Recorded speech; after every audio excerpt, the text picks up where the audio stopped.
Do I know what I'm doing? Probably not. And my IT support is currently at school. So I have no idea what I'm doing. Oh, I think I'm singing online. Okay, great. Hi everyone.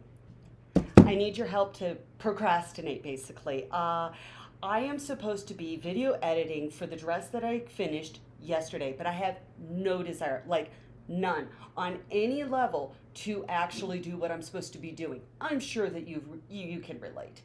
Uh, so while I was driving the kids to school, my son, in his infinite 12-year-old wisdom of "you can do anything, Mom," he said, do a live stream instead, because then you're still doing your job, but you're, doing something new. Anyway, so he told me to download OBS Stream and everything else. I probably don't know how to use anything, but the one thing I do know how to do is sew. I think that I can sew this dress. Okay, I'm looking on the camera. Nope, that one. Today. Like today.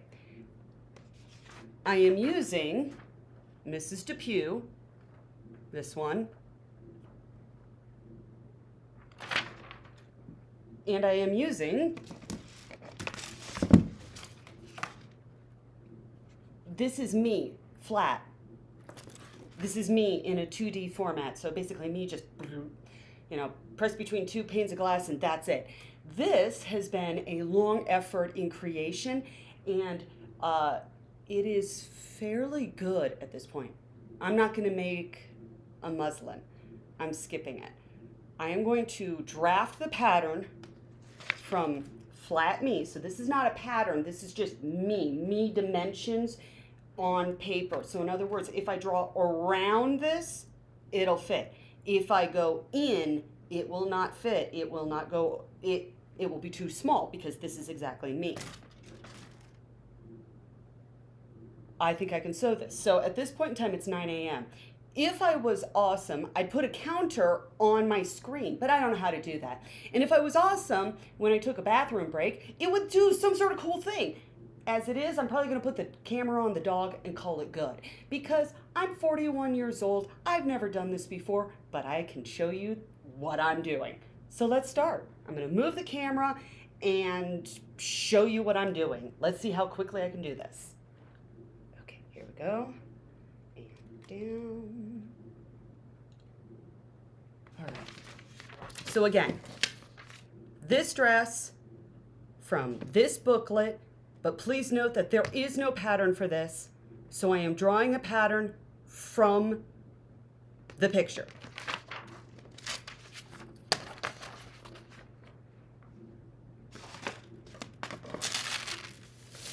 This is the front, this is the back.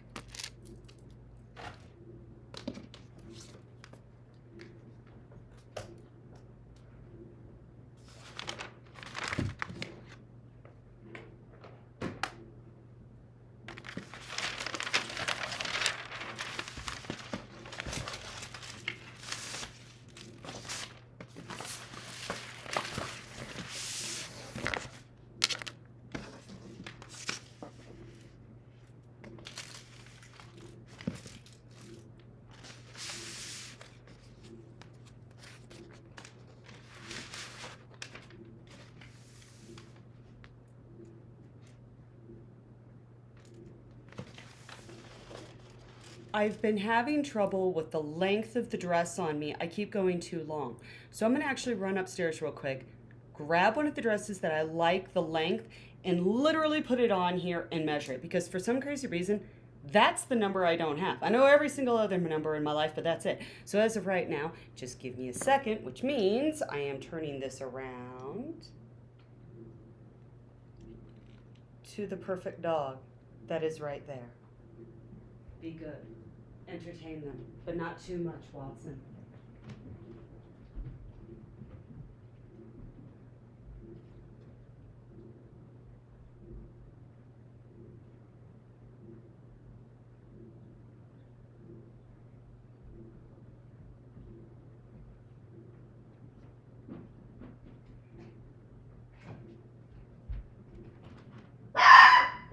is there a squirrel? Watson. We're not doing that. Okay. All right, I've got this. I'm gonna lay it flat. Watson's gonna bark at the squirrels. And I'm gonna turn this back. There.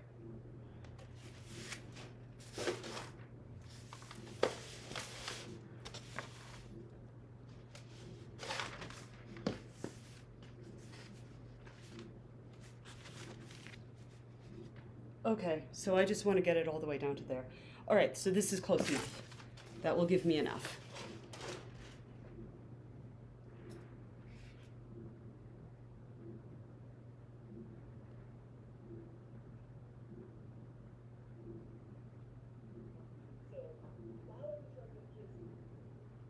Okay, I have checked. There is actually volume. That's good. Okay, then that means just go, Nora, go. So, Nora, so.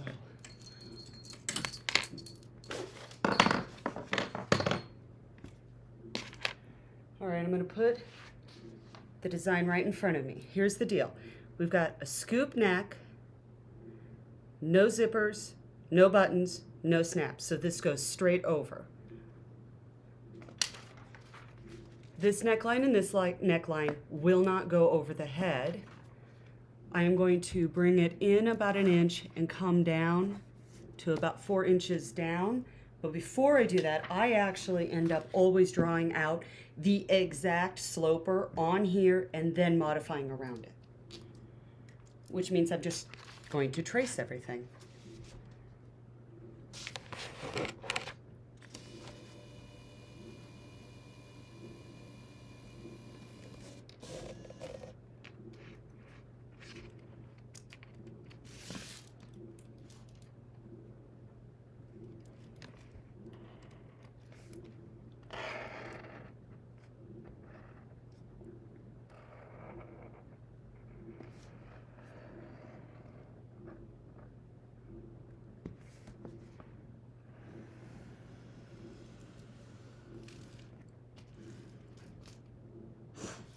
I am marking very clearly where my high hip is and where I'm not creating a dart, but I'm pulling this part of the material in and sewing that into the seam. We don't do darting for the 1920s. That's not a thing. All right, now let's do it on the other side. This will be the back, but I am gonna mark the bust point right there.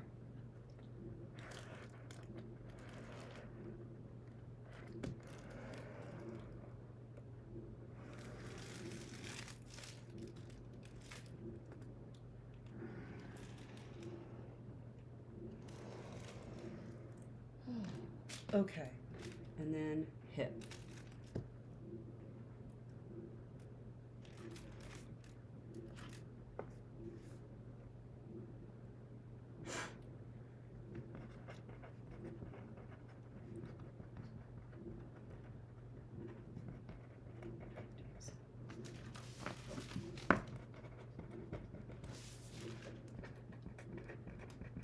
Front, no seam allowance, and this is 1920s. I'm going to say this is probably 1926. 1926. For time travel purposes, this is 1926. All right. The next thing I'm going to do is actually pull the pattern that I was working with prior.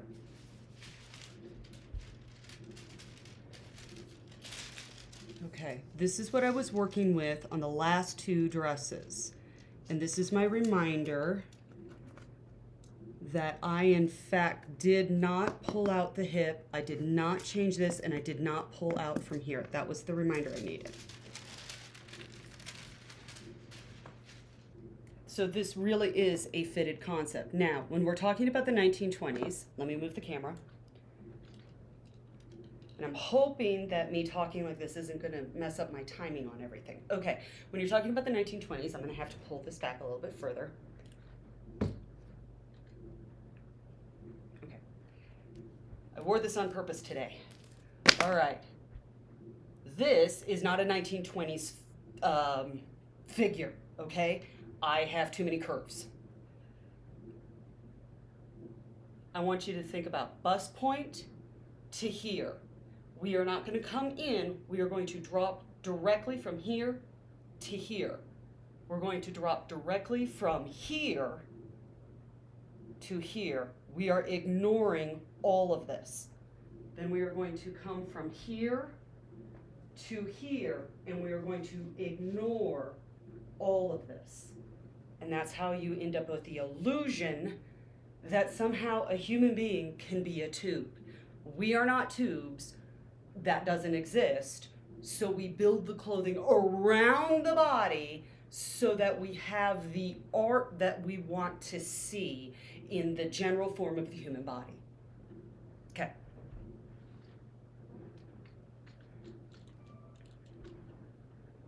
Which is why we don't have a waistline here. It goes from the under the armpit to the high hip with a general gentle slope in. My waistline is actually more like right here versus the line being out here. I have at least 4 inches. This is Thanksgiving huge meal ready. This is absolutely fantastic. Okay, very comfortable to wear. This is about right here on me. It needs to drop lower. I'm going to pull it all the way down to here with a large ruler. That was right where it was supposed to be.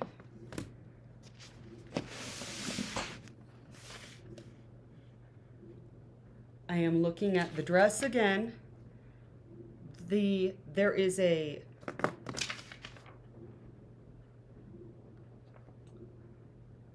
this is a straight dress down. It's not flouncy down here, and the only flounce is here, and what I want to do here is use the bias to help doing that.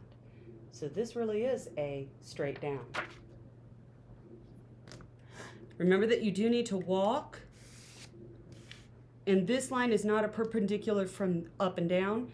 There is a general out, so I am going to go from the hip line, and I'm going to just slightly eke it out by just a little bit in order to make sure that I can walk.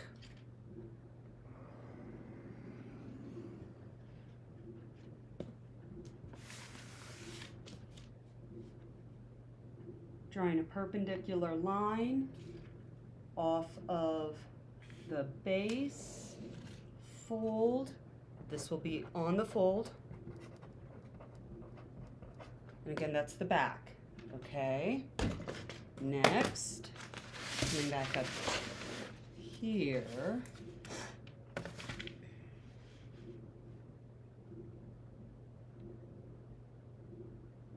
Same concept.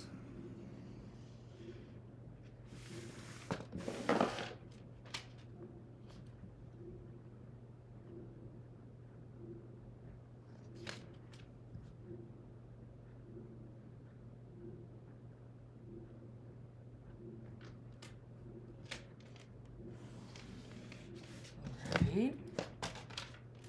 So that will be the length, that's the bodice, that's the skirt. It's all in one piece. Now let's mess around with up here, which means I can roll that part up. Very few of us have actually enough. Oh, fun. And I'm guessing my lines and darts. Yes, go ahead and guess your lines and your darts. But with the darts, remember, if you're doing darts, the darts are always to curve. So you need your bust point. Your dart's going to go here and here. So thunk, thunk. There's an L here. And let's go lower.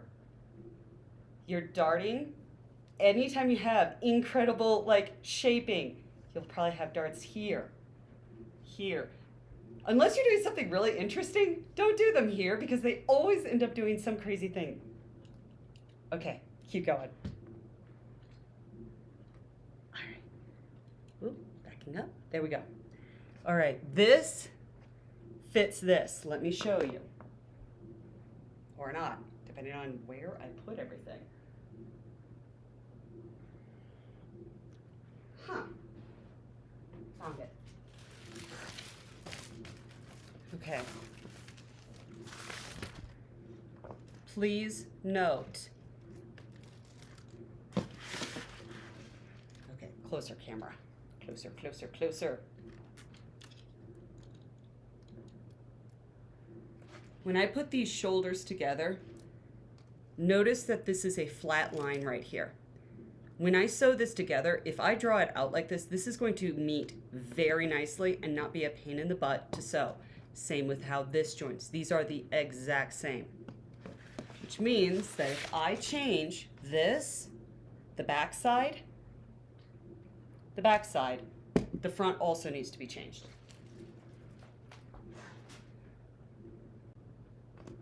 I am going to look at the pattern one more time, or the picture one more time, and I'm going to create a nice scoop neck.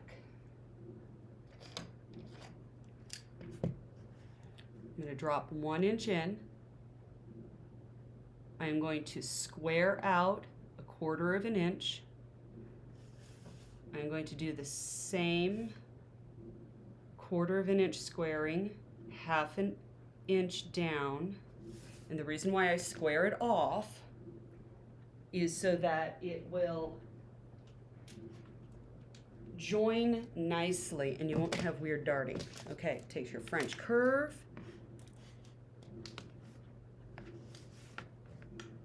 And then line this up. Oh, I like that. That's a nice angle. Okay. No, it's not a nice angle. I do not like that angle. Let's do that slightly different. That feels a little too much. How about more like that? That feels more scooped. All right, I'm going to square and then there. I will make sure that that cuts out very nicely. Okay, that will be, I took a solid inch off here, which means I'm taking a solid inch off on the front. Because again, I don't want to take it off the arm side, I want to take it off the neck side. I am doing 1/4 of an inch squaring.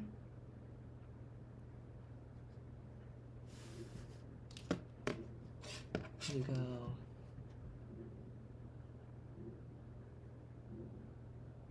Again, I'm going to actually do a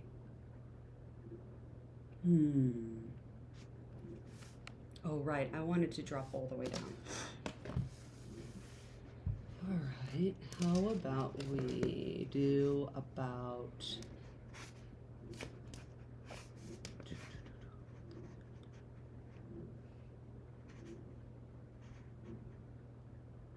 I'm gonna go here.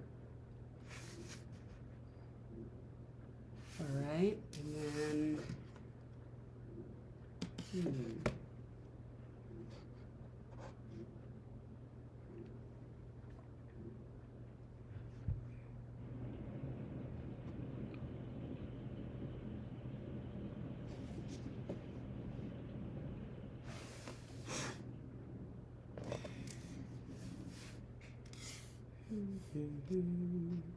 I don't want to drop it too low because then it's more of a scoop neck, and this has a little bit higher of a neck, but I really don't want to have to mess with the neckline in general. I want this just to go sliding over my head, which tells me, which one did I do on that?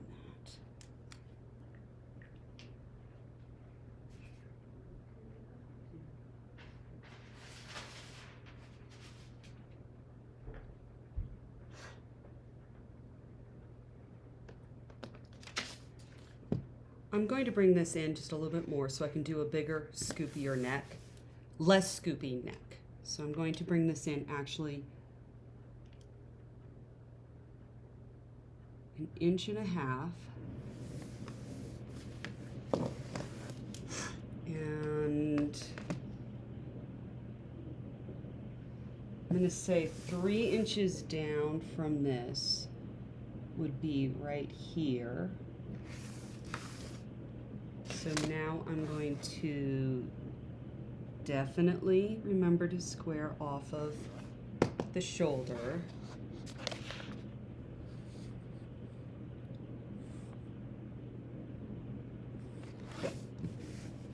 As well as the neckline just a little bit so that there's not a weird point thing going on.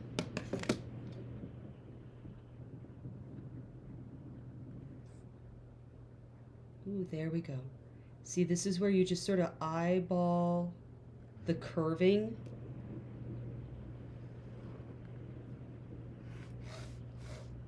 And then just massage the line out just a little bit. There we go. This is going to have a little bit more of a rounded V. You know, I think that's going to look very nice on me. I know where my collarbones are. Good morning, Brenda. I hope you're having a lovely day. Okay, measure the top of the shoulder. And now we want the exact same length on the back shoulder. So we're going to now move things.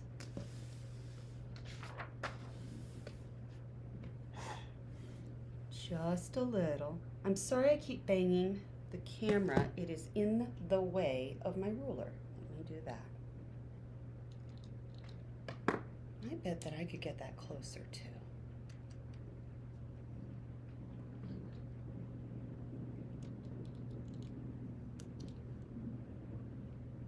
Okay, there we go. Oh, that's much better. I can actually move my ruler now. All right. So, there. Now let me think. Shoulder to shoulder. I know that my armhole is correct because I've been testing that multiple times now on all of my dresses for the last couple of dresses. I've got a neck hole. There's my dart for my side. Nothing else changes because we are simply making the base of the dress, the lining of the dress, and then we're going to make the little hip cape flounce thing. All right. And that's not part of this. Okay. And by the way, I am skipping the sleeves because, again, stinking hot. I have a sleeveless theme going on. That's what I've been doing. So sleeveless. All right. Let's cut this out.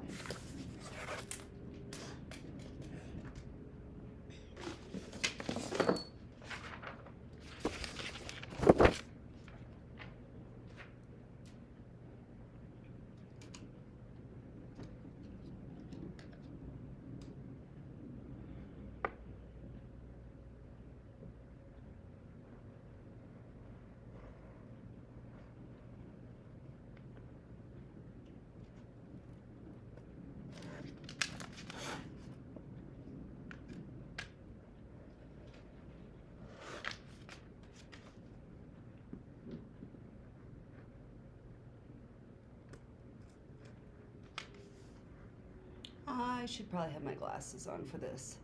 My eyes are doing that thing where sometimes they're not tired and the muscle can go back and forth between long distance and short distance. And then sometimes, yeah, it's not working.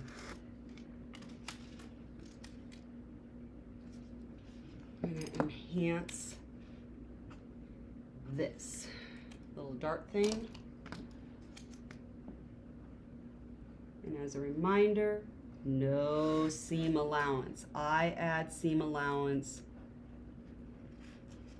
after I put the pattern on the material.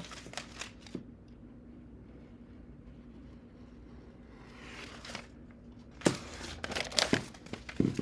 there we go.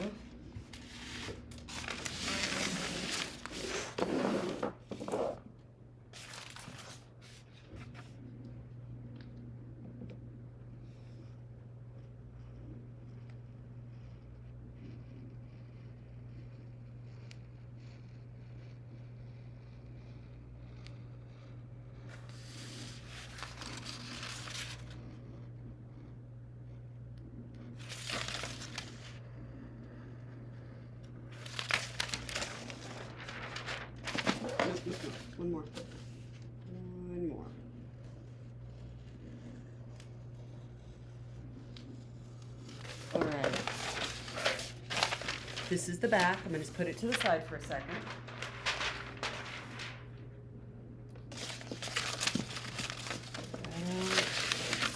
Here.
There we go. All right, this is the front. Now, normally, you always make a muslin, always make a test. Here's the thing. This is the exact same thing that I've been sewing for the last 4 dresses. I know where this is going to land unless I have missed something wildly, and I don't think that I have. So at this point, it's time to cut things out. Now, the one thing that I'm going to remember is that I probably want to make this 1 inch longer in general on the front because of this dart right here. And I want to make sure that everything is long enough down here. Or I need to plan on cutting off the bottom of the back. And most likely, this is going to work no matter what because I know that I have plenty of length, regardless. Okay, move this. I always sew the lining first. Wow, is that color pretty today. Ooh, that shows up very nice on camera. Holy moly. I love this material. I ended up buying like 5 yards of it specifically to do linings or pajamas. In the end, I did a lot of pajamas or dresses and linings of it.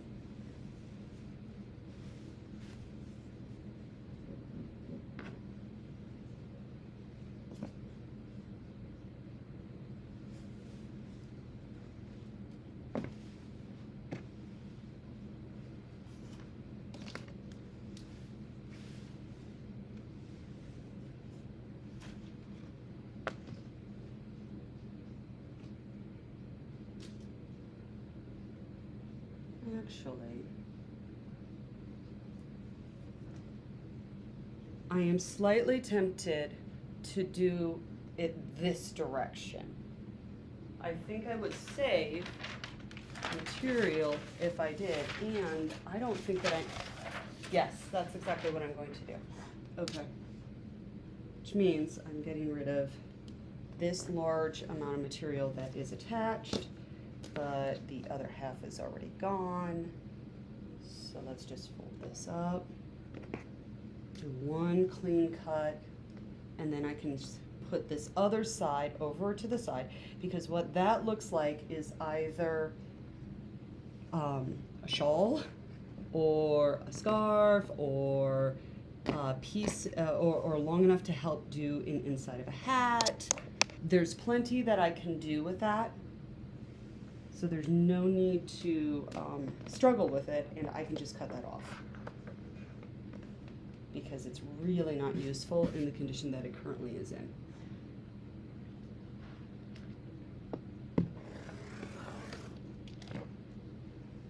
Okay. This goes to the side. And this now gets turned. I'm putting the bulk towards the wall so that it doesn't hang forward down here and then pull everything off.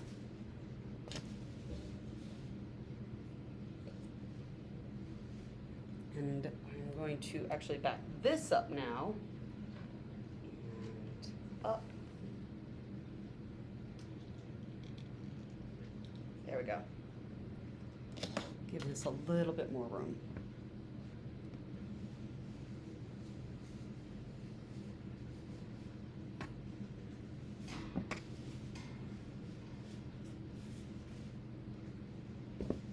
There will come a day that my cutting table is much bigger than this. Today is not that day. All right, now let's fold it.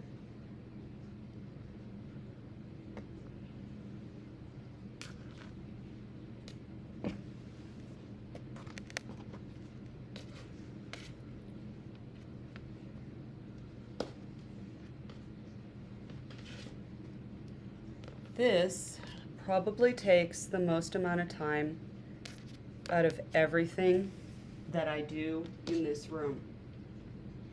The slinkier the material, the more difficult it is to get it to lay in a way that if you cut it out, it doesn't cause problems. Because if you start cutting and your material is wavy, when you put it on, your clothing will be wavy.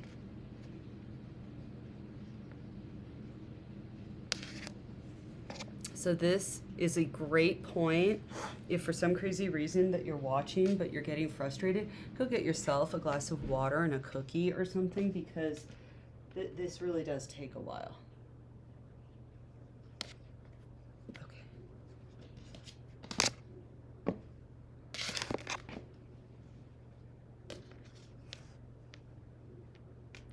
Oh my goodness. All you have to do is cut it once, Nora. Be patient. Cut it once, cut it right, it will be fine.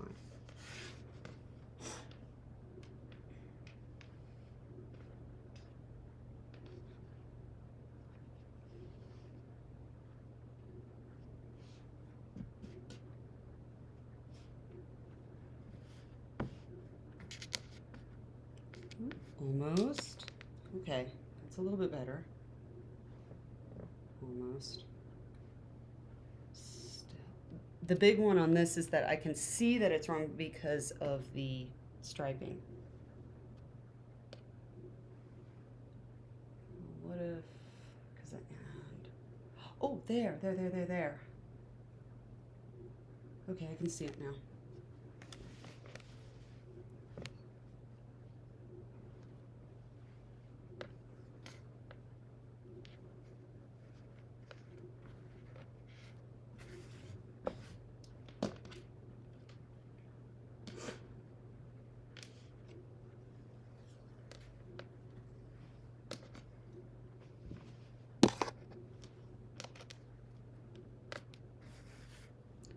Ooh, I think I got it. Okay. I'm going to pull the top part of this down onto the cutting mat. Readjust. Readjust. And I'm going to get out my clips.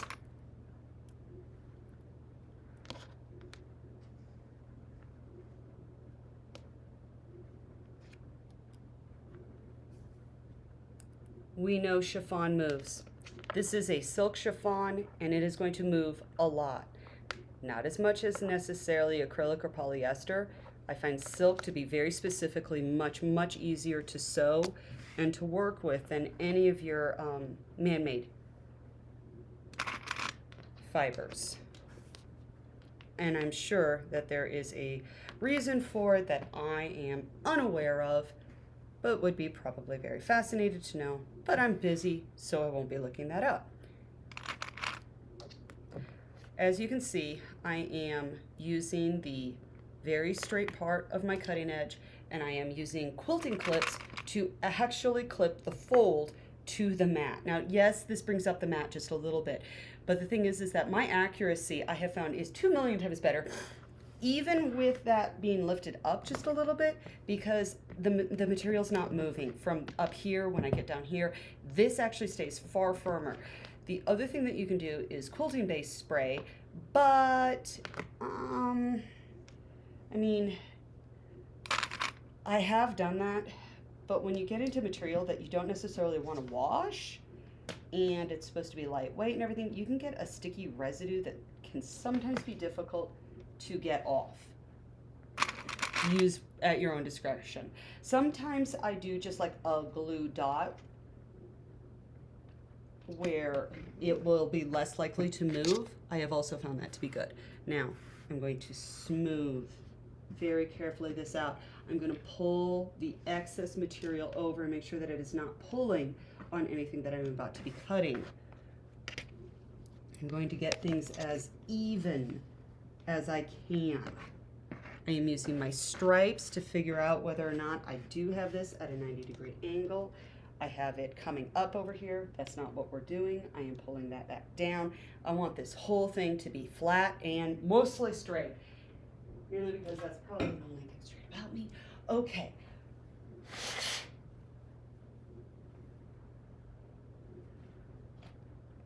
All right, and then I'm gonna check right here. Oh, bring that down just a little bit. Okay, let's put a pattern down. And this is my front.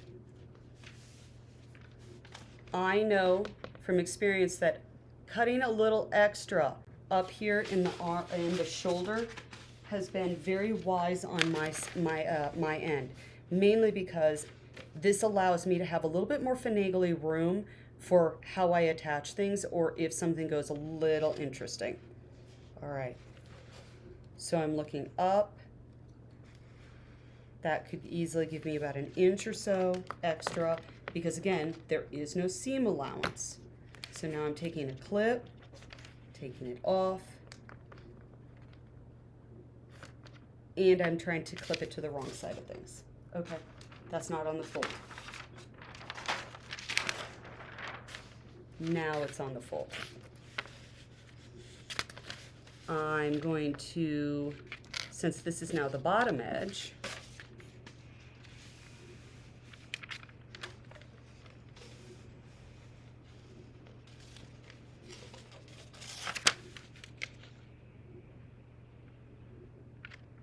well, this is inconvenient. Oh, here, this way. Good morning! You guys are the coolest, you know, like I assume you guys are a family. Steve and Kathy and accidentally Steve. You guys have been like around for forever. You guys are so encouraging. I love that. Okay. All right, let's try this again. So I already have this clip down, so I really want my this part up, but just turn it over. That's not an issue at all. And then bring it down so that you can have a little bit more at the top for seam allowance, as well as just general making sure that we have enough room. I'm making sure that I'm not pulling the material off the edge of what I'm doing. Oop, too low. I want it right there. So I'm lifting that up. I'm clipping it. I'm lifting up. I'm clipping.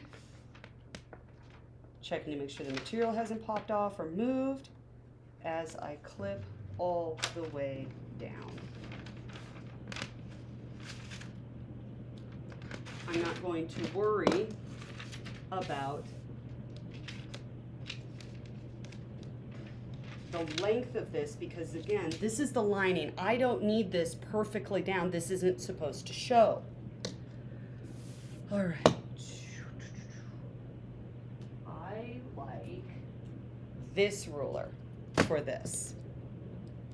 The first thing I'm going to do is come out, and remember that I need almost a full inch of seam allowance because I'm doing French seams on all of this.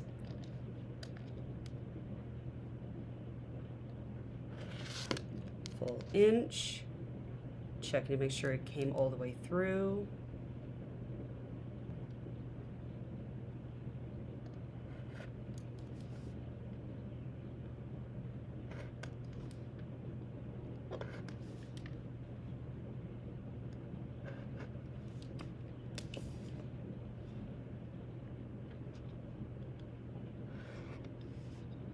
Now, I have multiple little cut lines here.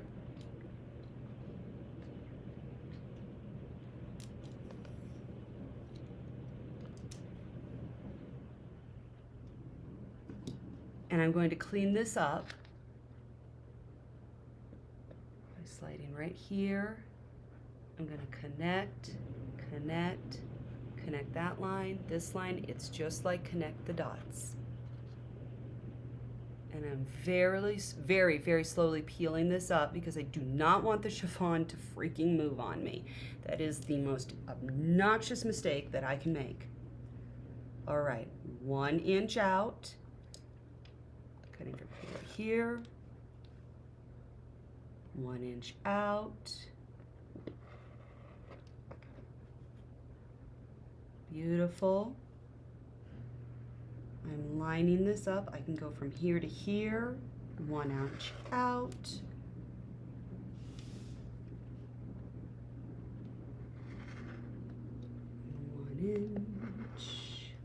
One inch, another inch. And now we can start looking at much bigger, longer cuts, but I do not want to come off of my cutting mat. I know you can't see anything right now because I'm below the camera.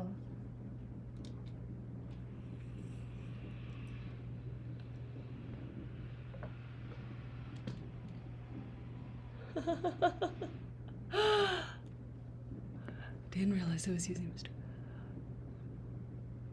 It is the funniest thing how algorithms work. I've been watching my algorithms when it comes to like who's actually watching in the statistics of like age, country, city. It is the most fascinating thing on earth.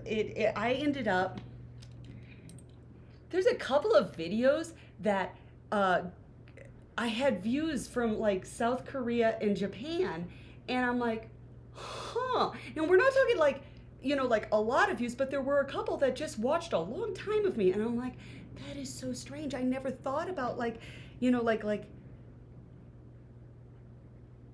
I don't know, me outside of this house almost. Anyway, so let's sew. Anyways, we're sewing. Here we go. Okay, and we got a couple of things that didn't want to release right there. See how I didn't move anything? That's like connected by a thread. Okay, there. Okay, so 1 inch all the way down, 1 inch here. And then I'm going to do a full 2 inches up here.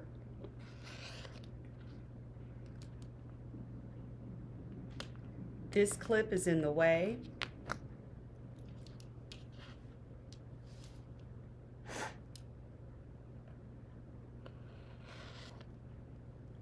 Inch.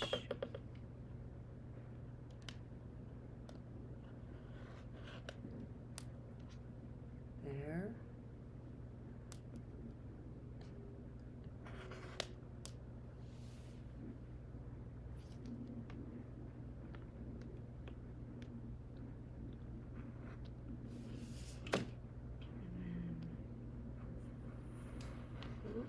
Okay, there. I like that curve. Alrighty, so this is going to be the front interior.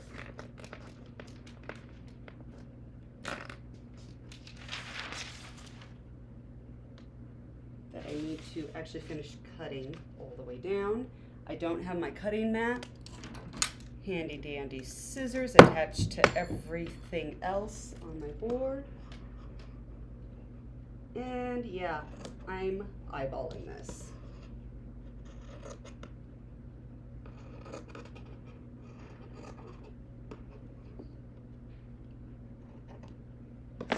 All right, there's the front.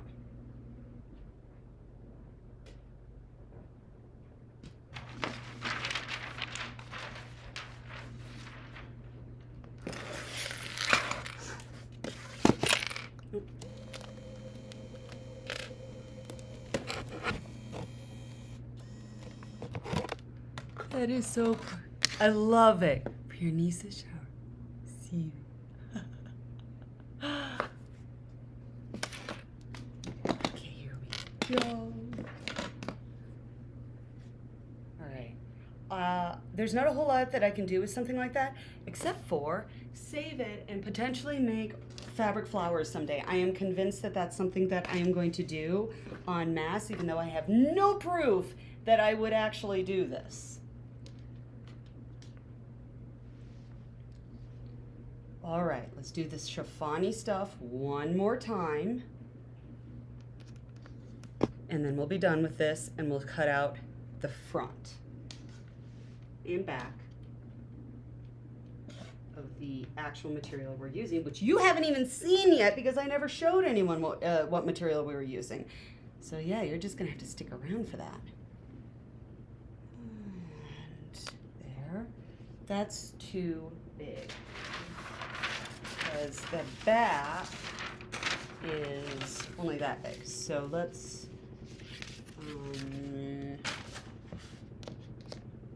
grab that. No reason to waste the material by cutting out stuff that you can't use in the future.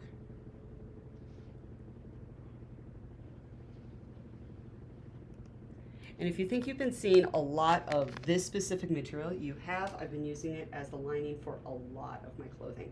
I think that in the end, I shifted in how I'm doing this in the sense of how I'm buying material.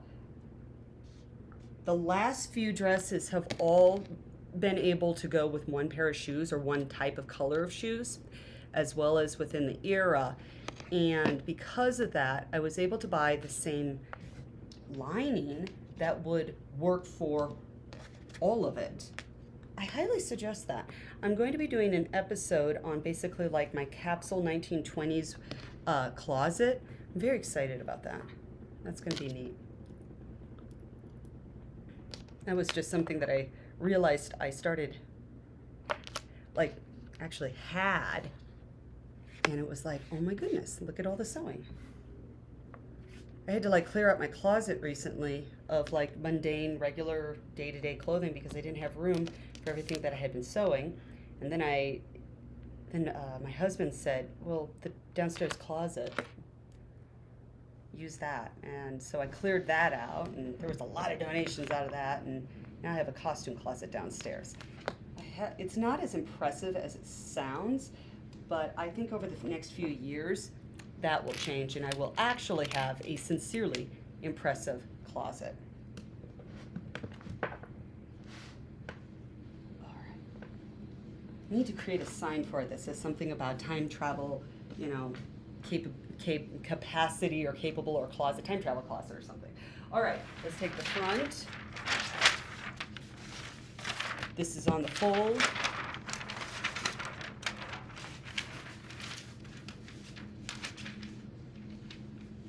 All right, I want 2 full inches at the top. So I'm just gonna lay that there, and as soon as I feel like I can, that would, I'm thinking there will work. Let's clip it.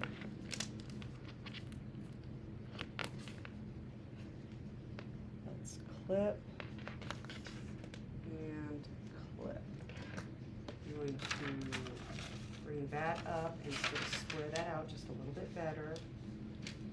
And I'm actually going to take another clip and clip the bottom part because that's getting a little wonky. The lines are still matching up more or less. It's not perfect, but if I sit here and try to make this absolutely perfect, I'm not even sure that it would, I'm not sure that it would benefit the dress at this point past what I'm already doing.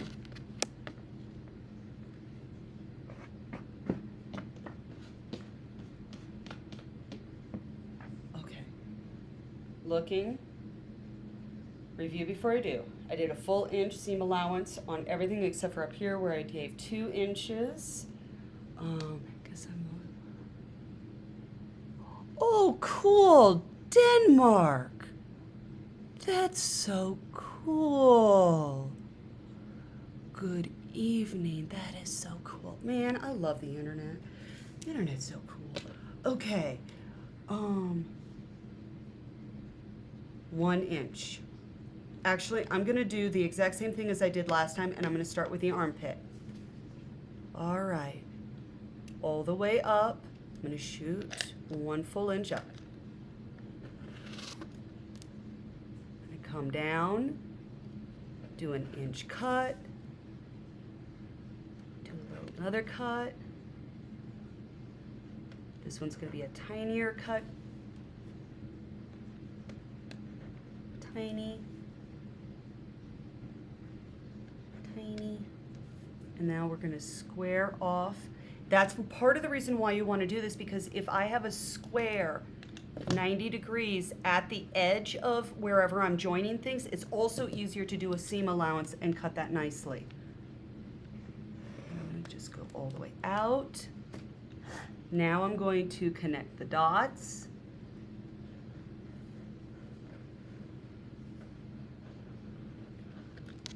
And now I'm lifting up very gently so as to not move anything that potentially still is attached. Oop, that's attached. Did you see how that moved? It's like, I don't want to move that, because if that starts moving things over here, it affects everything all the way down, and that is not what we're doing today. No stress, people. I may be sewing something quickly, but I am not going for frantic or crazy here. Just doable.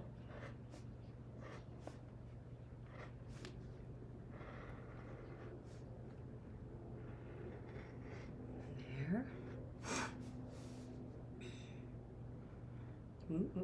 Nope. Steady.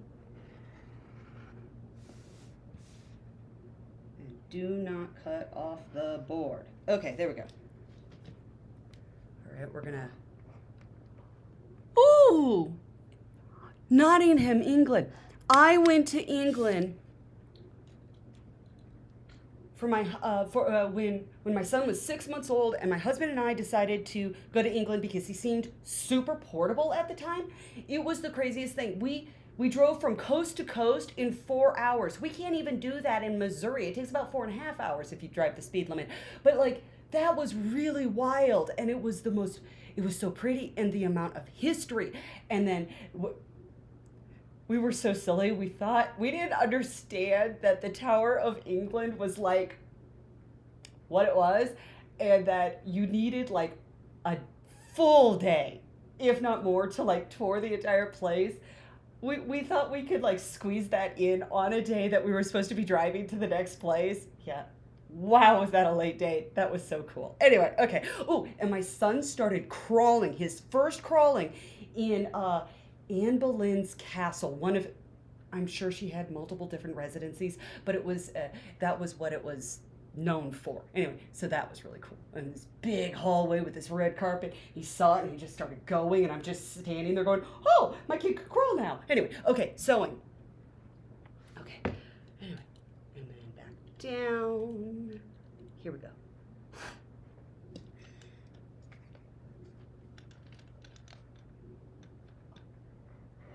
And then there. I think I need a new blade, but again, when you're cutting silk, this stuff may be really thin, but it is like, it's silk, it's strong, seriously strong. Okay, that's all the way down. Let's get this part. Full 2 inches. What time is it? 9:50. Okay. No idea if this is even possible. My goal is to actually sew this dress in one day, maybe minus the hem. That's the one thing that might not be able to be done.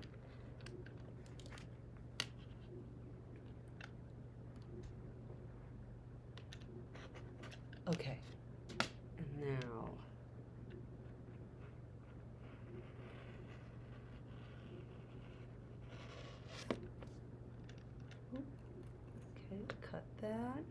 Cut that. Okay. Now I need to finish out this.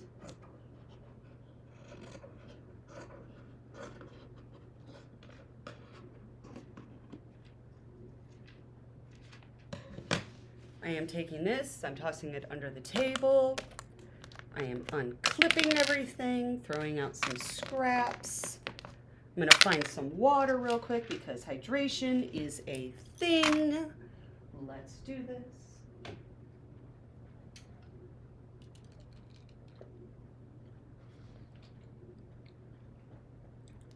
Run your... Oh. Okay. I can do that. Run my circular blade over... Yeah, the tin foil method. I remember that. Okay. Let's do this. That's the front and the back of the inside of the lining.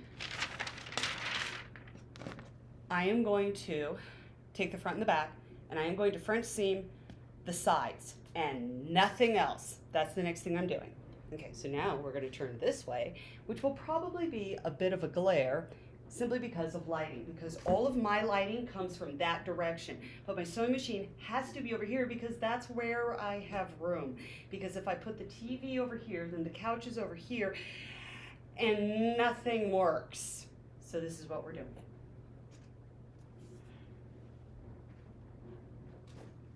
All the rulers.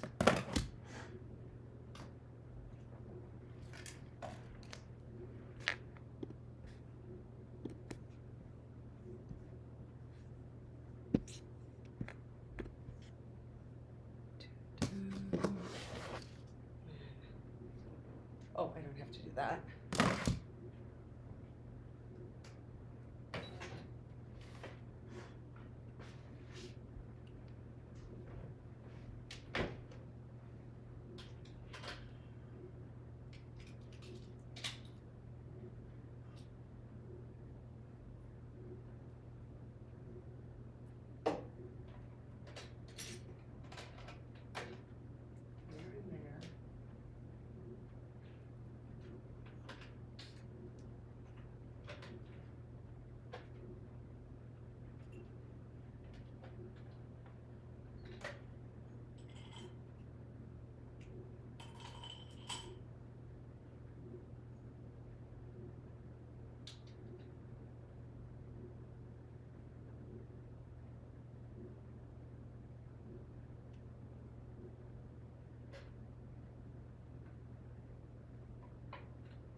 Red.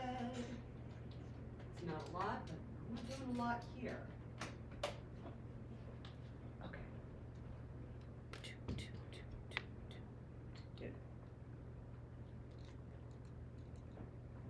I'm sort of attached to things, so I can't move it too much.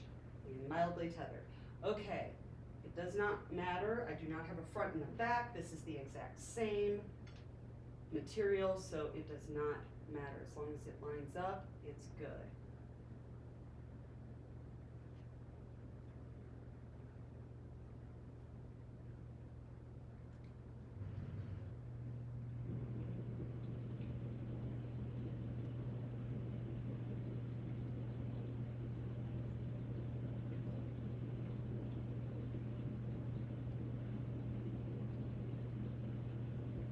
All right, I'm matching up the armpit, which again is nicely squared out. So when you line it up, it just does.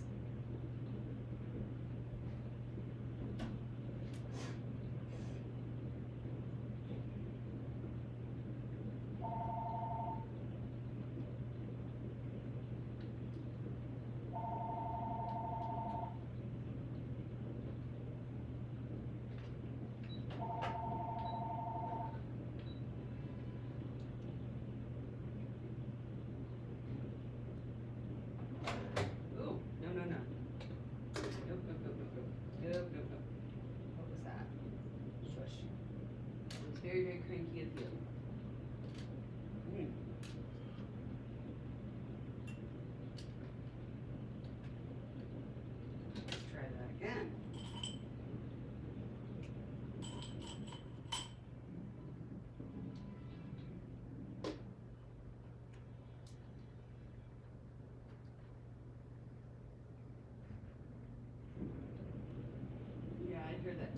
and someone is like a chainsaw going or something. It's very strange.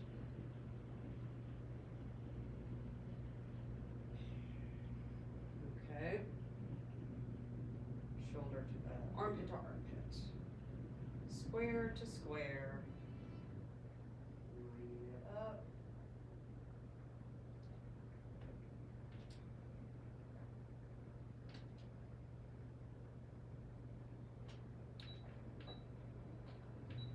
I am backing all the way up to the top.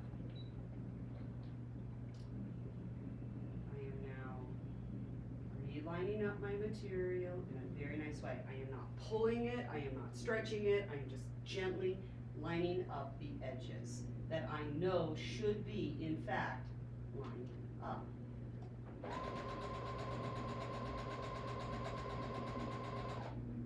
I am sewing 1/2 inch in.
That's one side. Let's get the other. Then we'll iron things open after trimming the inside seam, and then I will seam the other 2 sides, and then all of this will be bound up and none of it will ravel or fray.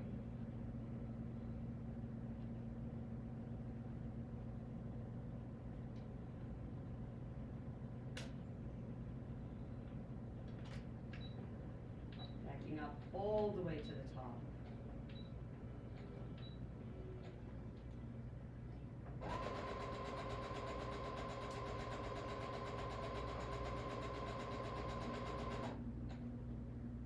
I'm able to watch the stripes, and if the stripes start doing this, I know that my material is getting wonky and I need to even it out. Nothing dragging, nothing pulling. You want it as flat and straight as possible.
Go.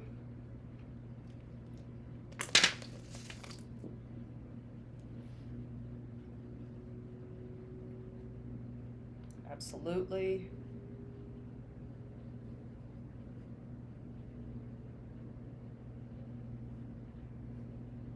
Oh yeah, I'll be able to do that. Okay. Next.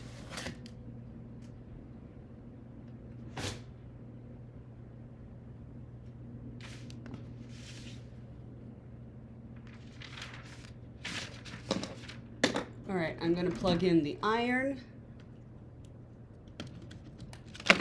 And then, while that's heating up, I'm going to trim out my seam because that's too much material. And obviously the bottom part got a little because I did it with the scissors without a guide. That's not a problem though, because again, this is the bottom and plenty of material to work with. Okay, so I'm cutting this about 1/8 of an inch out from the actual seam line.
Please note, always close this when you put it down. It's highly dangerous.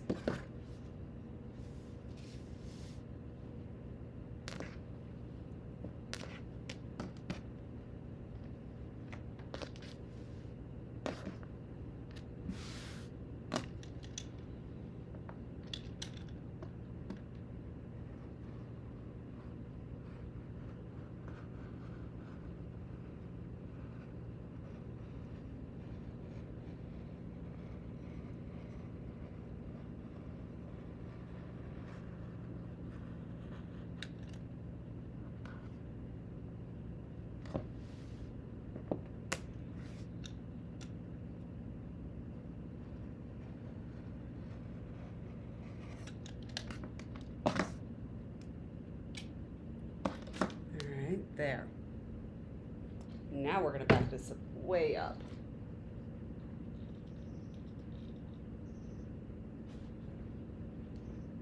Okay.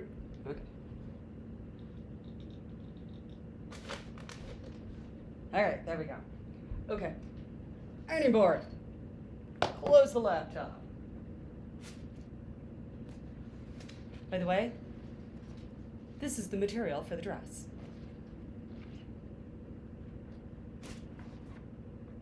These are the potential trims. Again, thank you, mother-in-law. You gave me so much lace that I have absolutely no idea how I'm going to ever use this in a lifetime, but I am going to challenge accepted. Challenge accepted. Let me see what I can do. So I'm throwing all the lace at everything that I'm doing. And funny enough, I continue to have the color, type, and down to color matching continually happen. I'm a little impressed and a little weirded out that I keep on finding the exact thing that I need every single project. That's how big the stash is. Okay. We're going to open up the seams that I have now trimmed. I am going to make sure that I am ironing this flat and not where the seam is doing this on the board.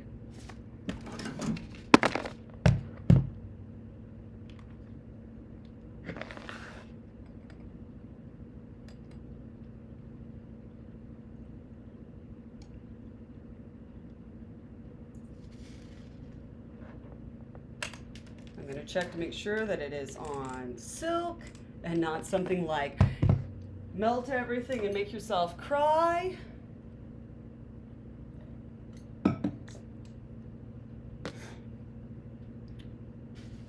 please note that I just took this out of the trash can, and now I am putting this on my ironing board.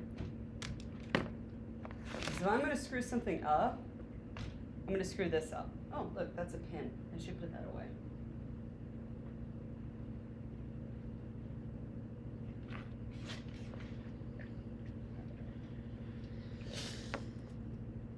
Okay. That looks good.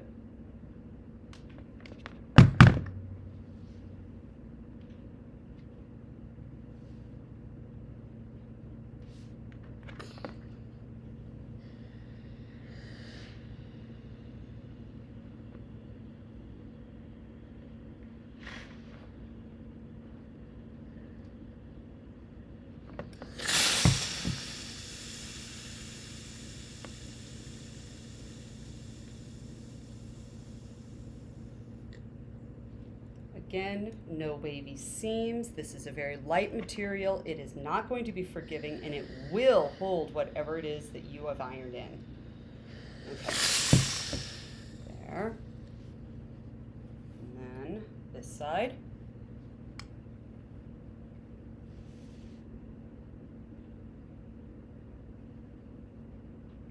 Again, using my stripes to see that I have not created a wavy material scenario. The stripes are actually very useful for that. Ironing open, nice and flat. Everything that you sew, hit it with an iron. You'll take your material. It is the simplest thing on earth and very accessible. Most of us have an ironing board if we sew, regardless of what we sew.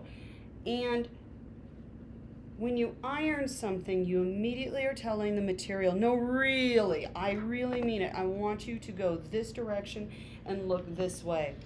It takes your homemade item into something that's far closer to ooh la la.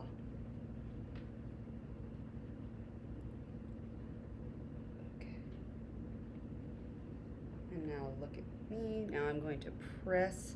Because I know that this is a little bit of a finicky material, I am now ironing it so that the seam isn't like a puckering mess, or going back and forth, because I've had that problem a few times where it was like, and it's like, no. So we're going to open it up, and then we're going to close it again, and then we're going to sew it shut, and then we're going to flip it inside out and move on to the next thing. And I'm looking at the clock. It's 10:12. Okay. I can sew all the way until, let's say,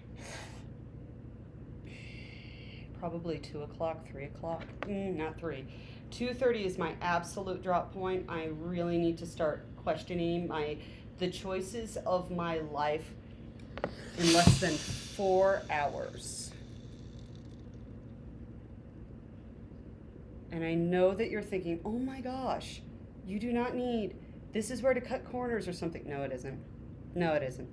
This is where the last thing that you want on a rush sew job is to have to use a seam ripper. That's where all of your time goes. Seam ripping and redoing things takes so much of your time that it is so much better to almost feel like you're at a turtle crawl as you go about your thing. It takes less time if you just slow down just enough to match whatever it is that your brain naturally does while creating. So it's not about my speed, it's about your speed. Oh, fun. Good luck with dinner. I love it. Okay, I have done this. I'm going to sew. I'm just going to do a very simple shift.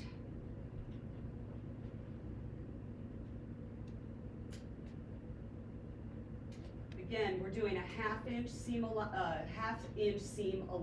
in the end. I cut 1 inch so that I can do it twice and end up with a French seam, so that you don't end up things unraveling, because unraveling is stupid. put in that much work?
Okay, so I've got a French seamed on, ooh, bad lighting, ooh, ooh, ooh, okay, let me turn that.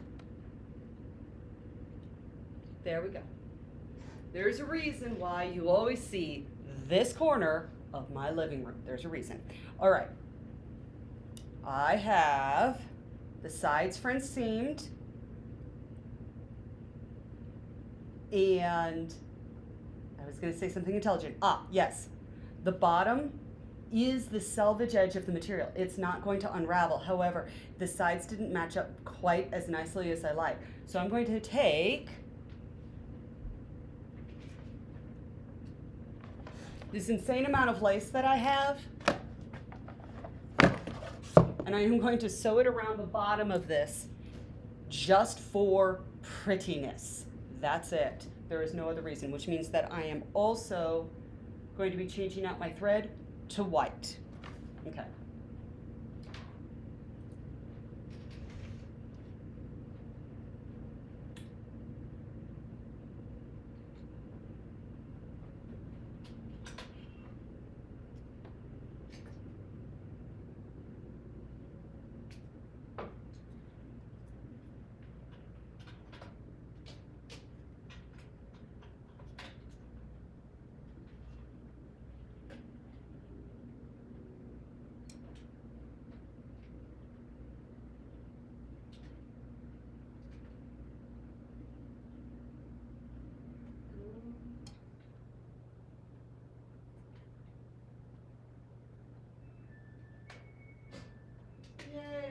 laundry's done.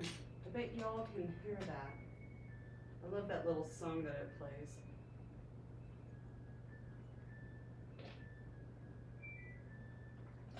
You know that song that all of the appliances play? I think that's actually it's a classical song. Is it Schubert's Fish something or other? Or maybe it wasn't Chopin, not Chopin. I can't remember. It was one of the majors.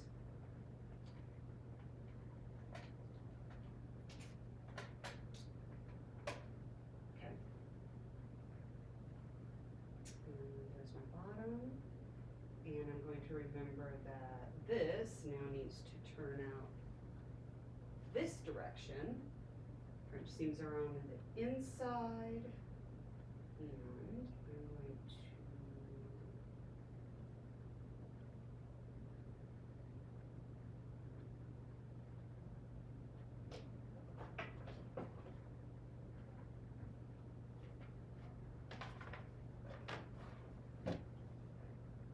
there we go. Oh, oh, a little more, a little more. There we go. What I do is put the lace behind me most of the time and then drape it over my shoulder. See? Actually, that will probably work just fine.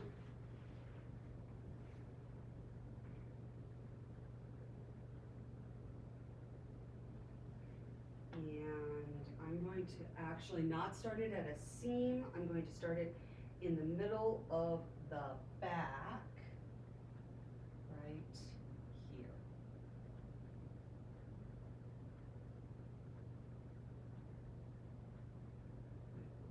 Right there.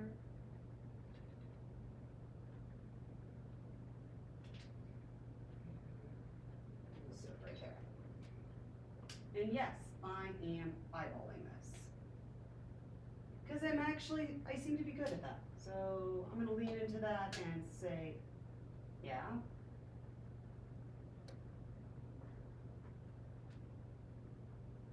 There.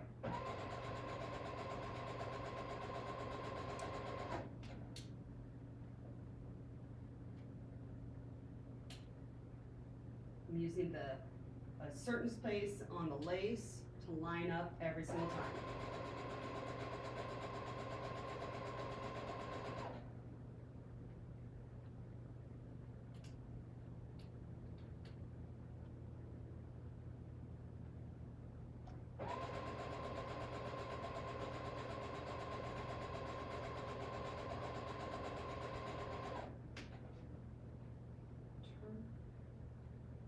We hit the seam area. I sort of tucked in the not perfect part. I just sort of folded it, tucked it under the lace, sewed it down.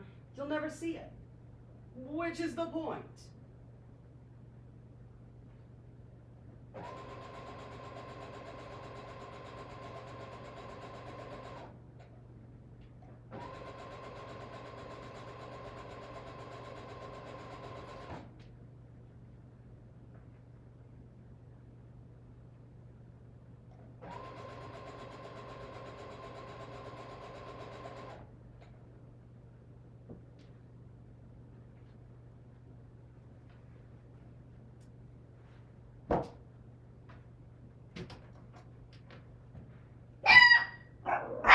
Did you hear, Watson?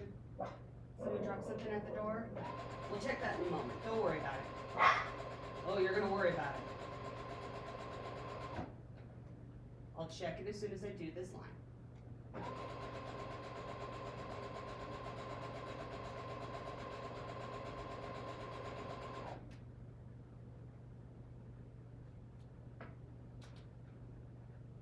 Alright, I'm folding up the little part that doesn't look so good. That just, ooh, and I'm going to trim these threads because those are just going to stick out. That's silly looking. Alright, nice little fold to make the edging nice. Alright,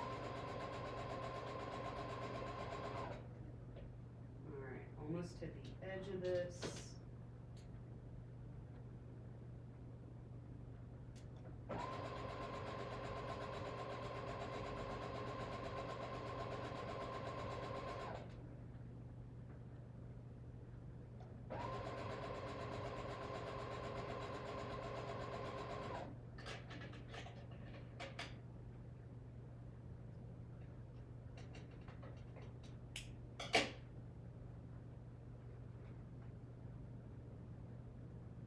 I'm lining up the lace so that it matches the curve of the lace.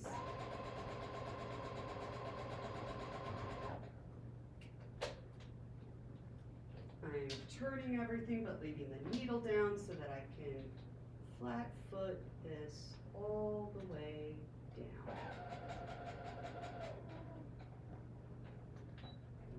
Back stitch and up. Fabulous.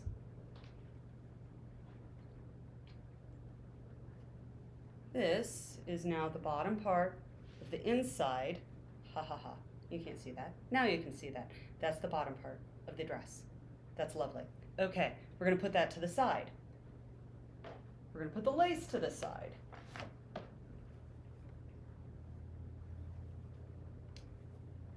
Again, insane amount of lace that I have. I have an episode on my lace stash. I didn't even know what to do with that. All right, there. Next.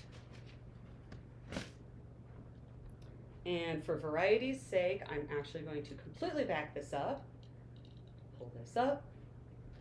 Because this is going to be the exact same thing as what I did for the lining.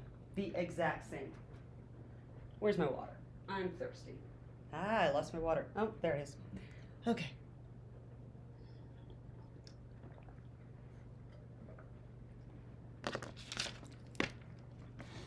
All right. Folding the cords up. Put the pen away. Here's this. That. Okay. This was from Colorado Fabrics. It is 2 1/6 yards, 60-inch width, and it was $7.97 per yard. And because it was in the remnants, and then the store went out of business, this was like 80% off. So yeah, I think I spent maybe $1 on this, because there were some other sales going on, and this got a little crazy. All right, there we go. That's fun.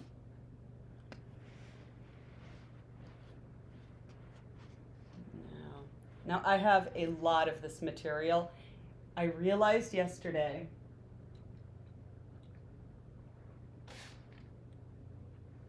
okay, so late last night, I opened up my closet, my sewing closet, and I was looking for any of the rule has been that I'm looking for anything that is quality in my sewing closet that is about 2 yards in length. Anything that was the smallest amount that I had, because I figured this would be the most perfect era to do small material, but big effect.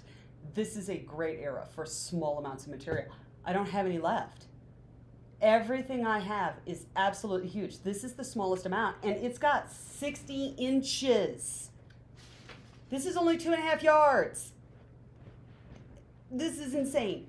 And it feels crazy to be cutting into this when I really don't need all that much material. But I guess that's what we're doing. I also know that this will allow me to make a hat or accessories, or use this as a contrasting material in a future outfit. This isn't a problem. It's just that it's new. I've never been in this situation before where I don't really have any crap material left. I don't have any practice material left other than muslin material. I don't have any low quality fabric. I am also out of small amounts of yards. I have 4 yards and up of everything in my closet at this point. So I'm going to start taking pictures of my closet, because I think I'm doing a stash busting that's going to actually like bust the stash. I have a weird little goal. I really want to go to my husband someday and go, come here, baby, take a look at my sewing stash, and then show him an empty closet. I think that'd be cool. Okay, let's sew. All right, there is an inside and an outside, I think. Ooh. This side is the outside.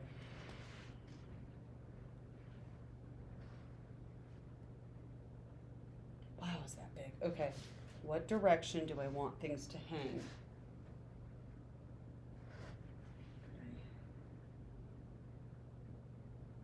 actually.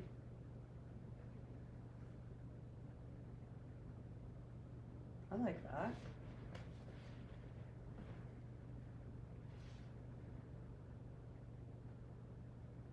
Please note that, I mean, this is all the way down to the ground when I'm holding it.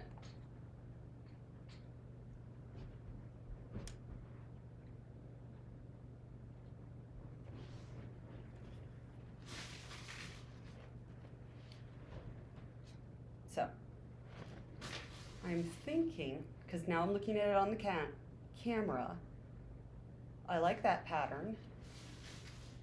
I don't like that as much. I'm going to go this direction. I want to go this direction? No. Okay.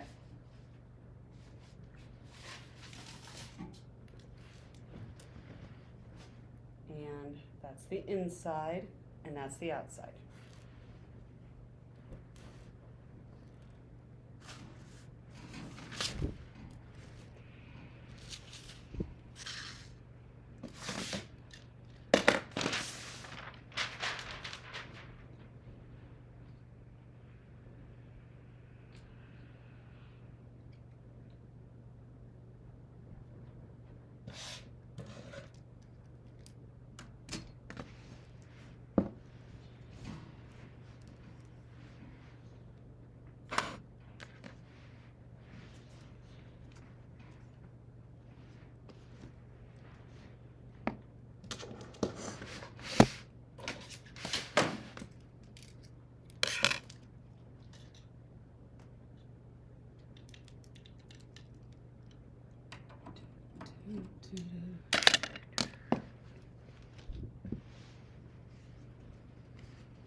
Okay, inside of the material, outside of the material.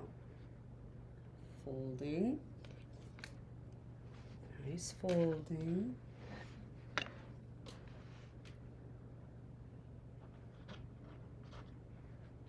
There is a mild stretch to this material. It is very, very mild, but it is a little bit different than anything else that I have been sewing for this era. I am less worried about, I'm hoping that this will enhance the cling factor that would make this very nice.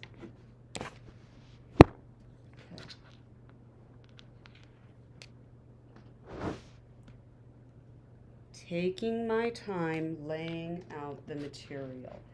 If you do this part right, things look better. Things sew better. Things are less frustrating.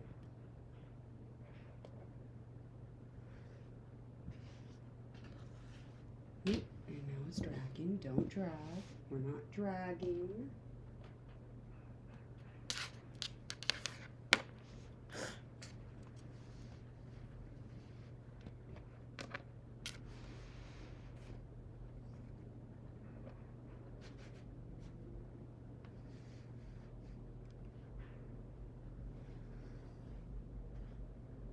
That's looking good.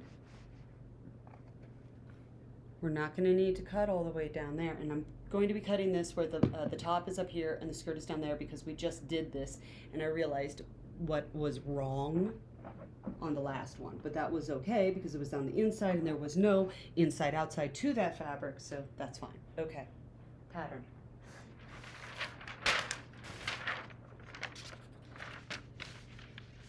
That is a little more than I need to actually. I'm gonna pinch right here and there and bring this down. I need a little bit more.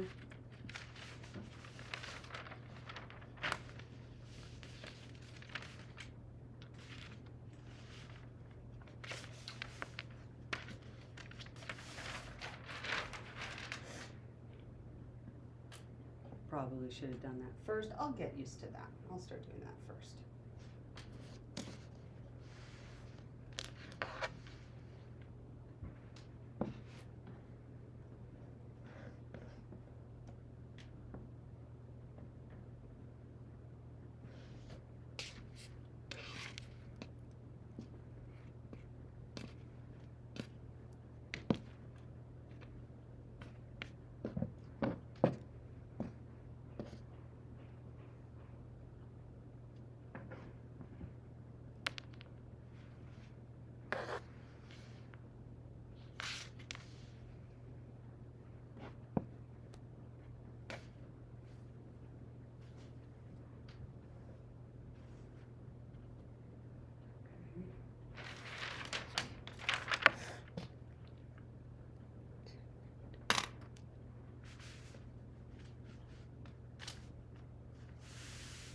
I'm gonna give myself that extra up there.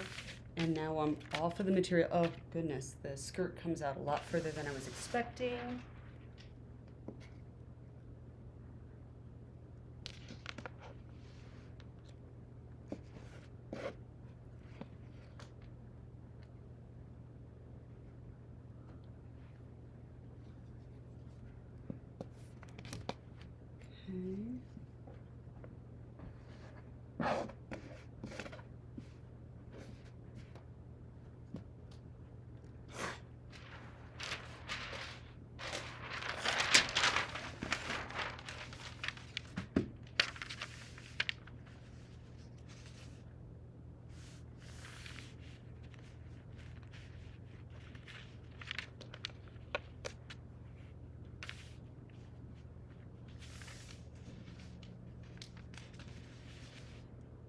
Okay, good enough. And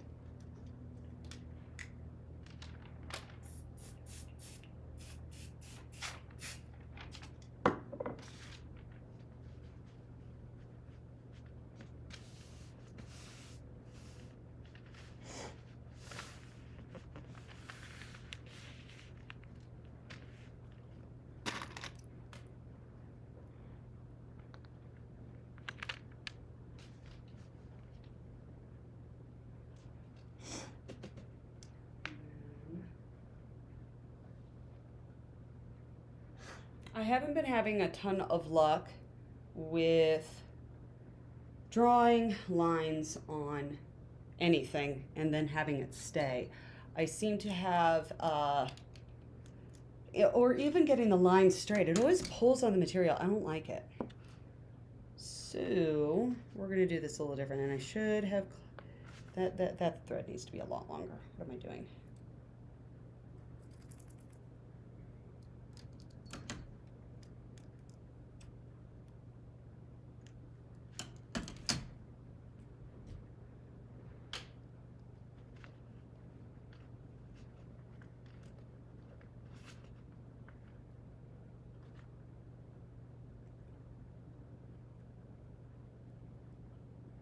Oh, I'm never gonna get it through that.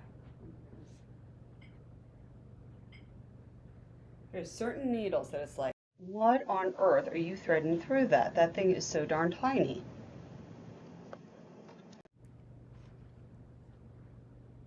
All right, here.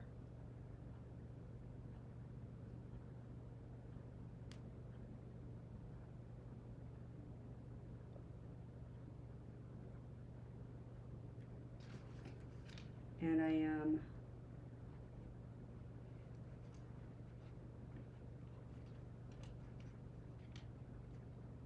putting the exact point of where the darts are by putting a thread through it.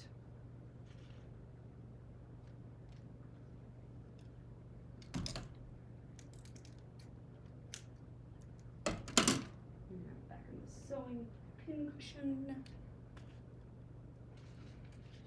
I'm just gonna fling those over. Actually, I'm gonna fling them towards the middle so I don't cut them.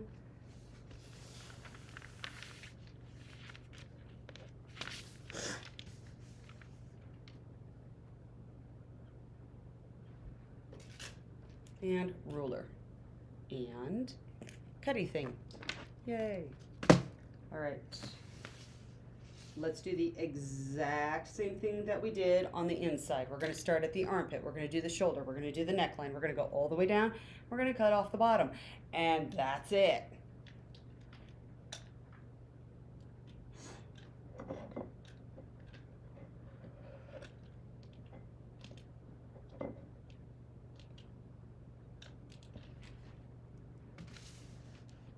All right, 1 inch seam line. Please note that I keep saying that, and that's not for you, that's for me, because every single time you sew, it's custom.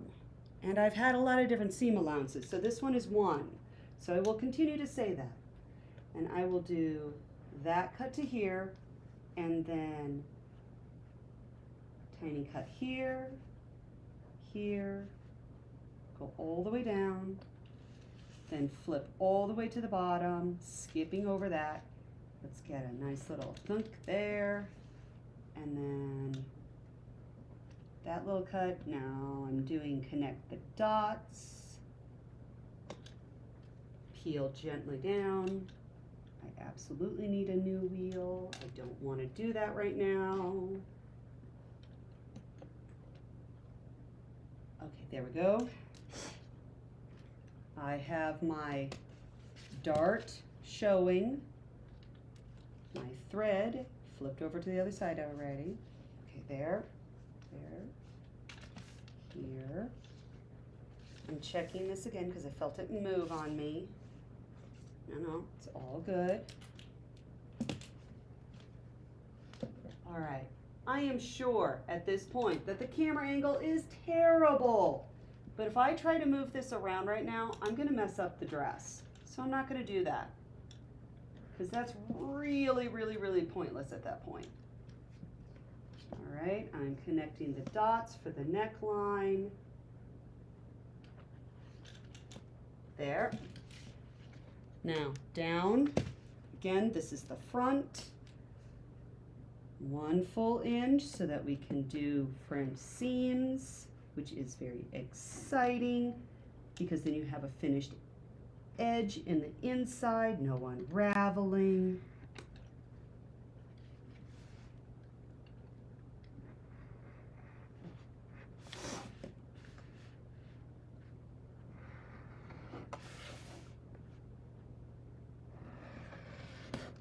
Ooh, oh, that's the edge. Ha ha ha. Don't do that. You're going to cut your table. Oh, and that's the edge. Ha, right.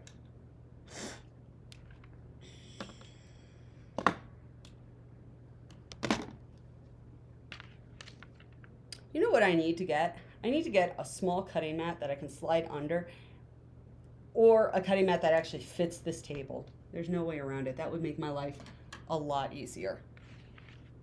Okay, I'm gonna go all the way here.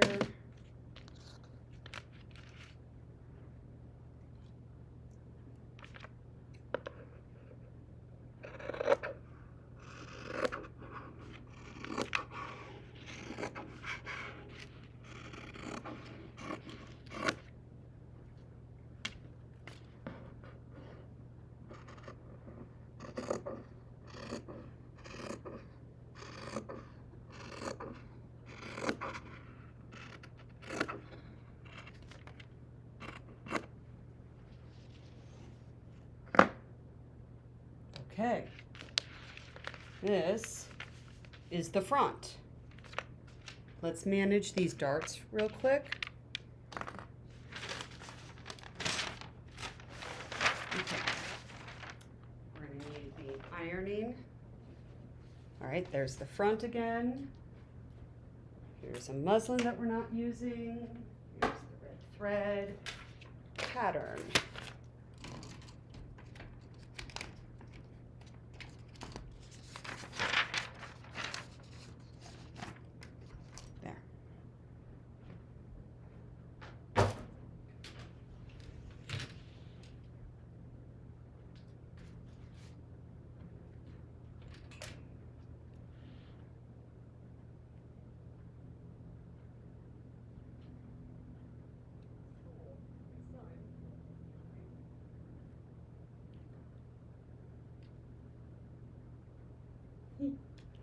Okay, just checking on where we're at because, you know, that's a thing.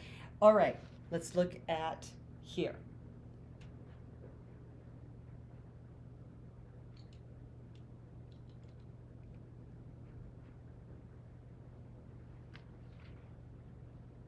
All right, I have a huge thread through 2 pieces of material, or 2 sides of the material. And it goes all the way through. So this is what we're going to do. I'm going to hang on to this end, and then I am going to pull out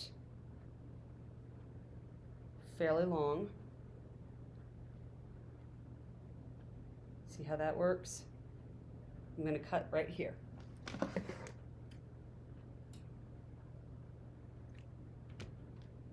I am going to then take this side and just ignore it for a second.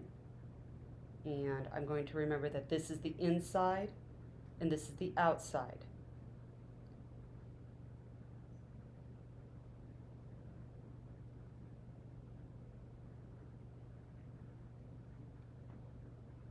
I am now folding this in half.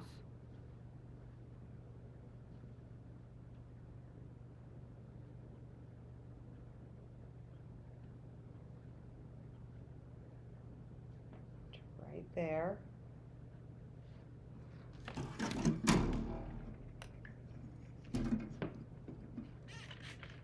Okay. My iron likes to turn off when I don't use it, so I have to reactivate it, and then I'm listening for it to actually, do its thing. Okay, hold up. Did I do that right? Inside, outside. Yeah, that's the inside. So note that this is the inside of the dress. This is the outside of the dress. We have folded it so that we're going to have that right there. Then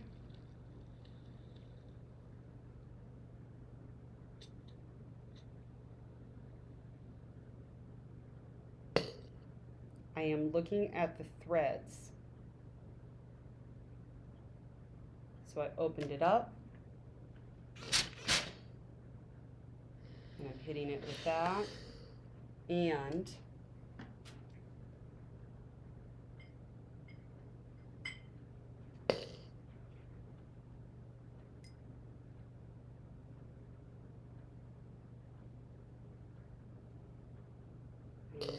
I am going to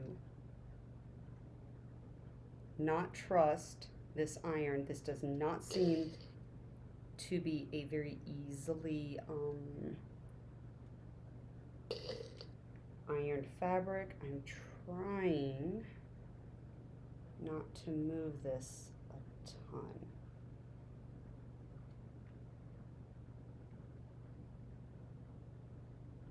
Okay, there. And because I know how I am, I'm actually going to really pin this down. So.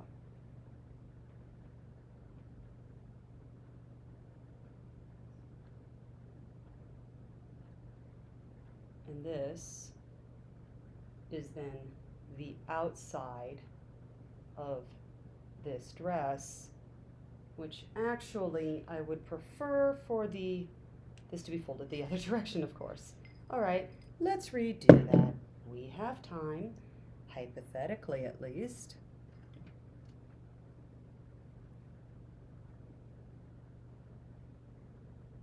And again, the threads are still there.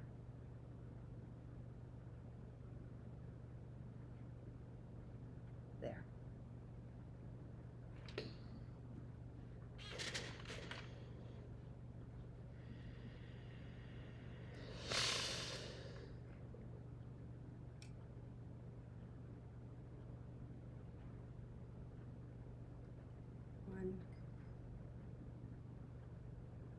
This is just quite simply, if I nail this one, it's going to be good.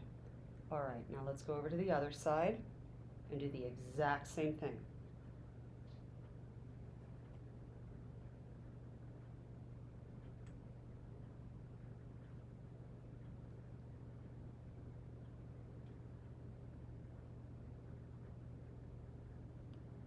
Ooh, I almost lost a thread there. There we go.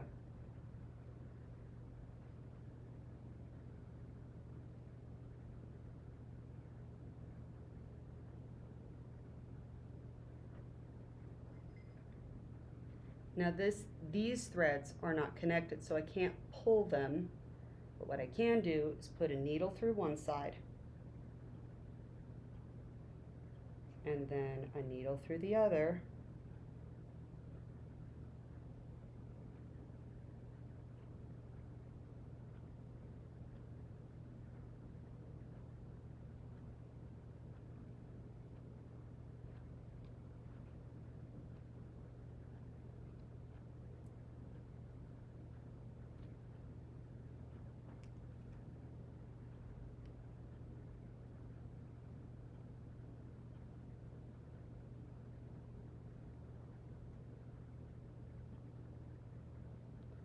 I'm not even going to take the needle out.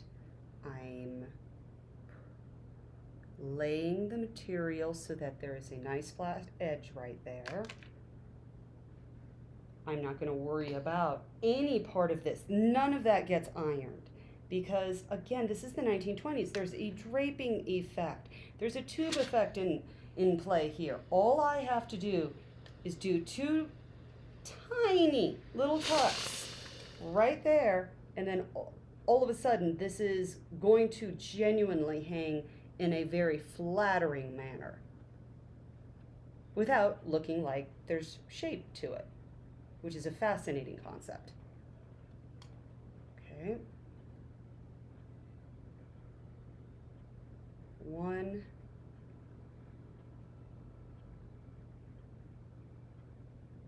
2. All right. This is now the front. We're going to lay this over to the side. I'm going to actually do a double check real quick. Okay. This is the exact same on this side and this side. That looks very, very correct. Hold up.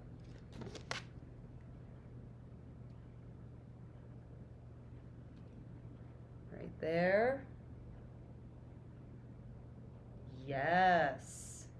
That is absolutely fantastic. That's the exact same on both sides. So this is going to hit at the exact same point. This is the shaping, total shaping that you need for this dress. Put this over to the side. Grab the back. Clear off the cutting table again. We're now moving back to here.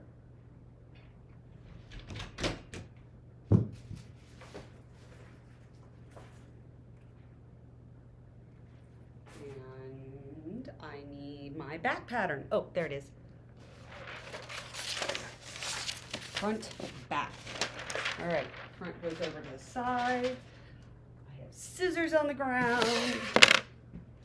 All right, push all this over. And now we're gonna back up again. Let's do it. Small sewing areas. Very challenging. Totally fine.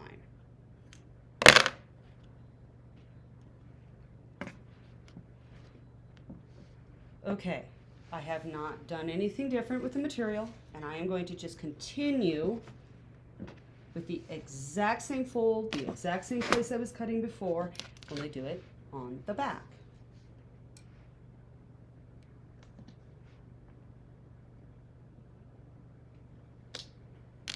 I'm gonna have to plan lunch at some point. I'm hungry. I've been up for a while. I get up at 6 a.m. So, and then we immediately eat, and I'm gonna do a shake today. That sounds yummy.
There, okay, that's laid out. Here's our back.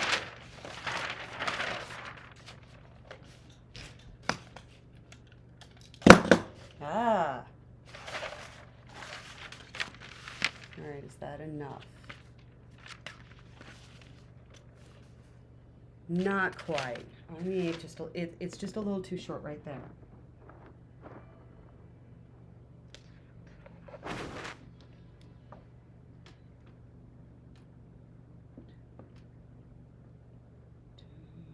Wait a minute.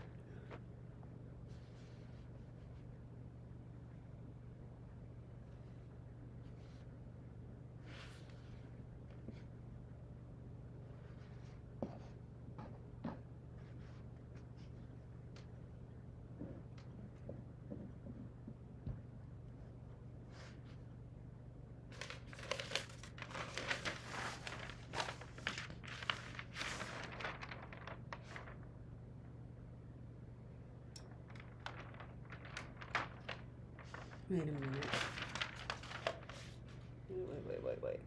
Um,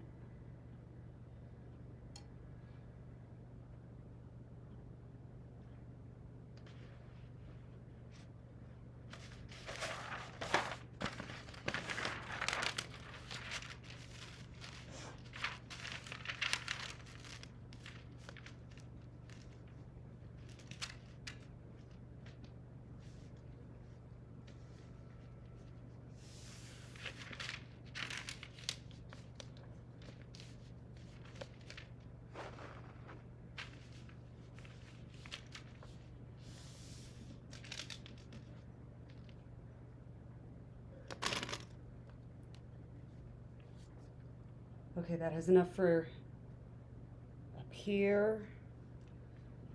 Clip that edge.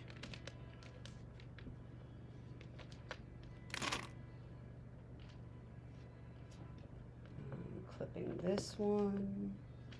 Do not give yourself a paper cut. That would be really inconvenient.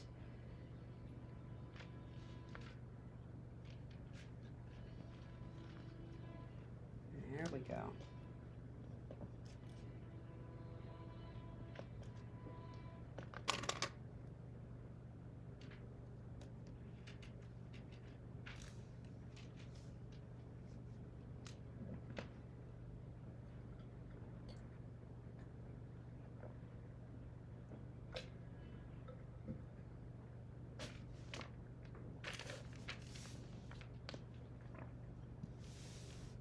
Okay, let's cut this out. Here, what do I do with my rotary cutter? Ah. All right, starting at the shoulder, just like the last two, last three cutouts.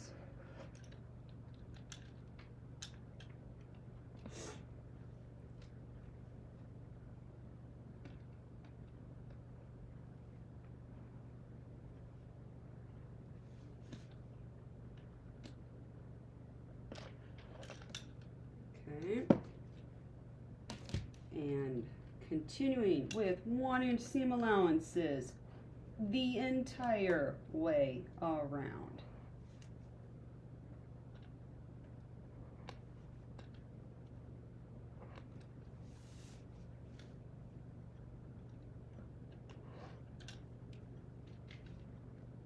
All right, connect the dots, make the nice smooth round.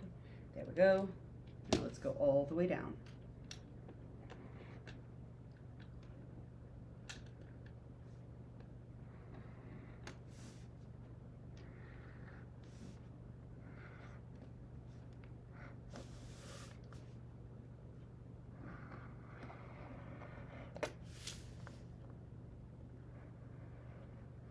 And I think that's the edge.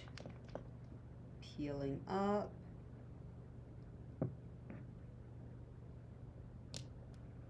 There we go. And let's get out some scissors.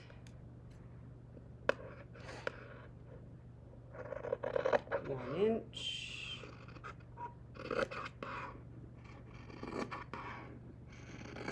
If you do this enough, you can start eyeballing fairly well if you continue to use the exact same 1/4 inch, 1/2 inch, 1 inch guide every single time. Part of the reason why you want that consistency. Okay, so this is the material that I actually have straight up left over. This is the point where you take that and you do that interior lining of, let's say, a coat, and then you have the matching coat to the dress thing, I'm good. And I need to remember that with all of my material that has insane amounts of volume. I could start doing matching, you know, and really go for, ooh, fancy things like you can't buy anymore. All right. So yeah, this has options. Plus, I do need to also have a skirt thing. So actually, this is not as much material loss as I was thinking. Okay, I'm going to put this to the side, which means under. Okay, this is the back. That's the front. We're going to do the exact same thing that we did for the lining. We're leaving the neck and the armholes completely open. We're going to sew the sides. We're going to iron them open. We're going to French seam it, and then we're going to attach this to this. And we're going to feel super clever doing that. Okay, unclip. Now my big thing right now is that I need to make sure that I sew the right sides to the right sides so that there are no stitch ripping. Stitch ripping is bad. Stitch ripping means that I'm going to lose time. I thought that was my rotary cutter just burst open. Okay, I'm going to put this to the side. I will deal with that when I need it next and get a new wheel. All right. Here, this is the back. There's no shaping here. There's no darts. There's no tucks. There's no pins. There's nothing. Just sew the side. 1920s. Very simple. Okay, here we go. And here's the front. Now, the front has the two darty things, so don't stab myself as we do this.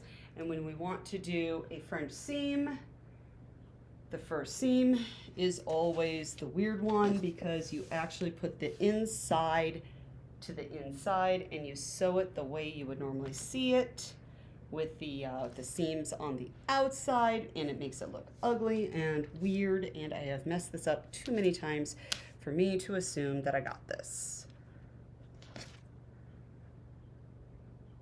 Really hope that's big enough. Okay.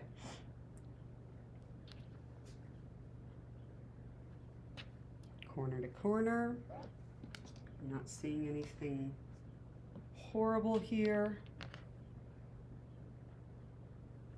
So I'm just going to pick this up and go over to the sewing machine, which means I'm going to do this.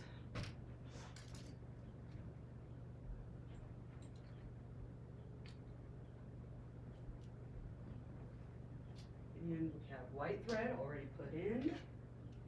Current me thanks past me for taking care of me, making this simple. Okay.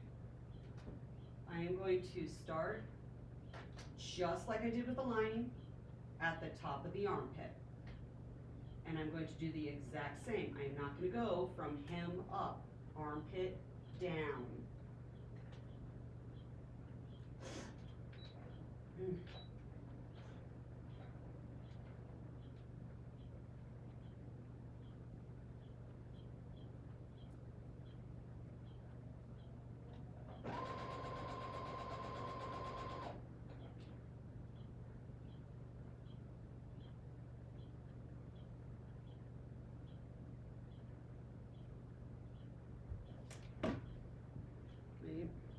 Here, do not sew over the pins. I do not do that. It just seems like begging for a disaster.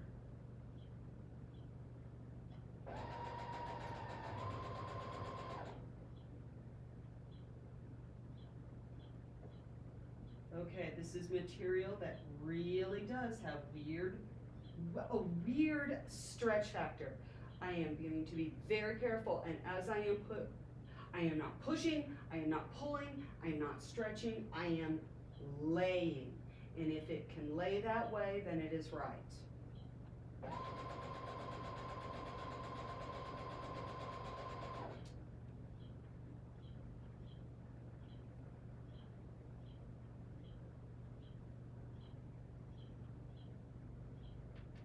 and I know I'm doing good because my hip curves are matching up perfectly. But then again, this material is based upon that sloper that I have, that is me exactly. We are talking, this has been fine-tuned enough times that everything is lining up.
Okay, that's one side, let's get the other.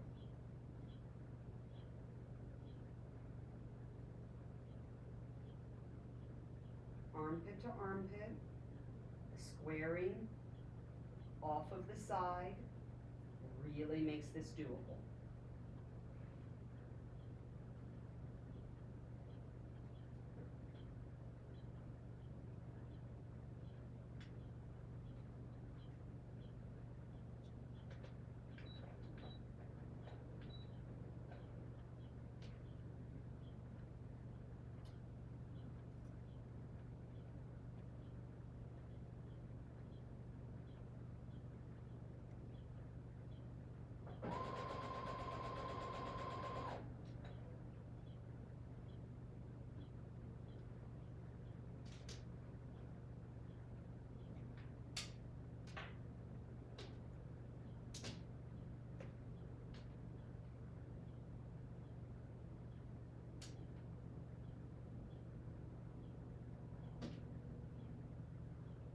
Notice that I'm actually trying to get this as flowing as possible. Nothing is bunched up, nothing is trying to pull.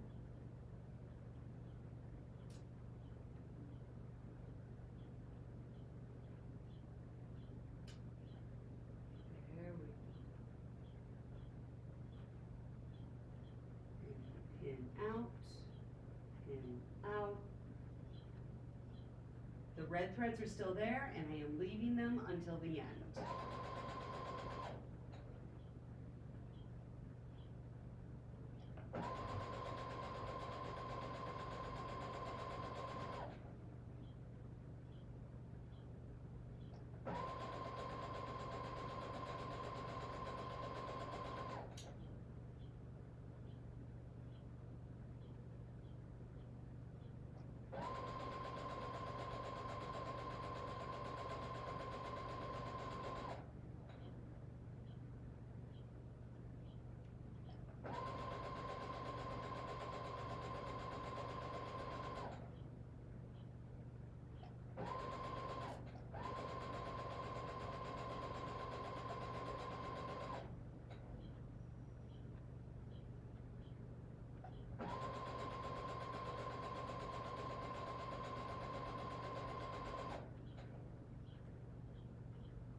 Okay, oh, I'm not even in camera. Hi! Okay. Totally got lost here and forgot what I was doing here for a second. Okay, there we go.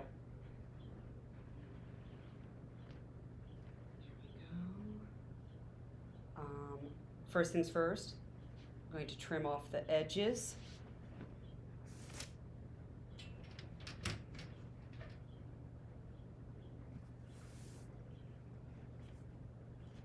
First things first, I need a bathroom break. Please enjoy the dog. Mr. Watson adores you.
Okay.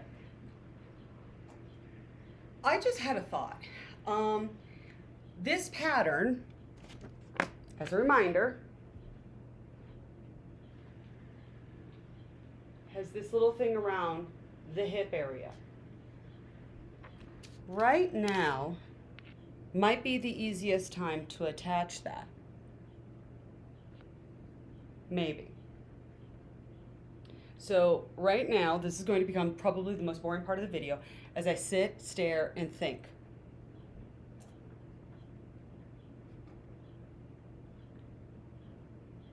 Okay, let me think about this. How am I going to do this?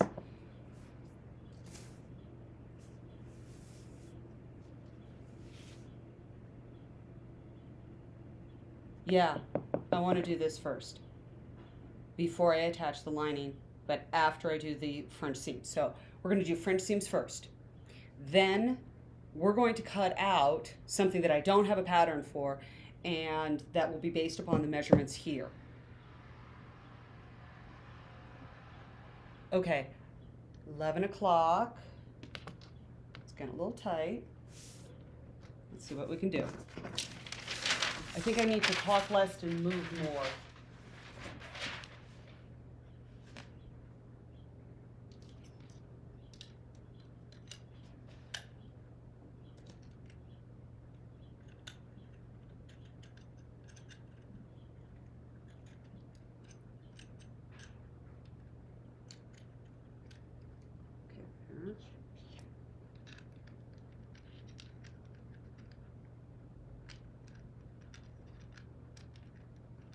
I like my other one better. Do I have my other one out? I do.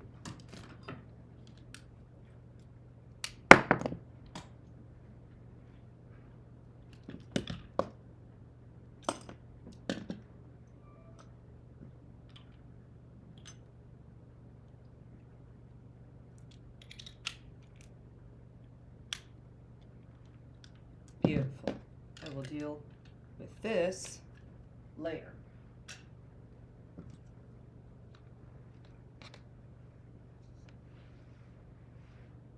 All right. Let's go ahead and trim the edges.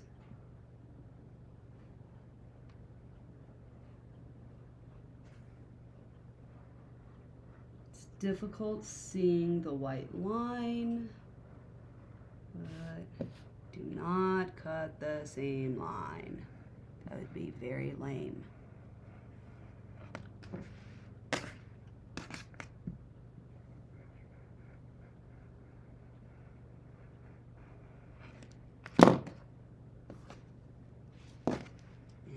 other side.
Okay, let's iron this open.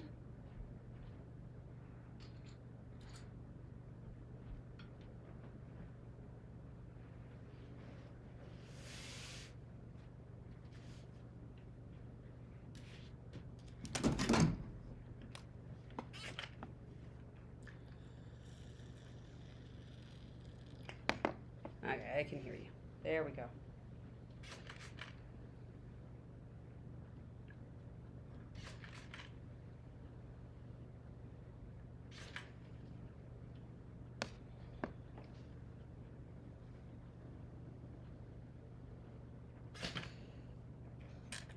This is definitely needing a little bit more heat.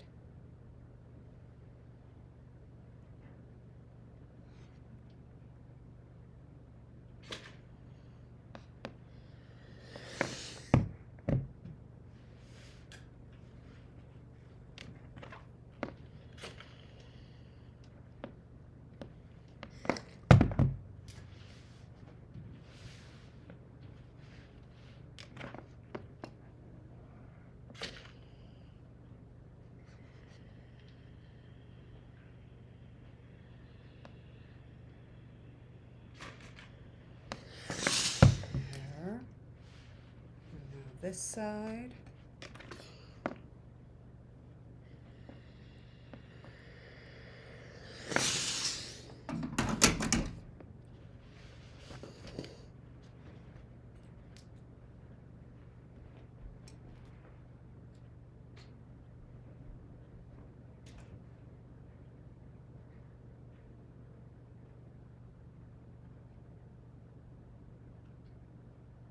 And now we're sewing with the wrong side out, but we're going to start at the armpits just like we have every single other time. Wherever you sew the last one, that's where you match it. Match whatever you do on one side with whatever you do everywhere else.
This material really wants to stretch in these weird angles.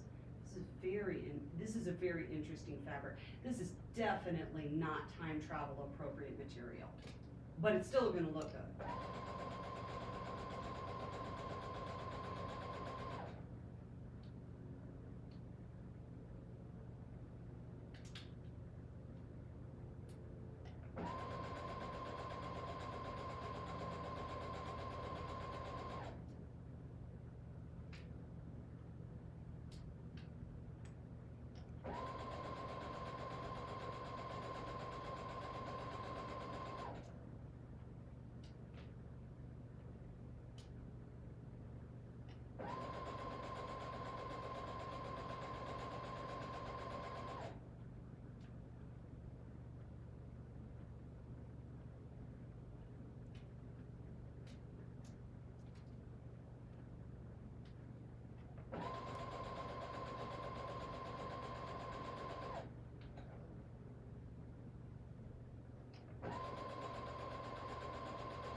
That's one side.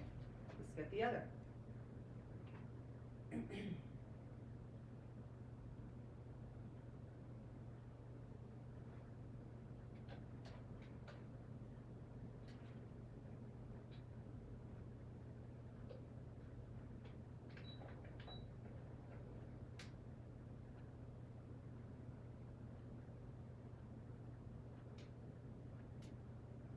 Removing the little red strings because those are no longer necessary.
Okay, this is good.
Okay, obviously I have a dress on underneath. Don't do it this way, but you know, modesty.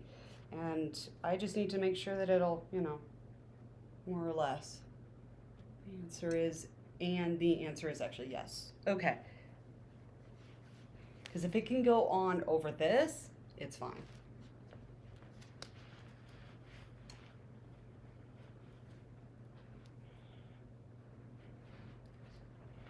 Okay, it is 11:30. The next thing that I need to do is eat. I cannot go without lunch. That would be bad. So no, I don't really have a plan for live streaming lunch because there's no reason that you want to watch me eat. However, I'm not going to end the stream because I'm coming back and I'm finishing this. I still have a solid 2.5 hours that I can, solid 2.5, almost 3 hours of sewing that I can do. So I'm going to eat. And I'm going to do a shake. It's going to be fast. We're talking like 10 minutes. This is I'm bolting a shake and that's it. I am going to mark where the hips are, which means that I'm also going to iron open the seams that I did on this side. I am going to create a pattern and then cut out this material and this material, sew them together, flip them inside out, iron everything down so that it basically has a lining. And then I'm going to attach it to the hips and really bring emphasis to how awesome my hips are. So, and then after that, I will take the inside, slip it on inside, sew the armpit, sew the neck, leave the shoulders open, flip everything around, sew it back down for inside, outside, everything, and then shoulders, hem, done.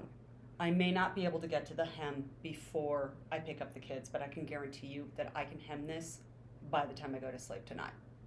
So, I'm going to make a shake. I'm going to eat a shake. I'm going to come down here and keep sewing.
Okay.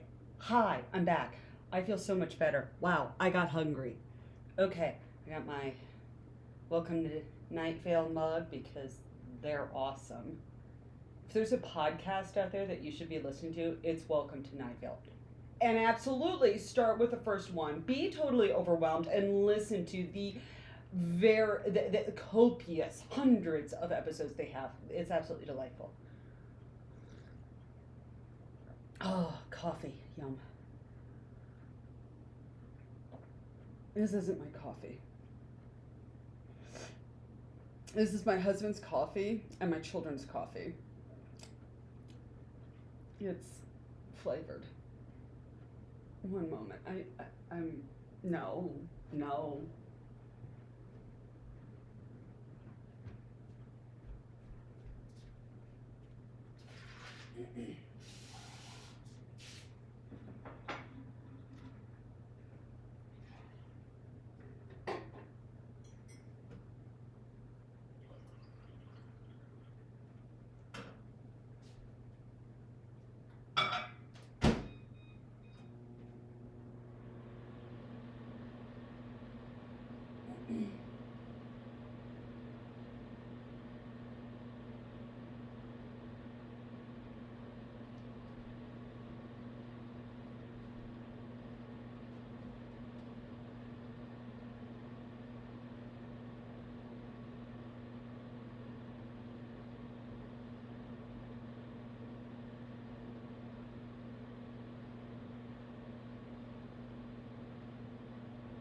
Okay, much better.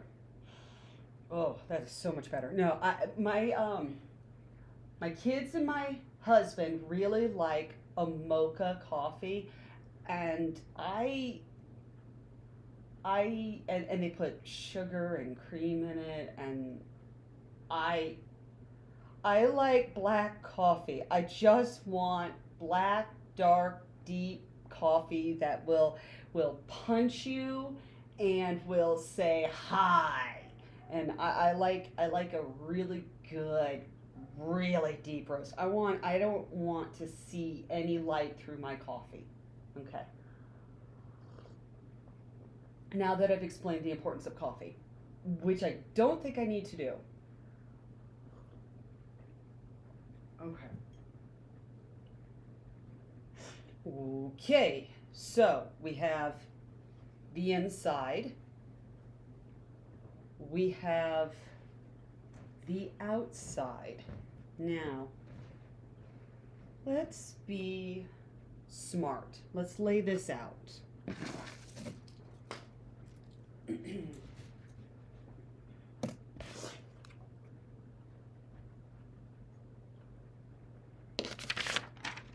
this back up,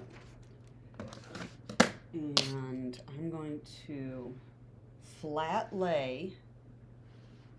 No, I'm not. I'm going to iron that flat first, because I need the exact measurement. The exact measurement will help here.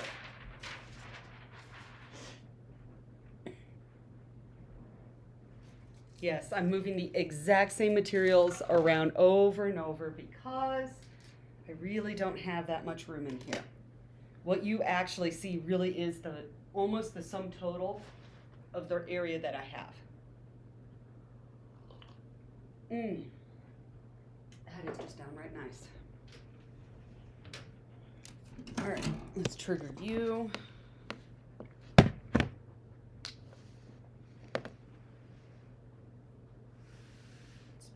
Slide this on. And remember, we want to iron seams not like this. We want the seam goes the direction that it's supposed to.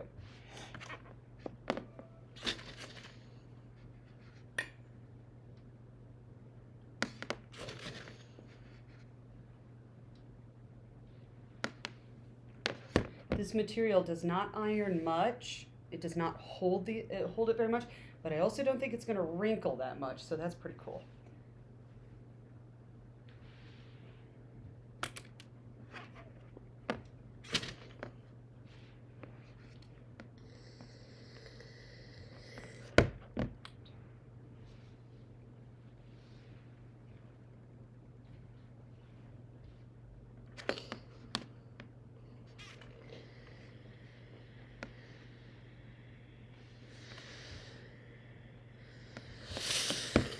Might be a touch too hot. Let's bring that down just a little bit. There we go. Other side. I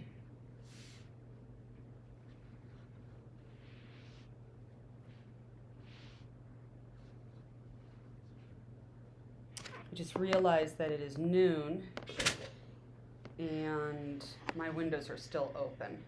I bet it is too hot for that. It was nice this morning. Oh my goodness, it was so nice. Computer, what's the temperature? Right now, it's 83 degrees Fahrenheit. I need to close the windows. Expect a high of 94 degrees. Yeah, I need to close the windows. Okay.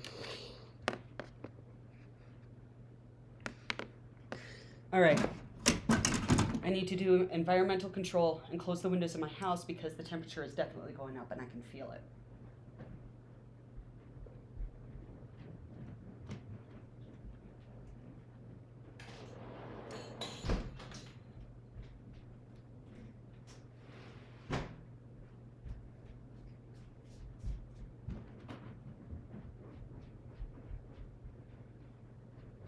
Okay, done. All right. I have now ironed that. That looks nice. All right, we're doing a flat lay.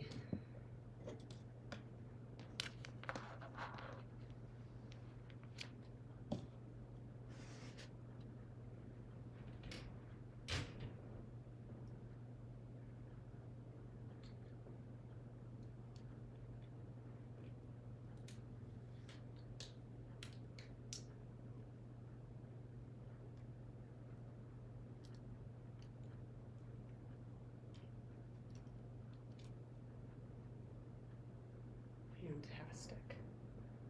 Okay. Darts. I have a feeling that's the high hip.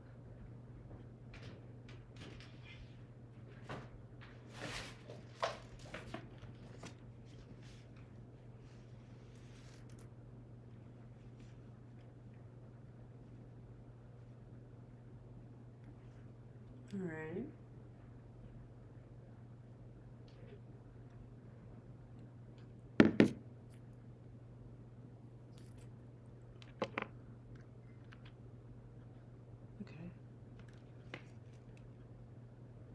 I'm fairly sure that's the top hip right here. See what I did? I matched the bottom part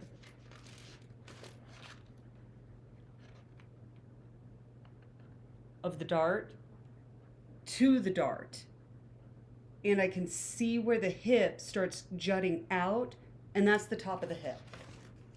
I'm going to flip this around. Confirm. That's there.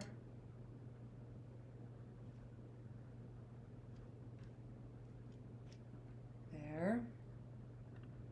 And here. All right, I'm going to take that away.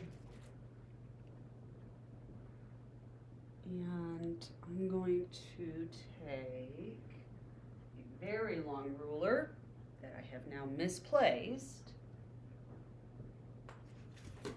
Okay.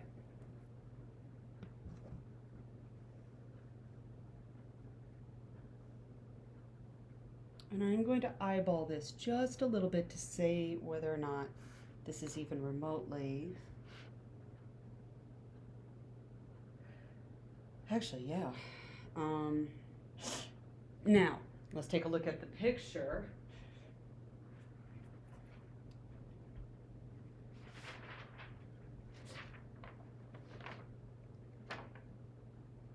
this comes in, that little drapey thing comes in. That doesn't end at the hip, so I have to choose where that's going to end here. And I'm going to say that and there.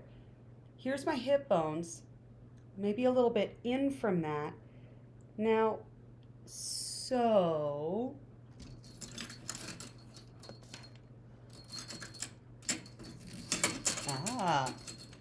I did not put that up there. Okay. So here's my hip bones. And if I want to, maybe about from here to here, keep that open. I want a 7-inch drop. Okay, 7 inches in the middle.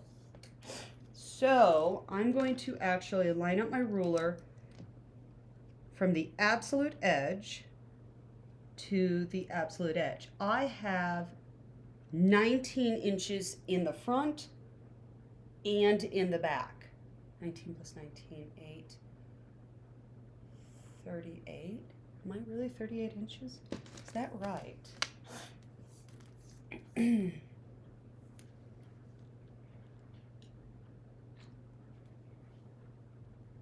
I am now double checking because that seems okay. That might be 19 plus 19, 8. That might be just a touch too big.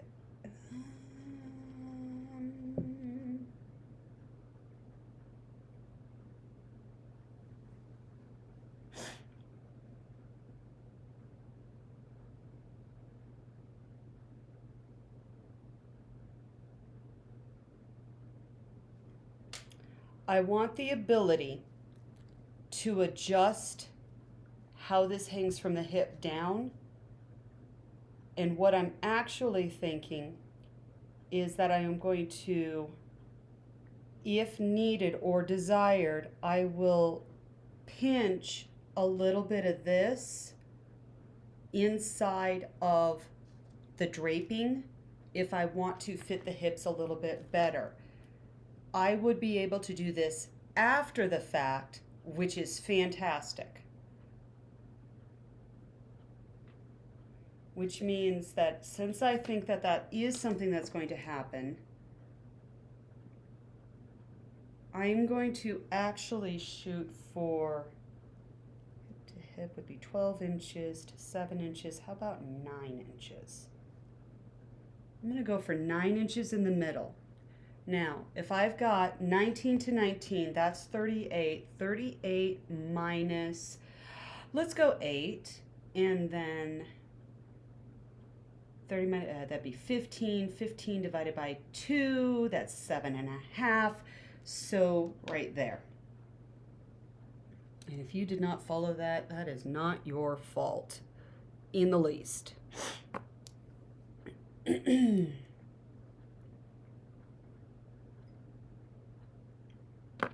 All right, we're gonna try.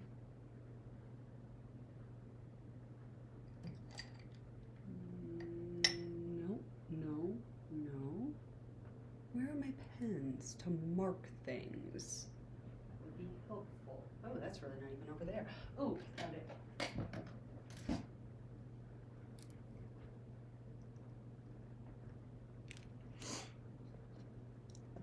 I don't like the way this moves the material. I just do not like marking pens. They just are not my, this is not my cup of tea.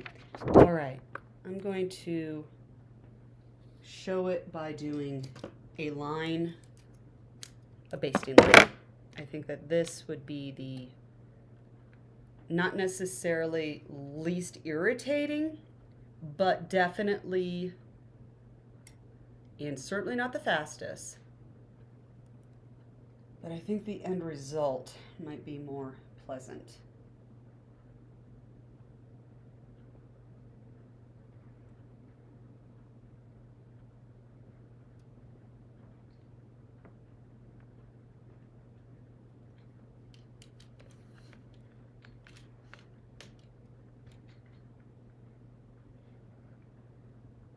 Ha! I do not have this angle at all. Okay, there.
Trying to get just one layer of this is actually very, hasn't been as bad as I thought, but it's still challenging. Okay, let me check it.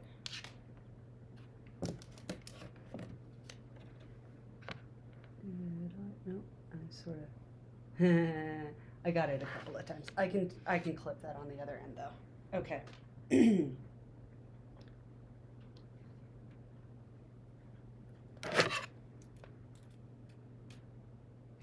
Okay, I'm not moving the material.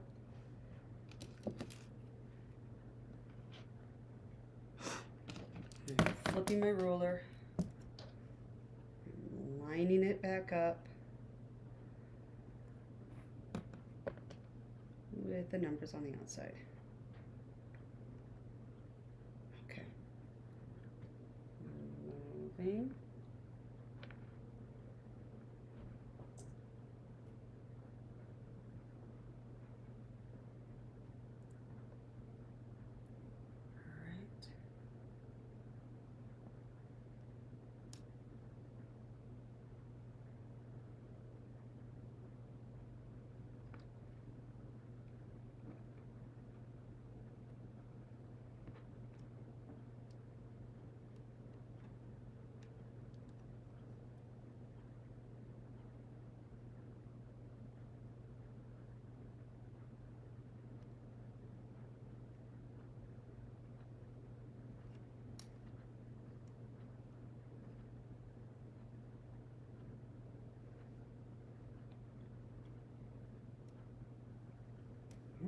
No.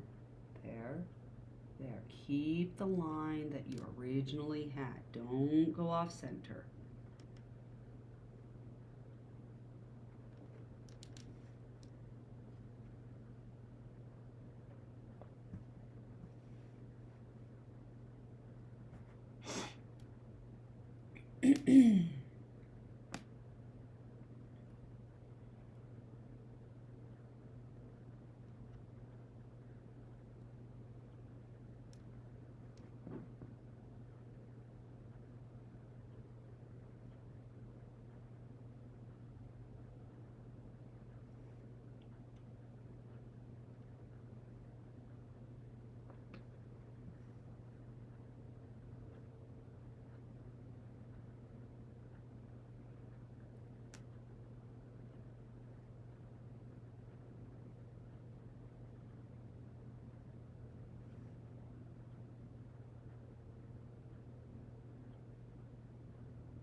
All right, 2.5 more inches.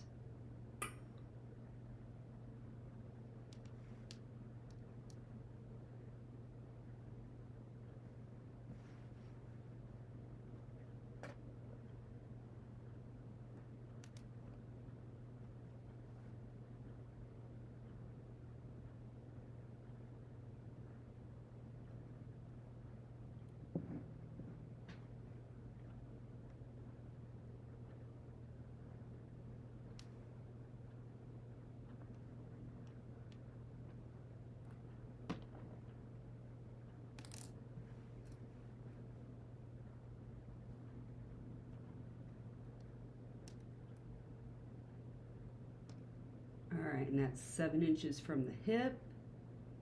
I am noting it. There we go.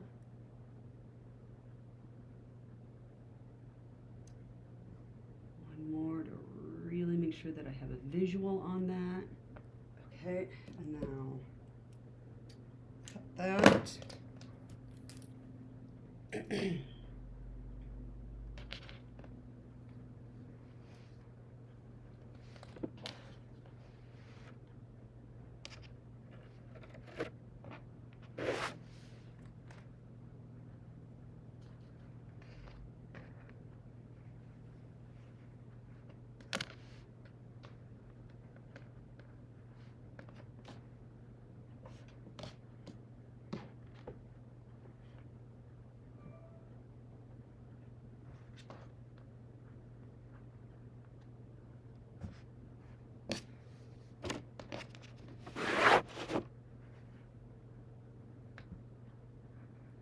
Okay, that looks crazy even. I mean, just looking at that, that lays incredibly well. Okay, I'm very, very encouraged by this.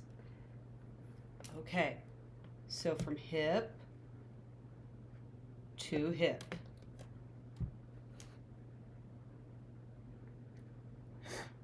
And at this point, I almost want to try something new. Give me a second. Let me think. I'm almost considering taking my glue basting spray and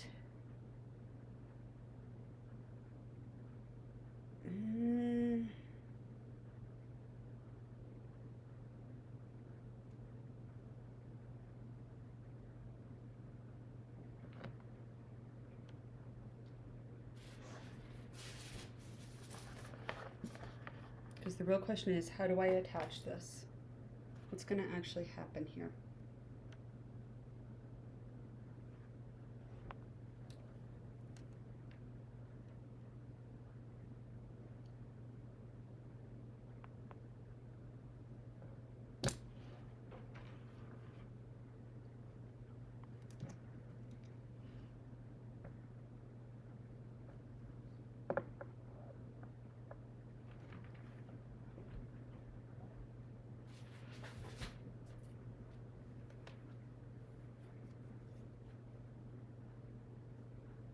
I don't like that one.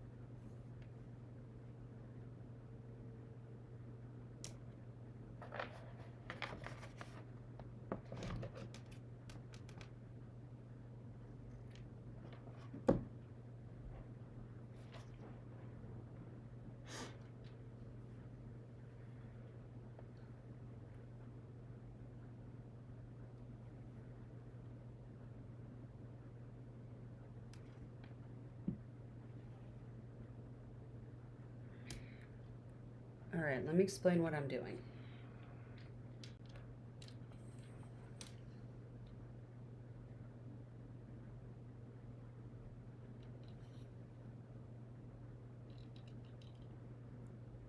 Okay. Oh, I really don't. Okay, by the way, there's no makeup going on. When I say I really was looking for a reason to procrastinate, I really mean it. Okay. I sort of want to take this and put this over where the seam will be, where the skirt and the flounce are connected. This is a very trim heavy decade. We do lace, we do ribbon, we do trim everywhere. There is so much detailing. So this is the era to throw all of the decoration at. This is a great time to use this. So and again, this should be a flouncy, pretty, flowing.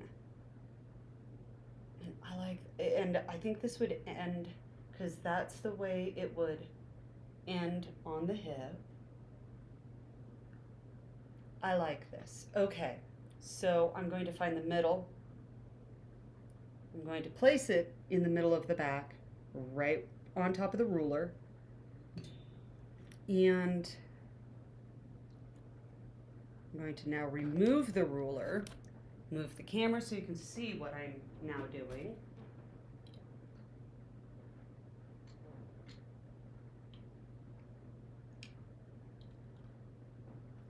I'm getting better at this. Okay.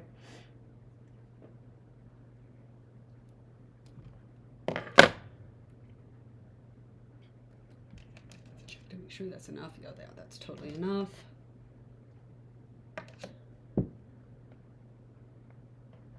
From line to line. Okay.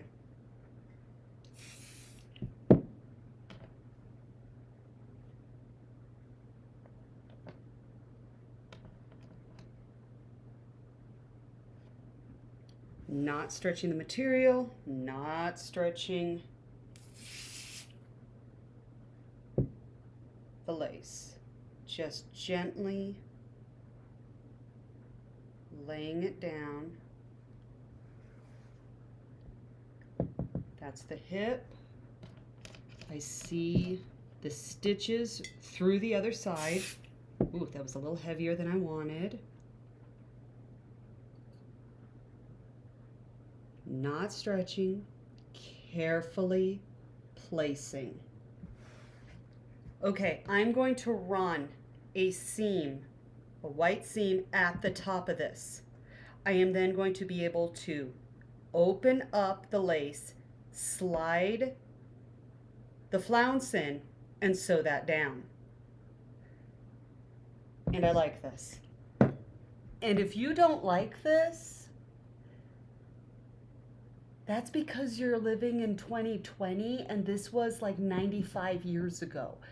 This is a different feel. It has a different quality to it. It shouldn't look like something you could buy today. It should look different to you. Challenge yourself to see the beauty in a different era. I highly suggest that. It gets really wild when you start looking at things from a different beauty perspective than the one that you were taught. Okay. Fantastic. Okay. I am now going to need to open this up and cut some strings because that happened.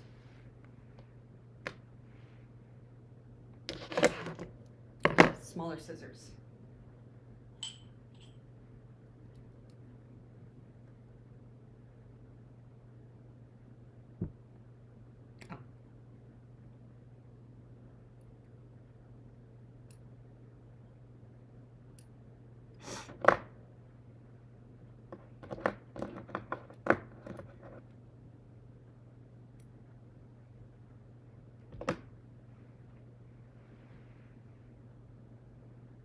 Fabulous. Ooh, I forgot my coffee. moment.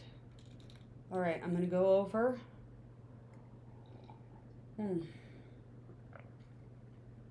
To the sewing machine, and I'm gonna sew the back part of that. It is 12:15. I am down to 2 hours solidly. I cannot go any further than that. Let's see what I can do. If I can't get all of this done in the next 2 hours, which is a little bit of a push, that's a push. I will resume this later tonight, probably after the kids go to bed.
Fantastic. This is totally going to work.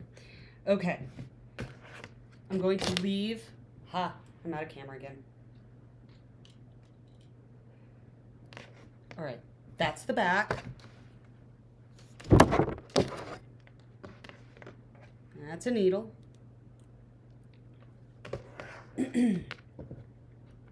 This is the front. And I have plenty of this. And there. This will allow me to, and this is obviously open. So the flounce starts here, wraps around, ends here. I will, if something needs to be taken in for shaping, I'm going to line it up with the bust line that does not, from wherever the dart would go, if it was like, let's say, any other era, and you would sew the dart all the way to the bust, or about an inch to the bust point, but the bust point still exists, so figure out where it is, drop that down, and for the 1920s, that's the point that if you need to do a little bit of shaping at the hip, pinch it there. So pinch, pinch, bust point. Okay. Here. And here.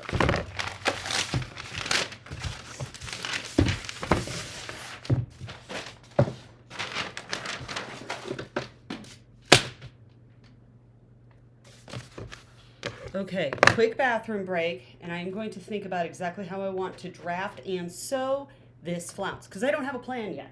Give me a second.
Thank you, Brenda. I love it too. Okay, here we go.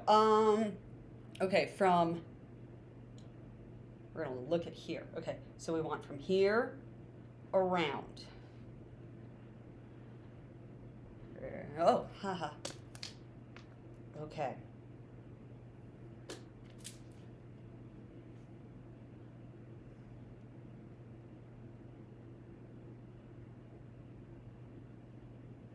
And I think this would be where the high hip is.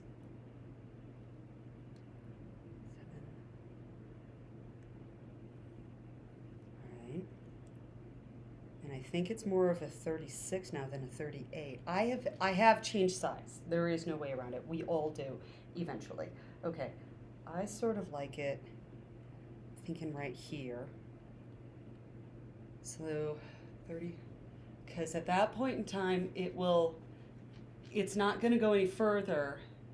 And if this goes over the head, that's a little tight. That's a little tight. So let's make it 36 inches. Where does that land here? Because I don't want it. Okay, the trick is that this doesn't go over this. And then it sort of can blouse right here.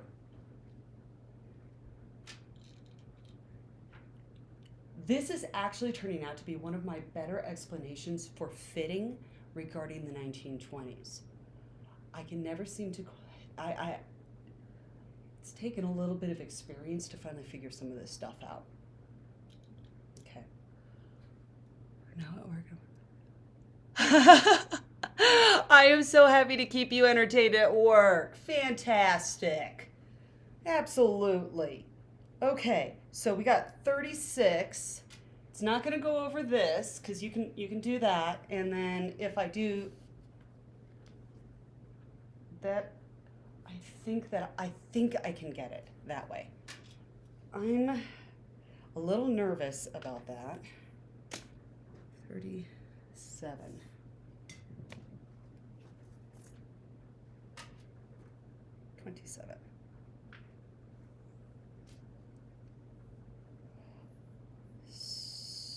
So, oh.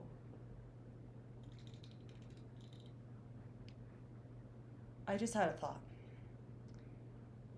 If I wanted a more fitted hip, but I still wanted this to come on and off,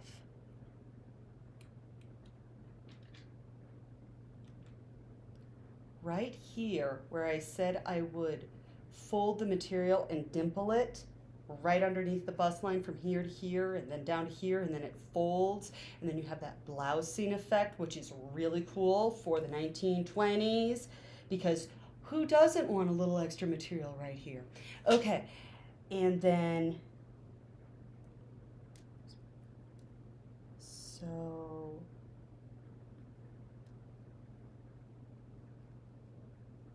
I still keep going to about 28 inches, maybe 27.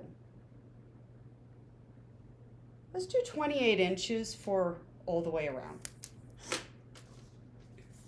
Well, it will be this way. And then this is the hard part for me. I mess this up every single time. Okay, this is hypothetically where it is. 21. I need to write stuff down.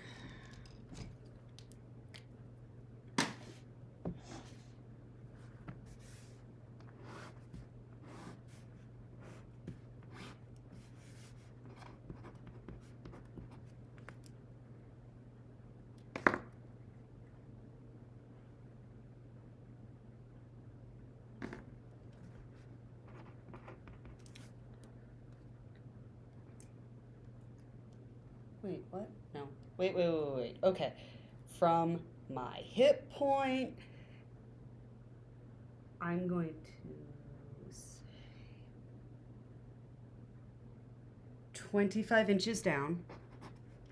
I said, for the longest flounce part, I said that I wanted 27 across, and I'm going to say 28 inches from there. Okay.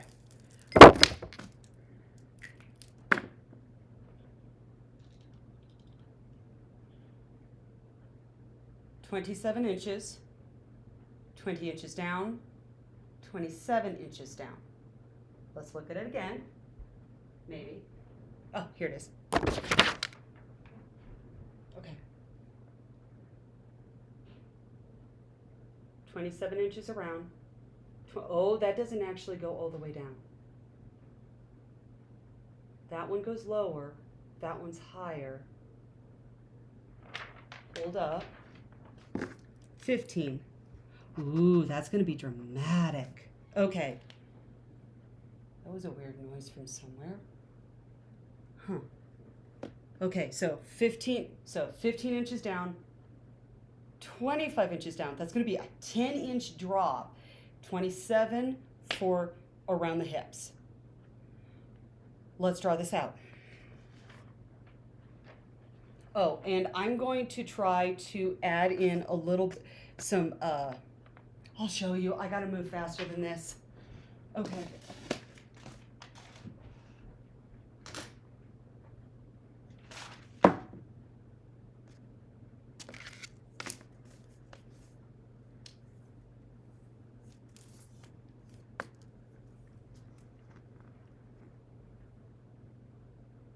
All right, fabulous.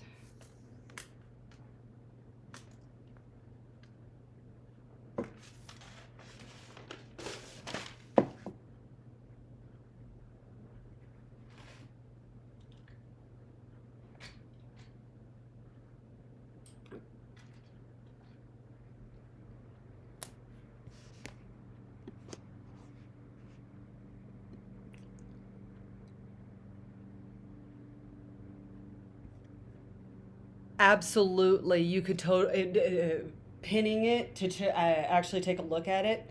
I normally would. I know that every single skirt that I've been doing has been in this range of between 20 to 30 inches from the hip down. So if I have anything in that range, I've got a really good shot at it looking mwah.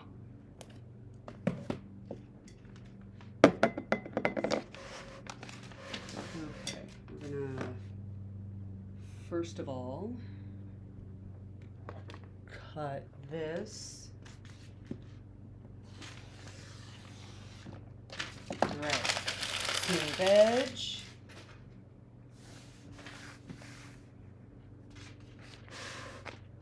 I do not have a smooth edge at the top of this. This was cut on a bandsaw because the material, this was insanely long for me.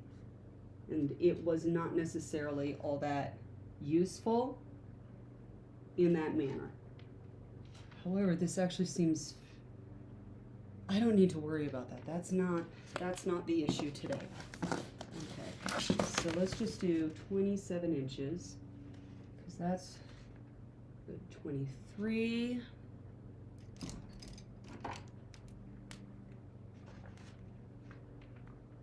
All right, that's 23. I'm getting my perpendicular line off the end to make sure that I'm somewhere near even.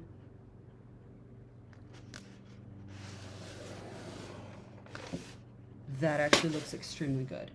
Okay, so that's 23, 24, 25, 26, 27. No seam allowance. Really making sure. I love clear rulers. They allow you to actually see what it is that you're doing. Now I'm dropping down from here the entire way. Now I'm going to have to add something to the bottom of this for the full pattern. That isn't a problem. Been there, done that. Okay, move this up a little bit. Move it down a little bit.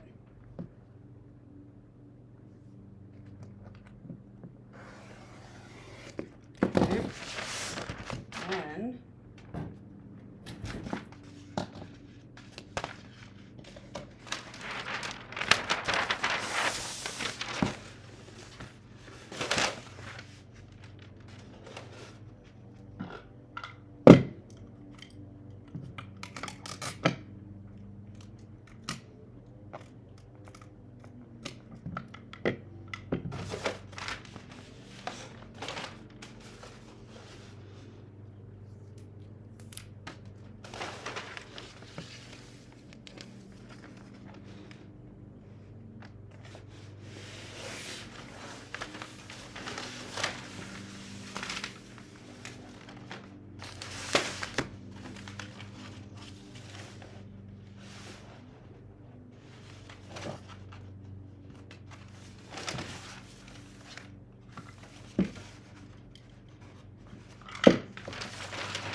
Okay.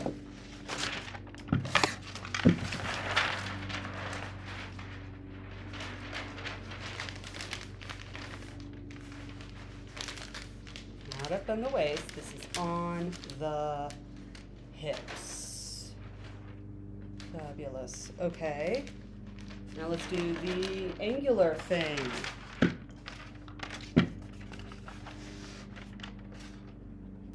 I'm doing 15 inches.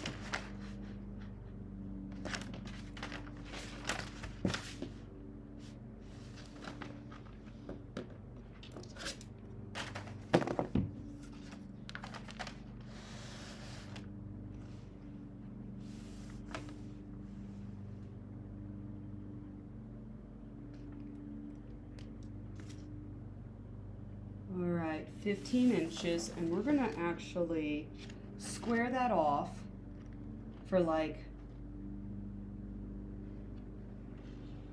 4.5 inches, just because we can. Then on the other side, we're going to show 25 inches. All right, all the way up. This ruler is 23 inches. This ruler is 2 inches. This is now getting squared off. 1, 2, 3, 4. About 4 inches, 4.5 inches. Now we've got this really cool line from here to somehow make it look right. Now this is a lot more wildly fun than I was expecting, so I want to take a look at this picture again. I keep losing my stuff. This is what happens at the end of the day when I'm like, okay.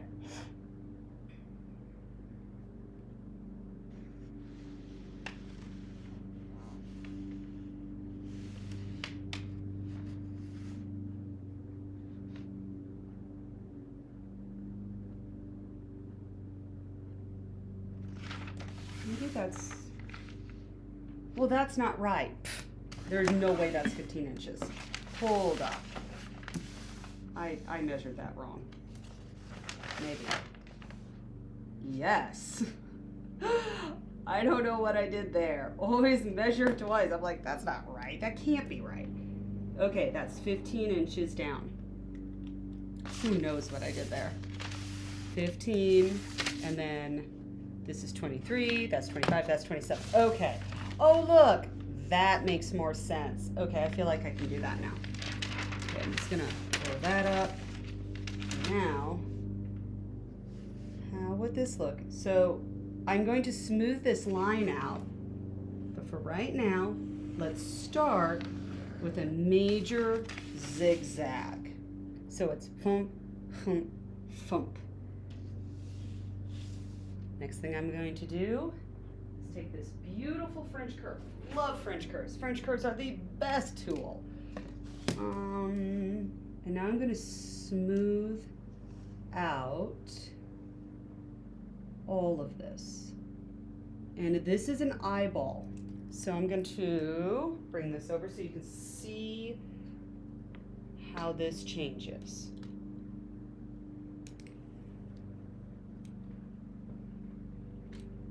I'm going to actually, yes, use a pencil, but in this case, you can't see what I'm doing. So here we go. These are the lines that I currently have. So this is 15 inches down.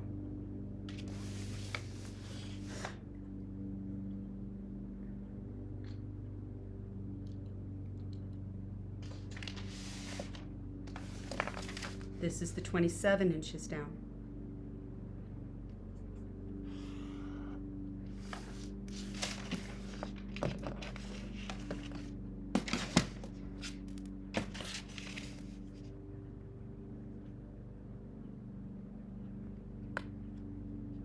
And this is the angle between these two heights. And now it's time to smooth all of this out into a nice drapiness. So you take your French curve, And can you imagine how it lays? Now, a little bit more, a little bit less. It's not enough, no.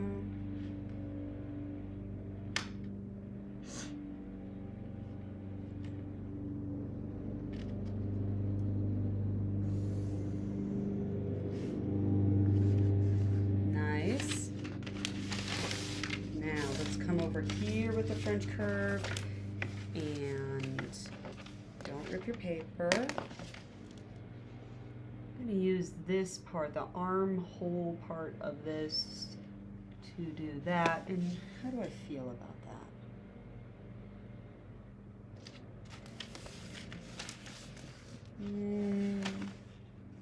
What if I went from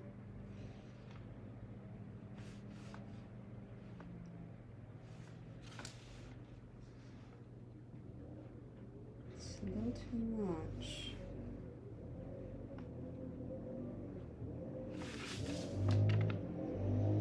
Let's try it this way.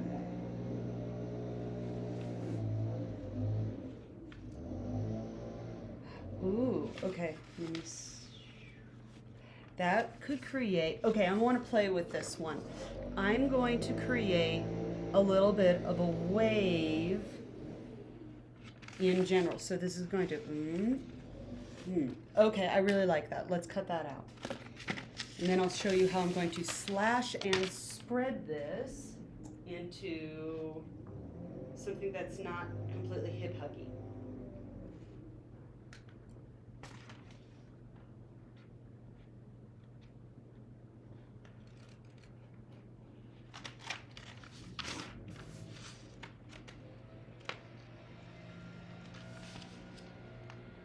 We're going to swoop down. And then we're going to swoop over. Now I want to make sure that I cut the right line here. It's this one. And I sort of came off my cut line, so I'm going to back up a little bit, recut that. No need to add material. I am doing this exactly the way I like. Okay. Next.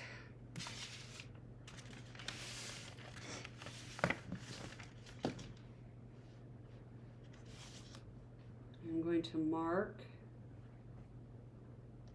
5 inches off from the end on this side. I am going to mark 5 inches off the side on this other mirror image side. That's not a mirror image because we now have swoopiness.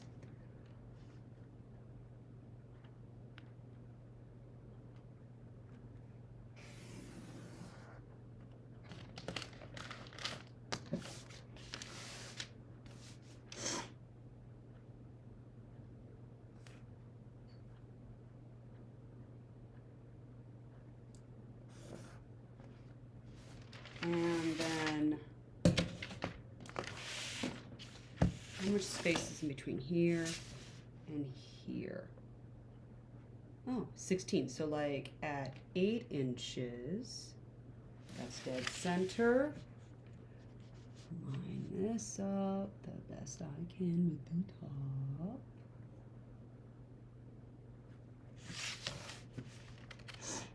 I'm having trouble making sure that my line is in fact perpendicular.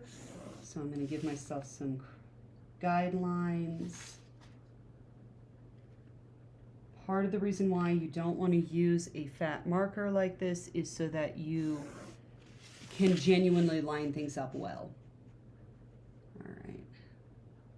Fat lines make it a touch more difficult. All right, and that's it, down the middle. All right.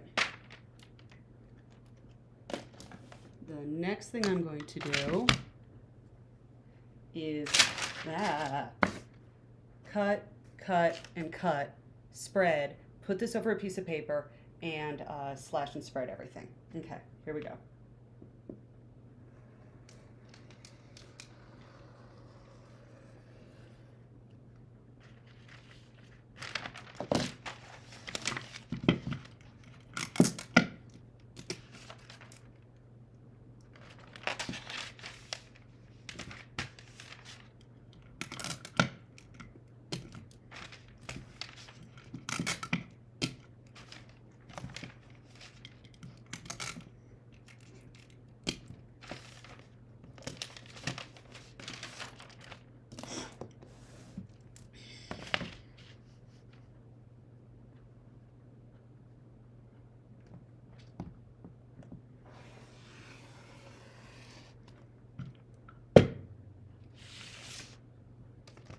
Now this is the point where things rip easily, so be mindful when moving.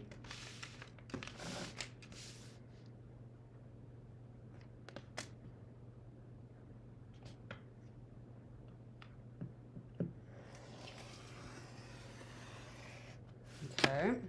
All of this, move all of this, picking things up off the floor. Now, carefully pick this up.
All right, I'm going to take the ruler. I'm placing it at the corner of the first slash and spread, and I am going to increase it by, what is it good? I'm looking for something that will lay well and not mess with the top too much.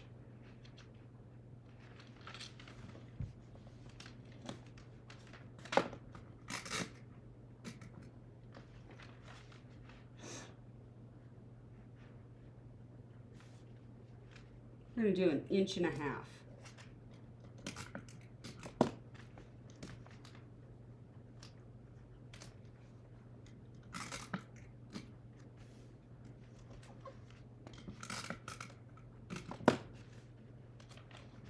I have taped this all the way up to the corner as well as the top where it's going to go underneath the lace. Okay, more tape. Now once you have tape on here, these rulers like to slide underneath and then rip things. Don't do that to yourself. It's totally a sucky process. Okay. And now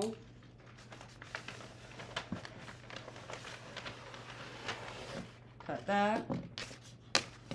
Pull this down a little bit. Move on to the next one.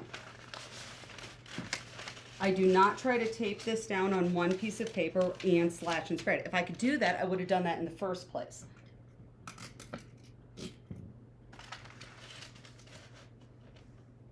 All right, we're now taping that corner. I'm going to tape the corner a heck of a lot better than that.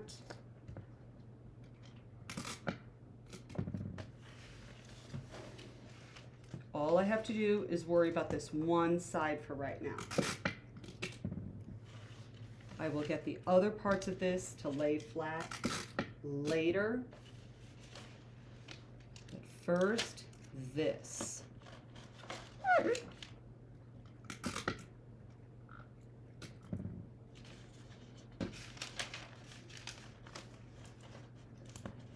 and tape. I'm going to move this part up just a little bit. We got the ruler out. Now, what can I do to make this lay nicely? Give us some fullness.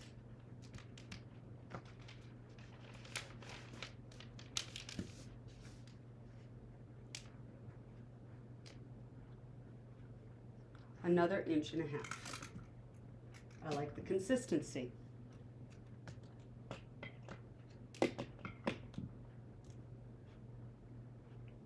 Actually, I really like the consistency on that. All right, all the way up, that's fine, no major bubbles.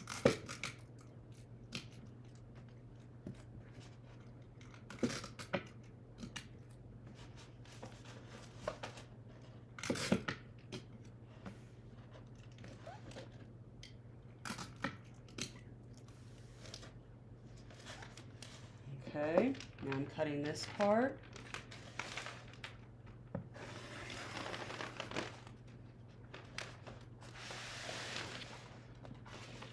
I think I taped this.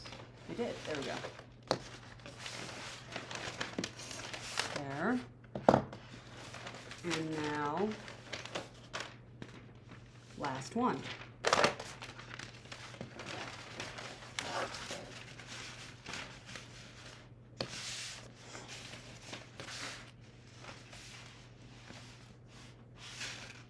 Now this one is a little bit longer than the up and down part of the paper, so I'm going to actually do this at an angle.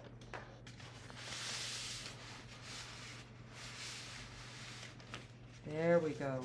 Okay. Tape the corner. Do you see how I'm starting the slash and spread of this every single time in the exact same manner? Whatever I did before is what I'm going to do next. I'm not going to change up techniques. I'm not going to change up how I'm doing this, because somehow that always shows up with your final product. And this is the worst tape on earth, by the way. But I have a lot of it because I bought it in bulk and I'm going to use it because I don't believe, it's going to get used, period. Okay. All the way up to the corner.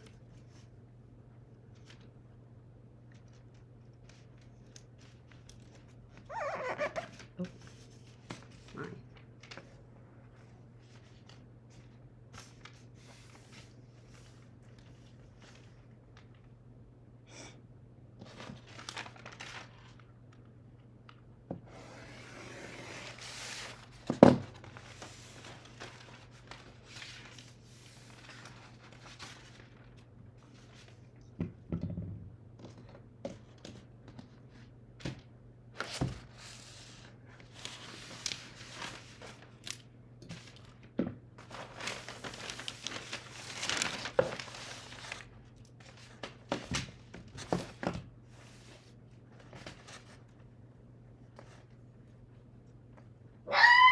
Ooh, is there a bad squirrel out there, Watson?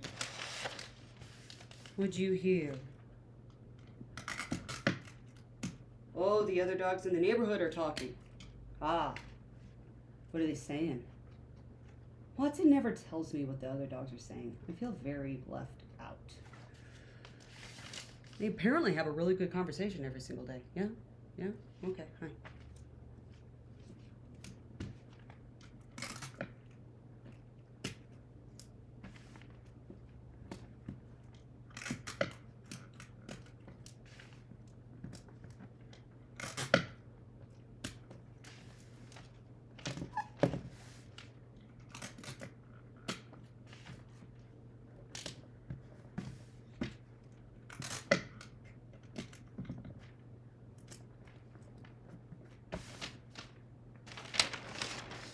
Okay, this is the point where this is now no longer nice and smooth.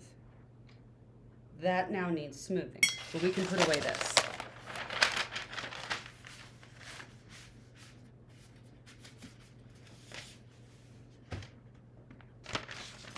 I'm going to turn this around, and the first thing I'm going to do is actually smooth out this.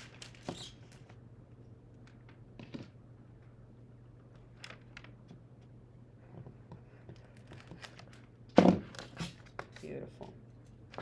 Next.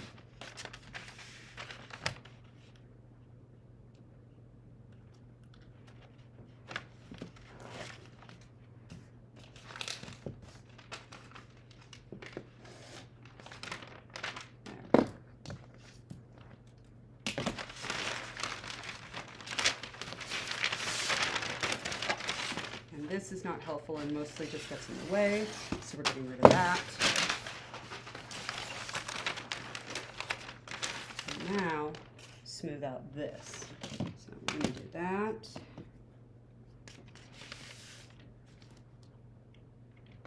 I think I actually want my French curve back. Okay. So this and this, you're not gonna, this is now where we want to flip this. Try to, there we are. Let me show you. Give me a second. I'm working on it. I'm learning how to do this. Let's get up even closer. Okay.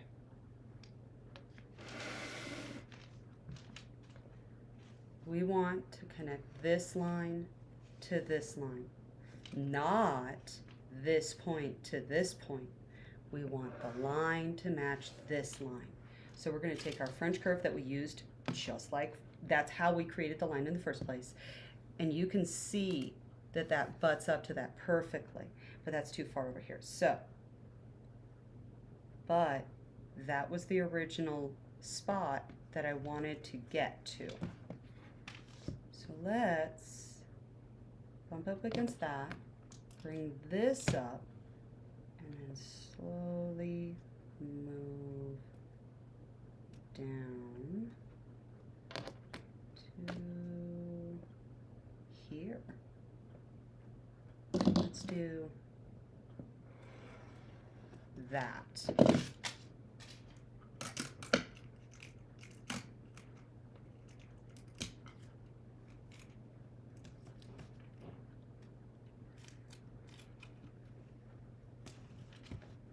There.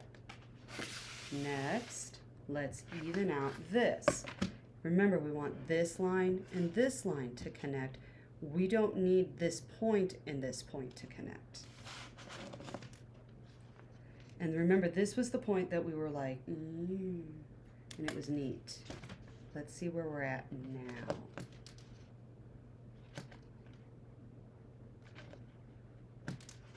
Not quite. Ooh. That has my interest. Okay. See how I was like, okay, can I make it work that way? Not quite. Doesn't look quite as pretty. But if I follow that line and then to there, all of a sudden this looks right. Okay. I don't think I've ever had that much success before. Oh my gosh, that looks so good. Oh, I'm actually excited on that. Oh. I think I figured some stuff out. I'm learning. I'm in the process of learning. So much of what I'm doing on this show is because I'm learning.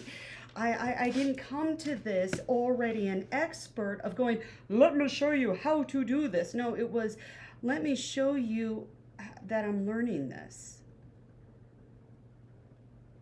I don't have the paper that I want for this.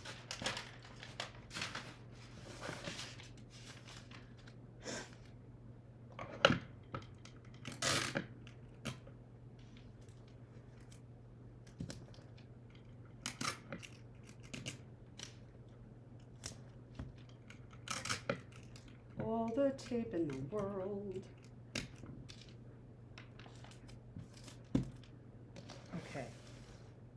So we're going to line up that curve to, ooh, that dot right there. I don't know how to cut this without bumping the camera. Let's see if I can do this. Do I still like it? I do. I do like it. Okay, there. And we have this one little thing right here that doesn't look good. Gonna do that. And actually we're gonna bring this up just like a millimeter because apparently I'm feeling that specific right now.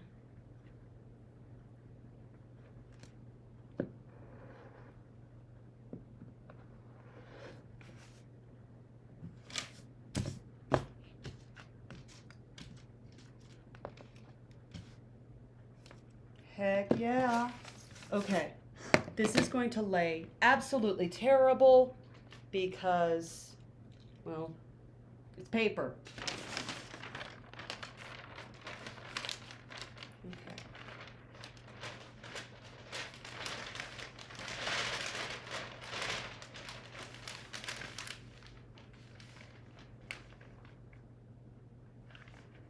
Yes.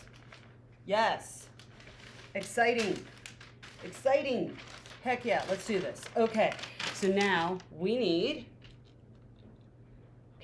to get this material. Nope, that's the dress.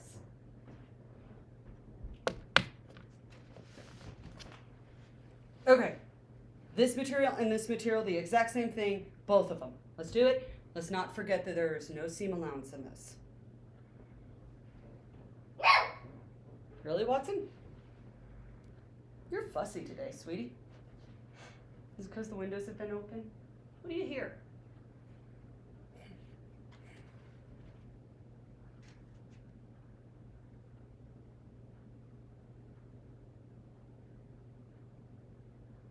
I am thinking about which direction I cut things.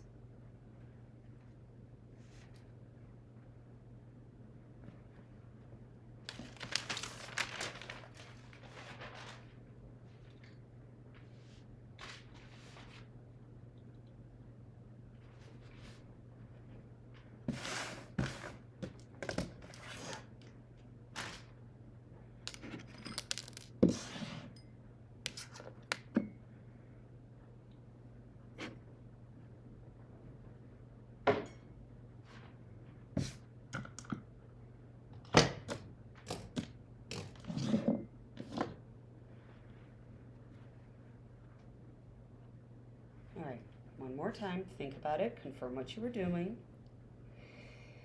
Top to bottom, this was the top.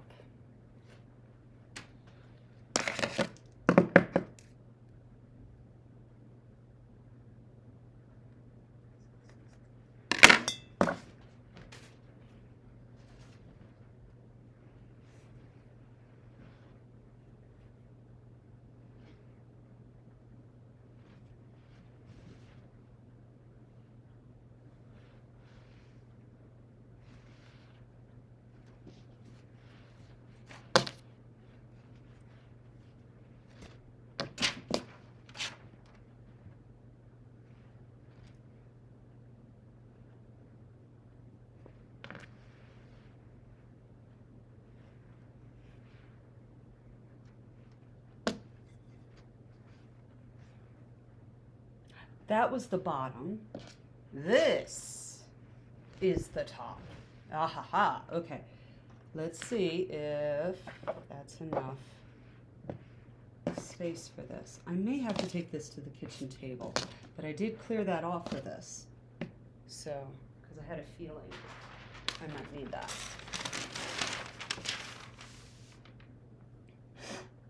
Wow, it's not that bad. Okay.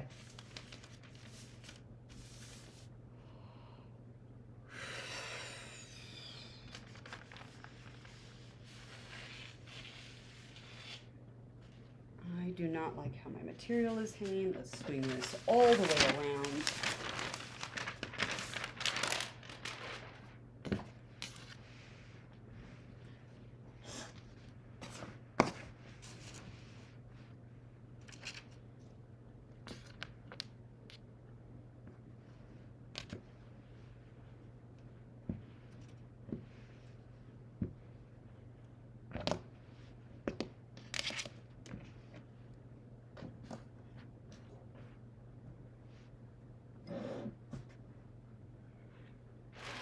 One more time. I don't even have the room for this.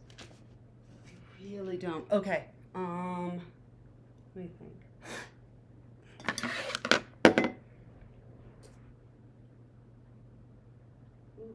Okay, I do have people watching, so I got to figure out how I'm going to do this. It's just not quite enough room to do this properly.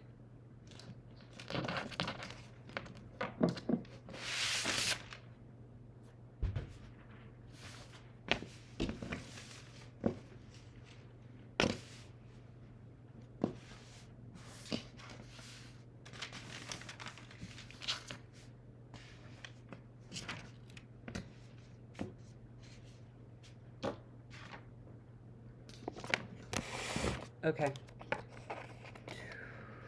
Let's be really smart and make sure I don't unplug the things that I want to unplug. There. Not bad. Here. Ha ha ha. We gotta move. We're moving. We're traveling. We're traveling up the stairs.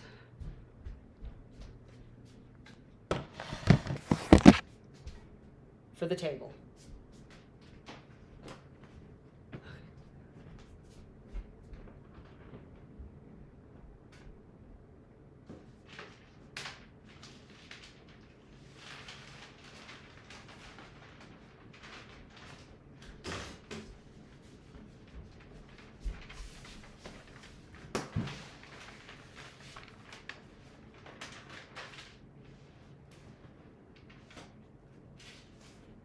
One more.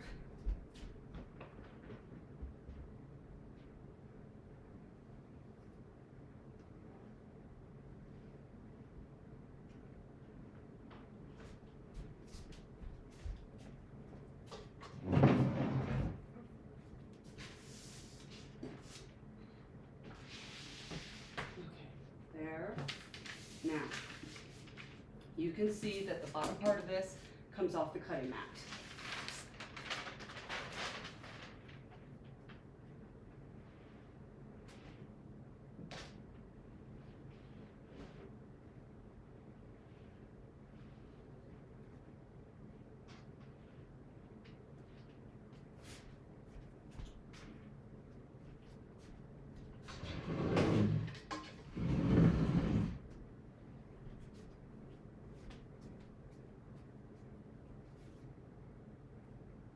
Right.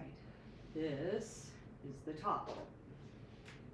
Put this down.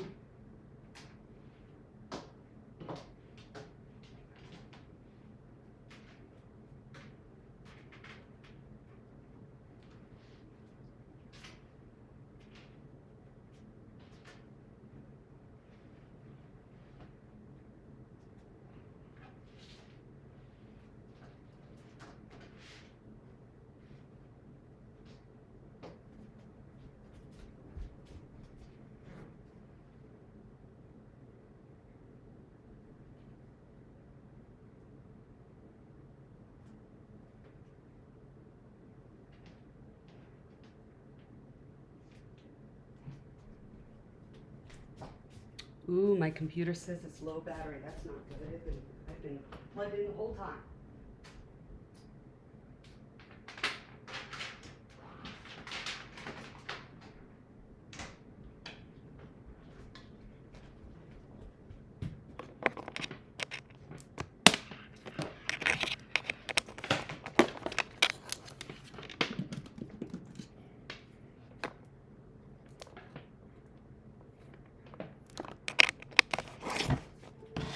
There we go.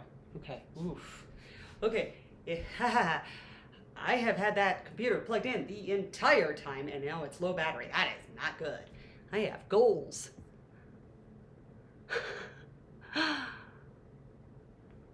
Oh, I've got comments. I've got lots of comments. Okay, let me, okay. There you go. Surgery. Oh, a surgery is so nice. Absolutely. Yeah, you do need a well-rested brain for that. Absolutely. And I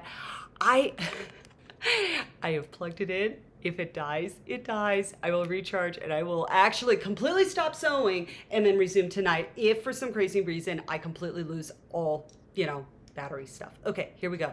Let's do this. Okay.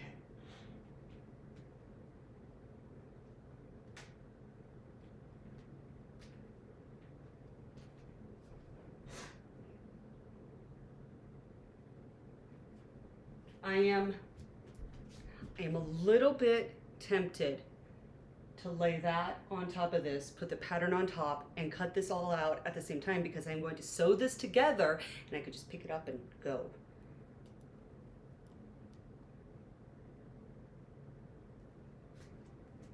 Depends on how it lays out.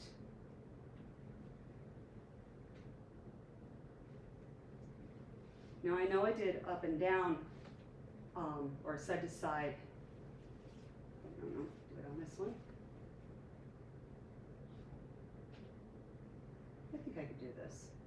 Now, So this is the right side.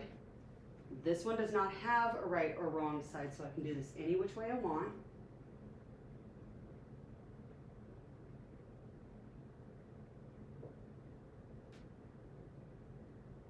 There.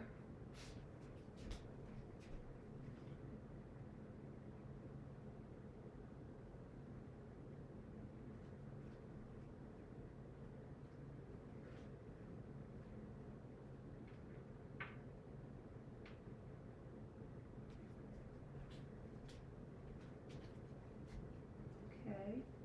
All right, sure. All right, I almost wish that this was on the bottom. So let's see if it works, and if it doesn't, I'm not going to retry it this way. I'll put the chiffon on the bottom, then this on the top, and then we'll just keep going. I think I might have this. Okay, no seam allowance.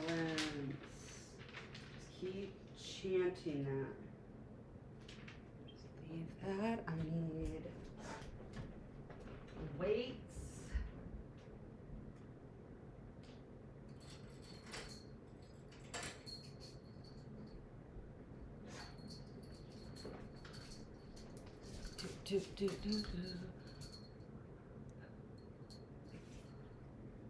There, and there. Okay. Sure.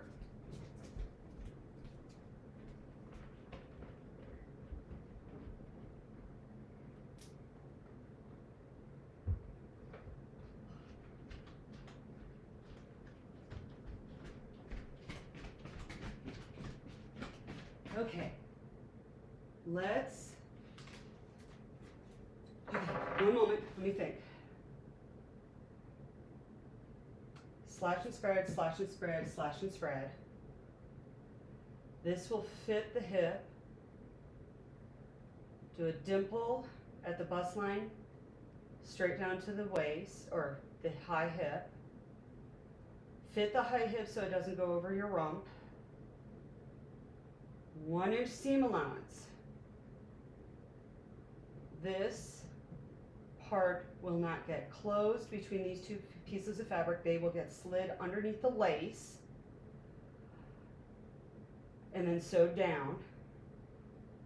This side, the bottom, and that side get sewn the way I picked this up from the sewing mat, flipped inside out, iron, top stitch. There is no way I'm finishing this by 2:15. There is no way. It is really close though. Very close. Very, very, very, very close actually.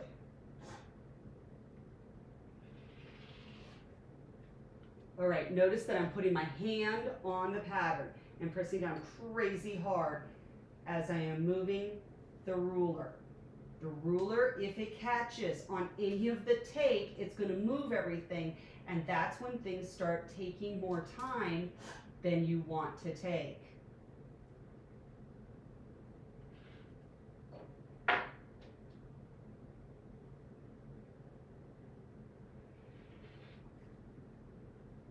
Okay. Holding a slight lift because I know that this right here will catch it.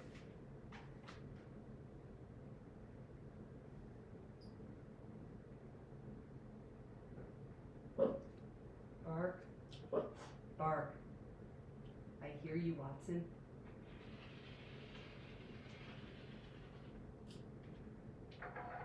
Okay, there. All right, that's the top.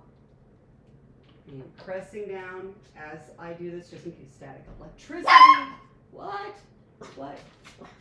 It's not Dad. He's not getting home until late. And I don't have any deliveries, I don't think. You're adorable. Yes, you are. Yes, you are. Okay, there we go. Okay. Dog break. Who's the prettiest boy in all the world? Who's the prettiest boy? Who's the prettiest boy? Who's the prettiest boy? Oh, you got so much fur. Yes, you do. Yes, you do. Okay, there you go. Do you want a bone? Do you need a bone? Oh my gosh, I bet you need a bone. Heavens, yes. Let's have a bone break. It's a bone break. Oh, I'm gonna back that up. Oh my goodness, how cute are you? Okay, so and sit and down and there. Here you go. Good boy. Okay, that was adorable. All right, oh, that's too high. Here we go. And then we go over to this side.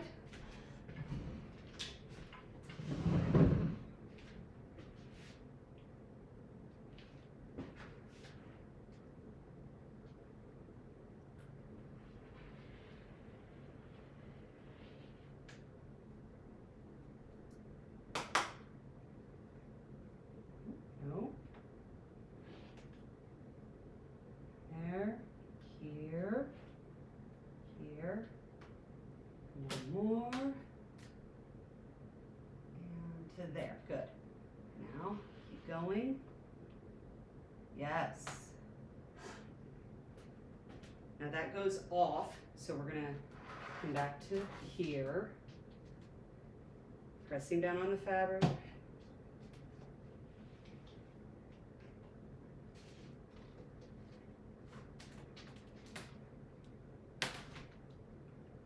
not pull that, because if this pulls, that'll pull all of that. So keep that on the table.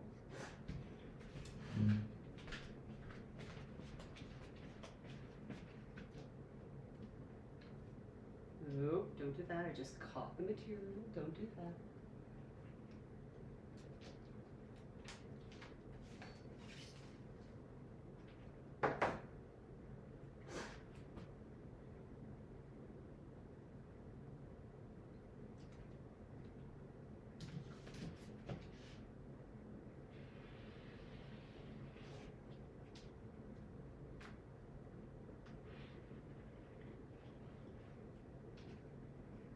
Okay, here.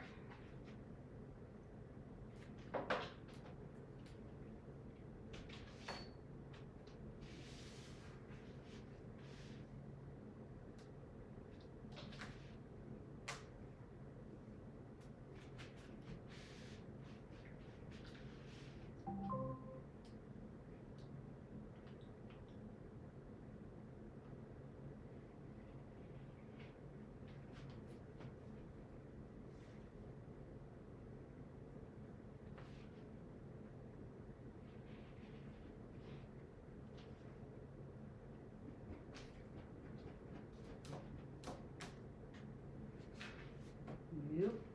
Up and over. Up and over.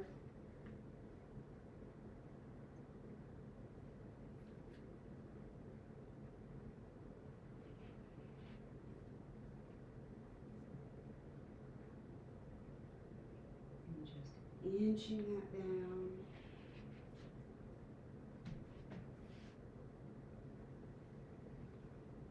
Keeping an eye on the next point that it'll catch a corner. Can't believe this, my computer's not in bed.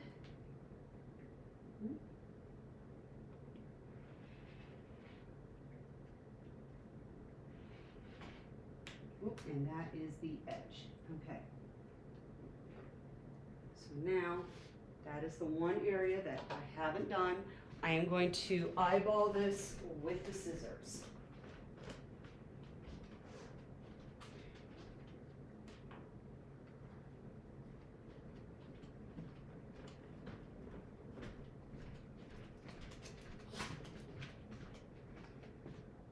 So I'm going to scoot this up, and I am not moving this at all.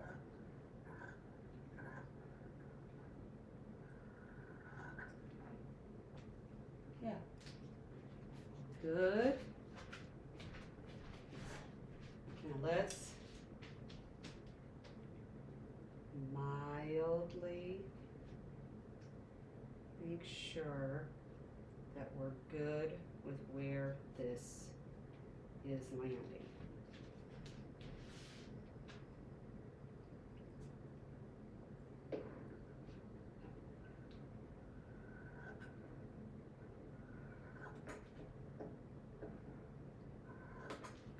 Good. Got 8 inches to sew. cut and we'll have it. I don't like that. Okay, don't worry about it. You're just going to be sewing this together and flipping it around. This is totally fine. Okay.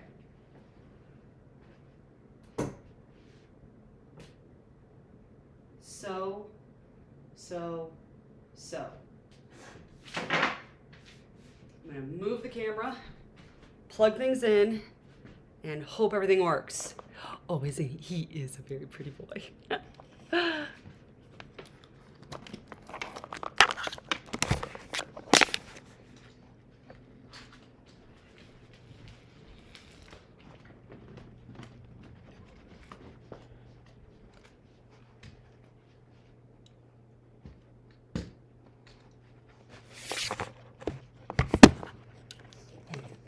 This back in, making sure that it's actually charging. Ha ha ha.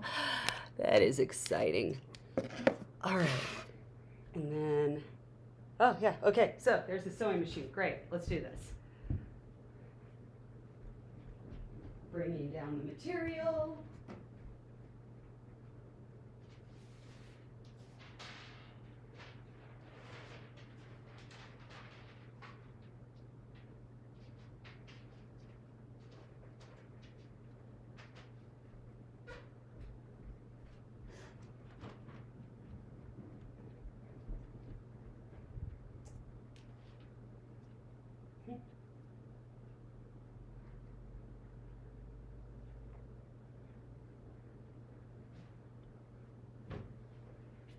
Here we go.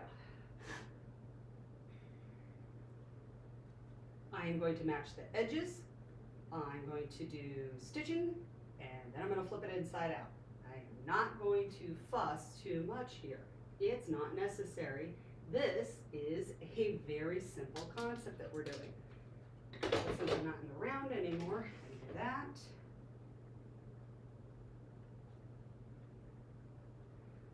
And I think I'm going to put the chiffon on the top so that the feed dogs are messing with a much more structured thing than the chiffon.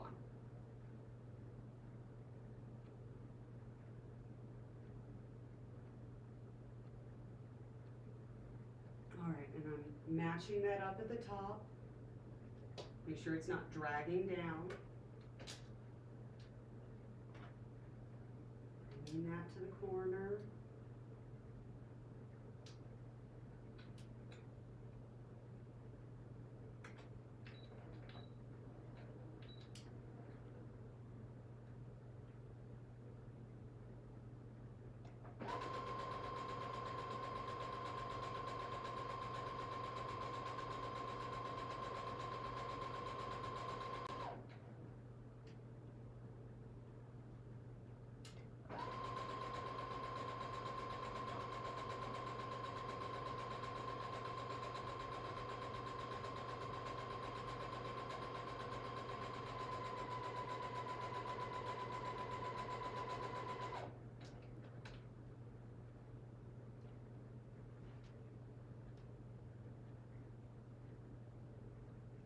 I'm going to trust the cutout process and just line up the edges.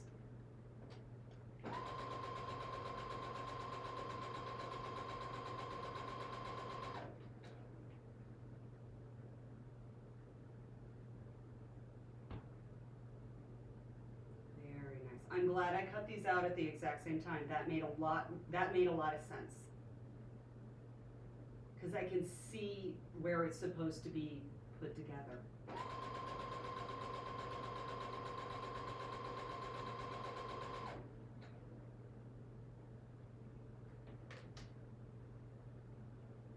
The stripes are very much up and down, just like they're supposed to be.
This will be fine.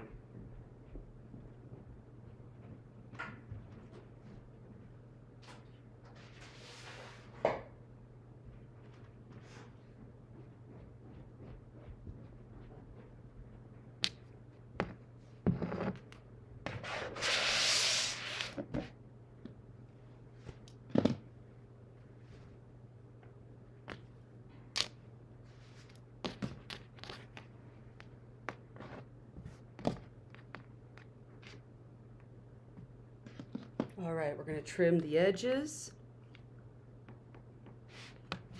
But we're going to do it on the table and not just floating.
There we go.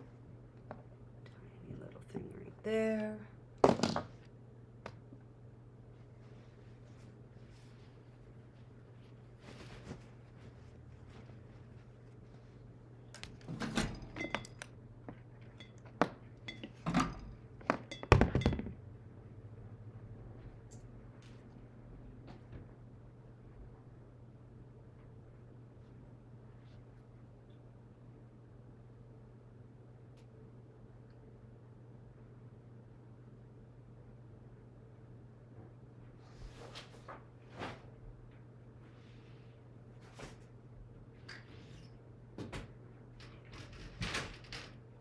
All right, and here's the ironing board again. And we're backing up again.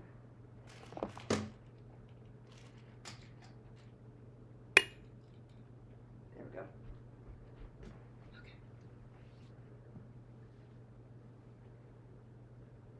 Oh, I really, really, really, really, really like this. This is pretty. This is so pretty. Okay, chopsticks are great for your corners.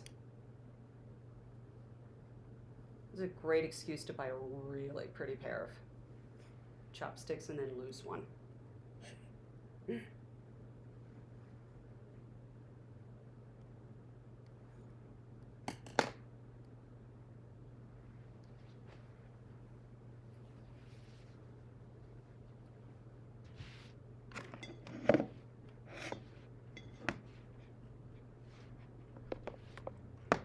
Two different materials that need two different heats.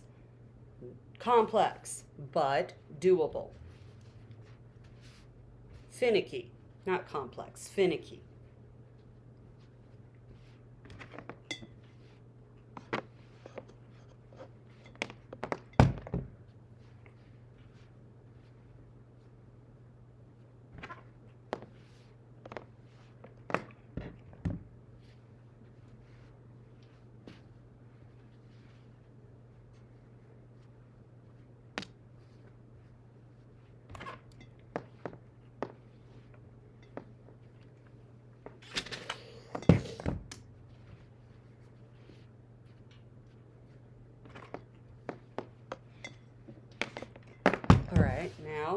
going to get it open and flat. Okay, this looks neat. Let's get these corners and everything to lay nicely.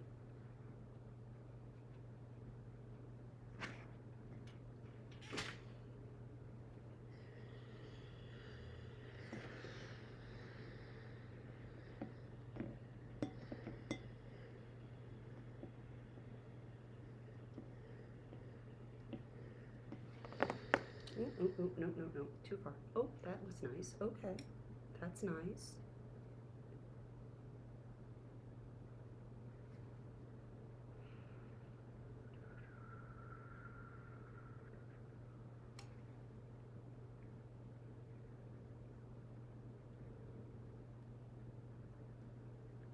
There we go.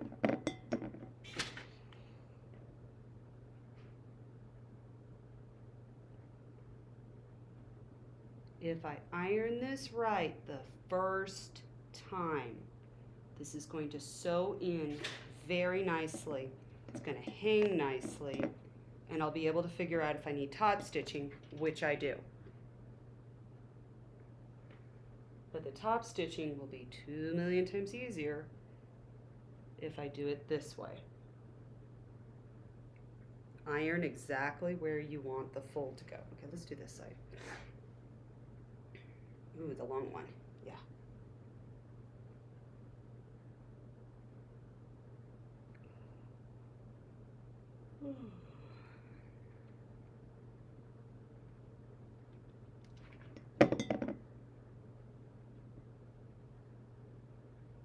Computer, set a 2 o'clock alarm. Alarm set for 2 p.m. Very good. Okay, not gonna finish this before I have to go pick up the kids. And then we've got Hebrew class, so I won't be able to do that. But I can guarantee you, I can come back tonight and finish this. And if for some crazy reason I don't, you know what I can do tomorrow? Finish it. I had goals. I may have to change my title, but I still have 24 hours. I said I was gonna do it in 24 hours, and I think I can. That's nice. All right, let's get the bottom part of this.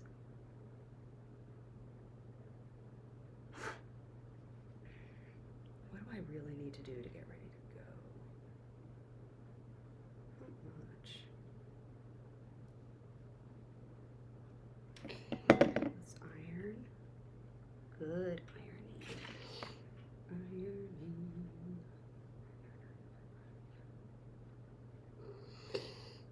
Oh yeah, and there's that nice swoop that we did. Oh, that's exciting. Okay. And then let's get this nice, and then we've got that nice curve here. Let's really make sure that that shows up. Ooh, I like that. I like that a lot, actually. Okay. Getting it right up to the edge. And then like, okay, here we go. Oh, that's the edge. Right up to the edge. Don't assume.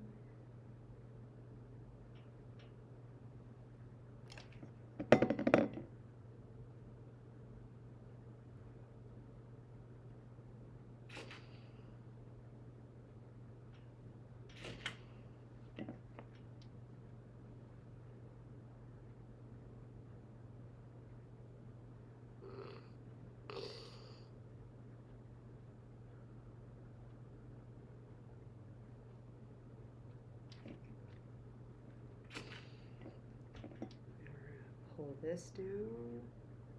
Just do this one more time.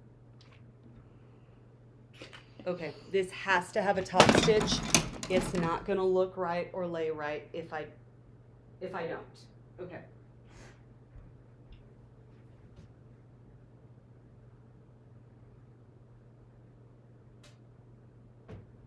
Oh, good. Blocked by an iron. Fantastic. Okay.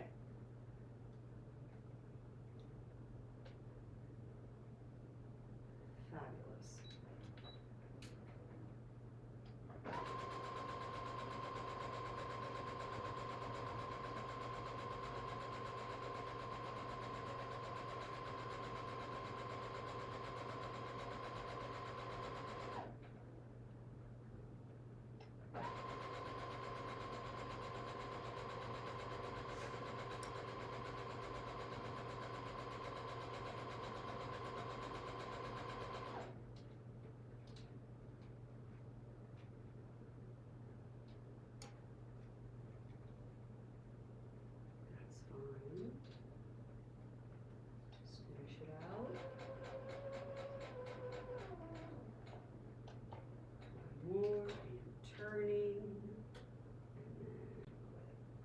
put right where the angle is.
Turn.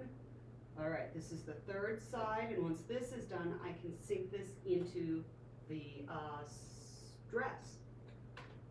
Let's finish this out.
Okay, there we go.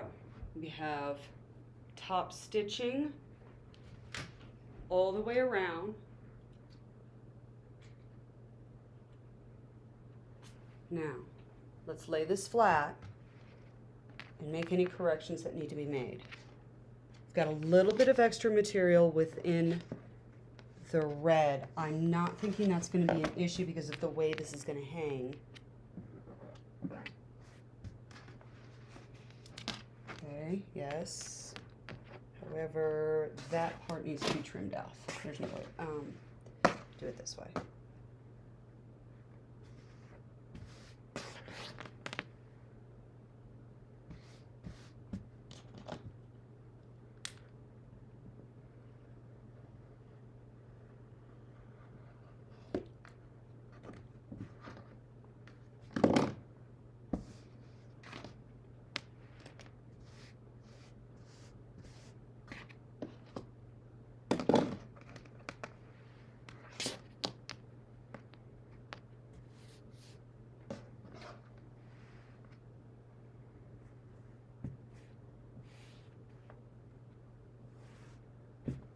I need to hit that with the iron. All right, that moved on me just a little bit, but it's not enough for me to go, I have to redo everything, because I really don't, okay? Turn this over. We're going to hit this with some heat on this side.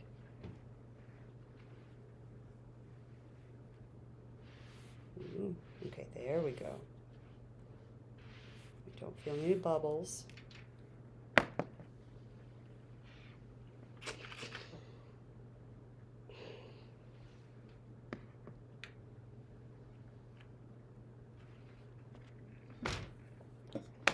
All right.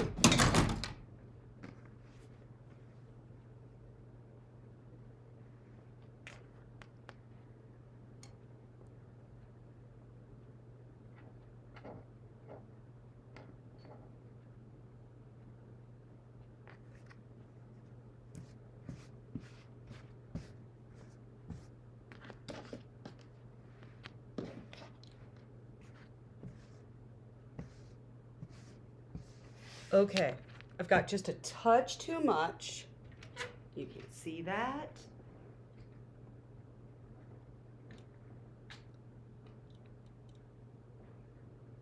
Just a touch too much here. I'm going to hide it inside, right about here. Right in the middle.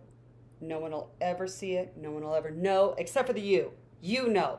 That's it.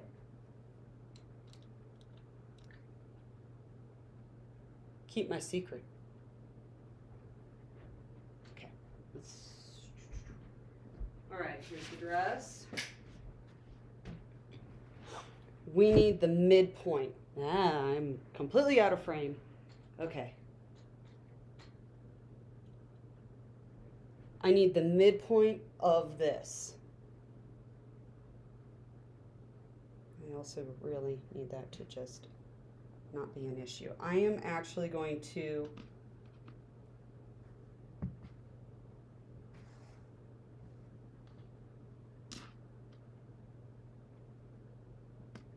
pinch this and actually sew that down with like three stitches, just because it will make my life easier.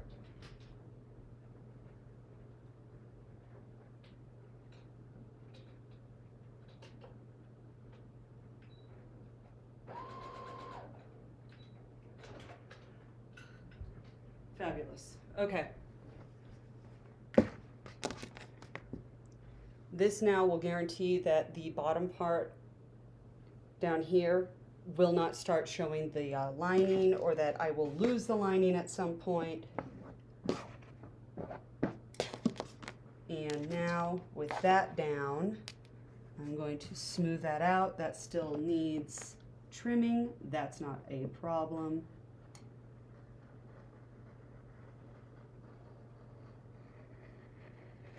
And as long as I keep that even when I sew that into the dress, this is going to look just fine. This is totally going to work. Ha! Love it. Okay. There. Very nice. All right. So I started out. Here's the back of the dress. Here's this. We're going to put that edge right here, fold that down, sew across. Okay, where's my middle? The middle will go to the middle of the back. And I will sew from the middle of the back this way and then that way.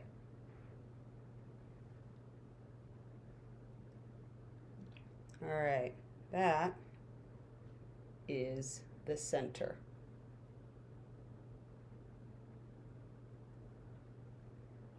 Open that up. Now, we're finding this.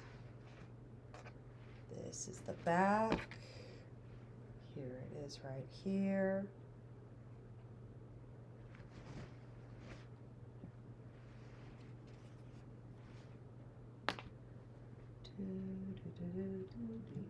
Okay. Here's the seam right here. And now we're about to find the other side without poking anything else.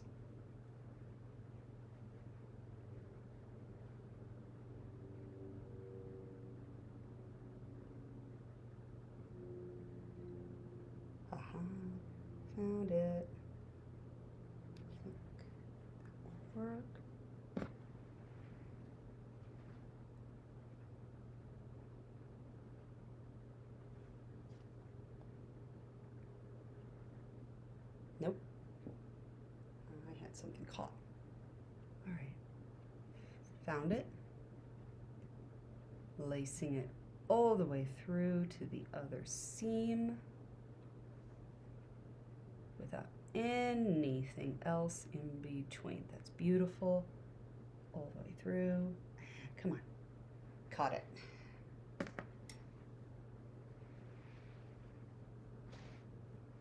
So at that point, this is the metal.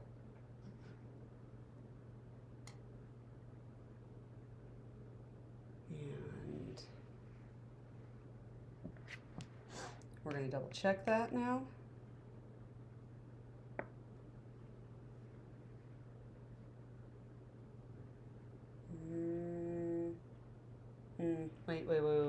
Wait. I feel like that was sloppy. Okay. I have no idea how to explain this. I'm putting a pin through the waist or the high hip, and I am meeting it at the other side in order to guarantee a perfect fold to figure out the absolute middle of this dress. Hypothetically, yeah, I could take measurements and everything, and I'm about to. I thought this would be faster.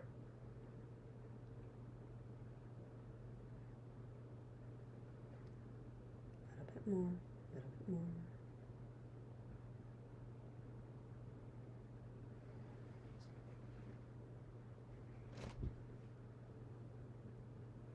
Yes, that was about 1 inch off.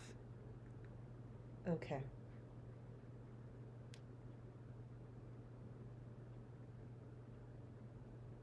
Now let's try that again, make sure that we like it. I do. Okay. Confirming that side of the pin is where it's supposed to be. It is. Take that out.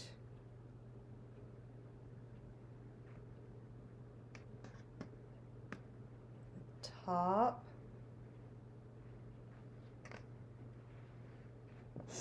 And now I'm taking this pin and that pin and lining them up.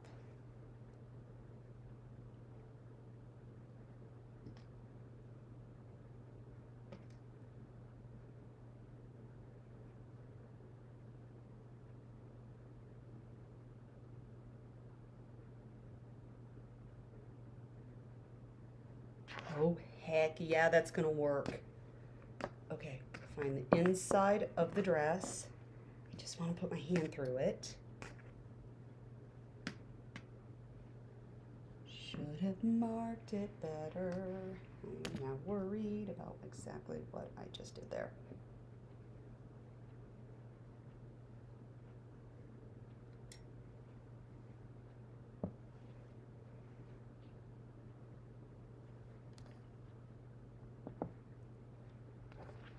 Come on, you can do it. One more. And lift. No.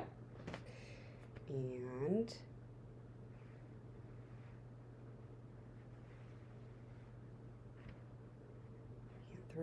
through. Come on, it's right there. Just pinch it, don't lose it. Beautiful.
There we go. There we go. Oh, I see it. I see the goodness.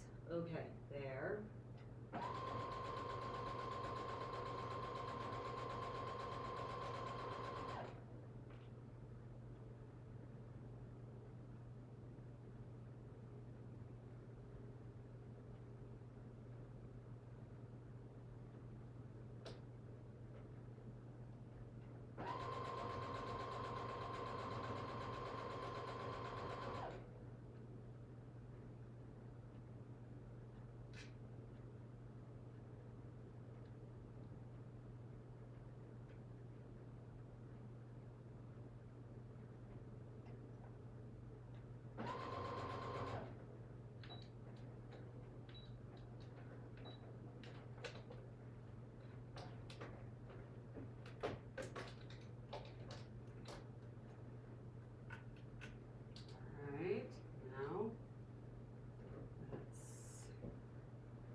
This side.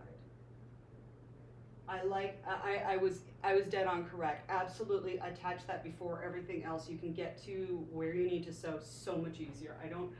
I would have been very unhappy doing this a different way.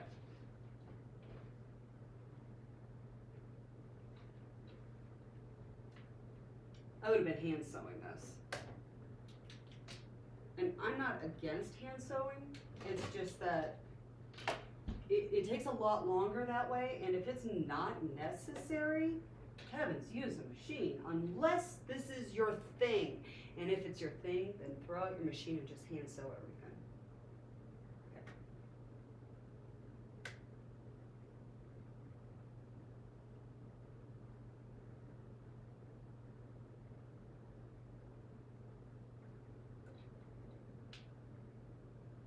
There.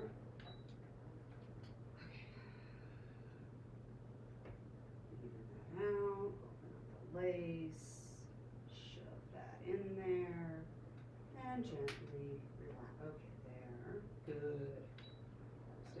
Back stitch, I feel like being safe.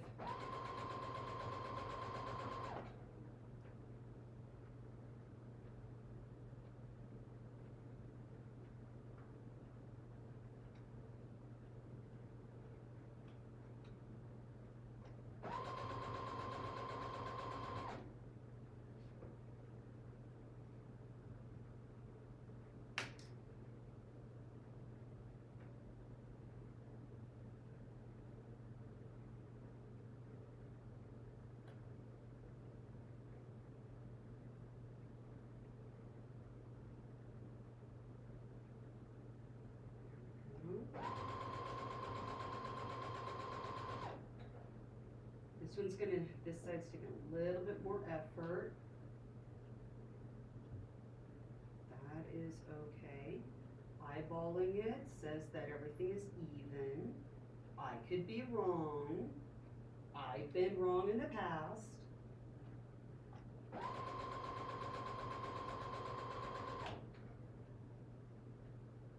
Ooh, but that is looking nice.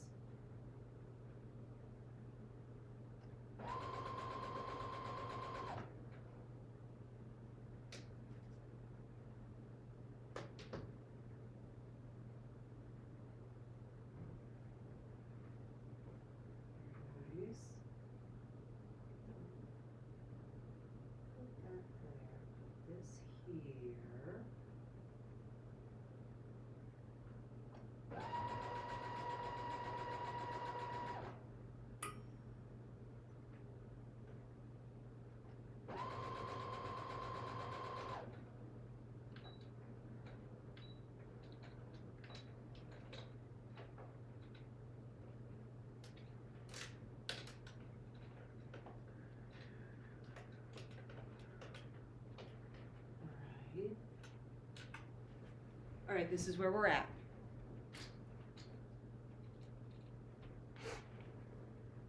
Ooh. Yes, yes, yes. Okay. Oh, this is bad camera angle. Give me a second. Okay. All right, so We're going to finish out the top of the dress. But this would be the back. We should just do that for a second. Do you see how well that looks? Computer, stop. Okay, that's 2 o'clock. Let me think for a second. Let me do some math in my head. I need to be there at 3:15. 3.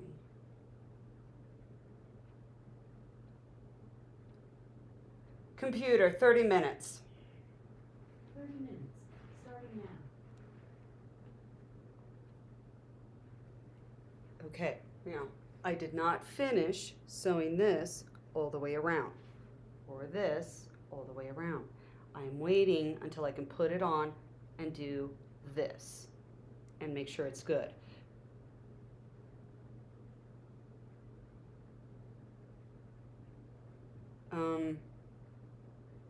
I need to try this on. I can't do that with this on. One moment.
I am convinced that I'm not going to be able to tell until the shoulders are done, which means I am going, and that I think that it's perfect the way it is. So what I'm going to do is actually finish those two out and then put in the inside.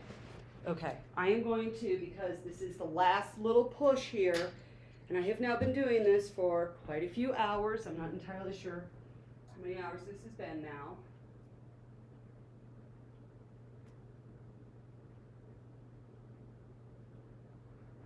5 hours. So I've been sewing straight for 5 hours now.